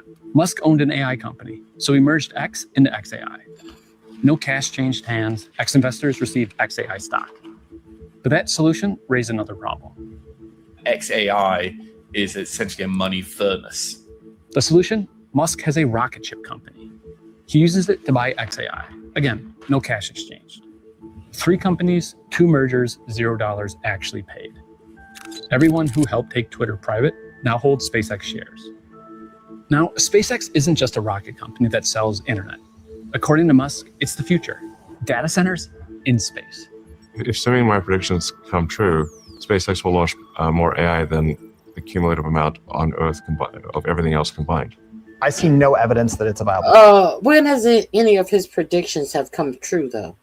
Aren't we still waiting on the Tesla sports car that can go 0 to 100 in 3.2 seconds or something like that? When has any of his projections come through? Aren't we still waiting on the Tesla taxi, the totally self-driven car from Tesla? Aren't we still waiting on that? As there are other cars that are out here doing 100% autonomous driving. When does any of his predictions come through? And who do they usually help? Business opportunity. There are far too many physical challenges with doing this. But the value has to hold, because so far, no one has been paid. Investor shares are only worth something on paper. To turn paper into cash, SpaceX has to go public. When a company goes public, it opens its doors. Early investors cash out, get paid for the risk they took. Everyone else gets a chance to own a piece of something that used to be off limits. Early investors do what? They've been holding on to this for how long? Even the original owner of Twitter invested in his purchase of X from Twitter. Can you imagine how long he has waited for a return on his investment? But he was lulled into some sense of, oh, you're going to make so much on your money. And Twitter is worth less than half than what it was worth when it was purchased. Do you think they're going to exit as soon as there is a profit to claw out of Elon Musk companies that he combined and recombined and combined again? Do you think that these people who have been holding on to these shares that have absolutely gained them nothing is going to exit stage right as soon as your profit sharing as soon as your 401k and your pension funds are going to be allowed to buy into this IPO? What do you think these rich people are going to do? And how much do you think that these IPOs are going to be worth when all of these rich people cash out and leave? It will probably be even more money in the accounts, not just because of the fact that they are rich people. I'm not saying that it's going to be less. It could be more money that is invested into X. What do you think the valuation of the stock is going? You think the valuation of the stock is going to stay the same? Do you think they are going to put some more regulations on when you can and cannot, and how long you must be invested in the stocks before? What do you think? Come on. It's called an initial public offering, or IPO for short. It is a very normal part of a company's evolution and life cycle. There isn't just Twitter investors here. SpaceX's original investors took a big risk. Peter Thiel, Palantir's other co-founder, Google, and Andreessen Horowitz. But SpaceX's IPO is anything but normal. In a typical IPO, 90% of shares go to institutional investors, pension funds, banks, insurance companies. Regular people get 10%. SpaceX says they're changing that. 30% to ordinary people. Main Street, not Wall Street. When you see an IPO give a far larger allocation to ordinary investors, it's usually a sign that they can't get professional investors to buy it at that price. The price is nuts. And if you can't sell it to professional investors, well, you sell it to unprofessional investors who don't know any better. If people want to invest in SpaceX's IPO, that's their right. The problem is Musk found a way to make people invest in SpaceX, whether they want to or not. How? Index funds. The index fund is one of the rare examples of the finance industry coming up with something that lines the pockets of ordinary people and not Wall Street itself. An index is a list. Someone decides which companies go on it. A fund is a basket. Someone builds it to mirror the list. When a company gets added to the index, every fund mirroring it has to buy shares, not because they think it's a good investment, but because the rules require it. Index funds have both outperformed the vast majority of active managers in every market, in every country over any time frame in the long run. Thousands of indexes exist. Nearly a third of American stock is tied to one of them. One of the most popular tracks the NASDAQ 100, the 100 biggest non-financial stocks on the NASDAQ exchange. Under NASDAQ's index rules, SpaceX isn't eligible to be included in the NASDAQ 100. New companies have to wait up to a year. It's called seasoning. Seasoning a stock is just the process of having it trade publicly for a while.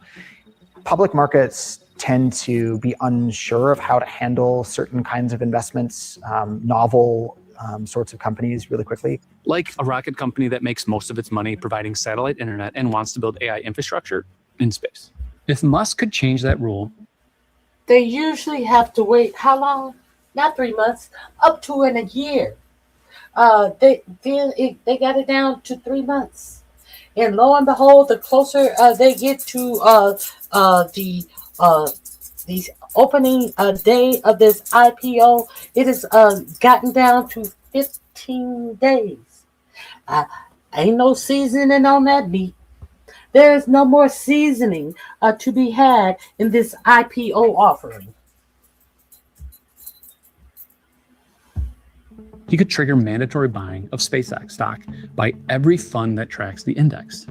This spring, NASDAQ changed their rules. This document outlines the proposed changes to the NASDAQ 100 index. The most important, a fast entry rule. If a huge company goes public, it gets into the index in 15 trading days. No seasoning. There was a public comment period. Wall Street was for it. They say companies are more mature now, and these changes allow the index to better represent the market. The opposition came from regular investors concerned about buying unproven companies at high prices. But the rule change isn't the goal. The goal is what the rule change enables, a plan with 4 different steps. Like everything, the price of a stock is based on supply and demand. How do you increase the price? 1, artificial scarcity. Most IPOs offer 15 to 20% of their shares to the public. SpaceX, less than 5. 2, of those shares, retail investors get 30%, or up to 3 times the normal allocation. Remember, Main Street over Wall Street. Combined, a bunch of demand and a small supply. That means a higher than normal price. 3, 15 trading days after the IPO, SpaceX enters the NASDAQ 100. Any index fund tracking the NASDAQ 100 now has to buy SpaceX. You have this wall of money coming from index funds that it has to buy no matter what the price. Turbocharging the price. Step 4, let early investors cash out. There are restrictions on this, a lockup period. Same idea as seasoning. The people who know the most aren't allowed to sell until the market has had time to actually figure out what the stock is worth. According to SpaceX's own IPO filing, Elon has to wait a year. But some early investors can begin cashing out before the standard 180 days. The people buying as the price rises? Retirement savers, through index funds. The people selling? If history is any guide, the original SpaceX, Twitter, and xAI investors. I like to stay optimistic when I can, but the setup there is for some pretty abusive market manipulation. Legal, probably. Ethical, doubtful. And in fact, absolutely not. None of this works without NASDAQ changing the rules. Musk made sure there was an incentive to do so. NASDAQ is both an index provider and an exchange. Ben Schifrin spent 18 years at the Securities and Exchange Commission, which oversees the stock market. You know, it kind of used to be the case that the exchange, wasn't really supposed to be this for-profit money-making entity, but now it is. 2 stock exchanges compete for every major listing, New York and NASDAQ. For the NASDAQ stock exchange, having SpaceX is a big win. You want big, prestigious tech companies to go public there, and the New York Stock Exchange wants them to go public on the New York Stock Exchange. SpaceX was the prize. Musk knew it. According to Reuters, Musk conditioned where SpaceX would list on one thing: fast-track SpaceX into their major index. It's all gravy for NASDAQ. SpaceX pays NASDAQ to list their stock. The real money is somewhere else. All the data and trading fees that they then sell over time, year after year, to other trading firms, to asset managers. NASDAQ changed a rule that shapes trillions of dollars in retirement savings. No regulator approved it. If an index wants to change how it's going to include certain stocks in that particular index, that is not something that has to be approved by the Securities and Exchange Commission. Upwards of $30 trillion is being directed by a process that's effectively self-regulated. I think at some point we are going to have to say that these are incredibly influential investment advisors in practice, and they should be regulated and supervised accordingly. Because it's not just SpaceX or NASDAQ. You can see how, one index. Okay. So now we know that none of this has been approved. This is not overseen by any type of approval. Of course it's not. It's just the regular American people who have worked their entire lives, worked and saved for their future. Why would you be protected from a billionaire using your savings as a slush fund? All right, I have to get out of here. I appreciate you guys being here. I hope you guys have a great day. I may be back tomorrow. I may not be, but thank you for being here. All right, bye-bye.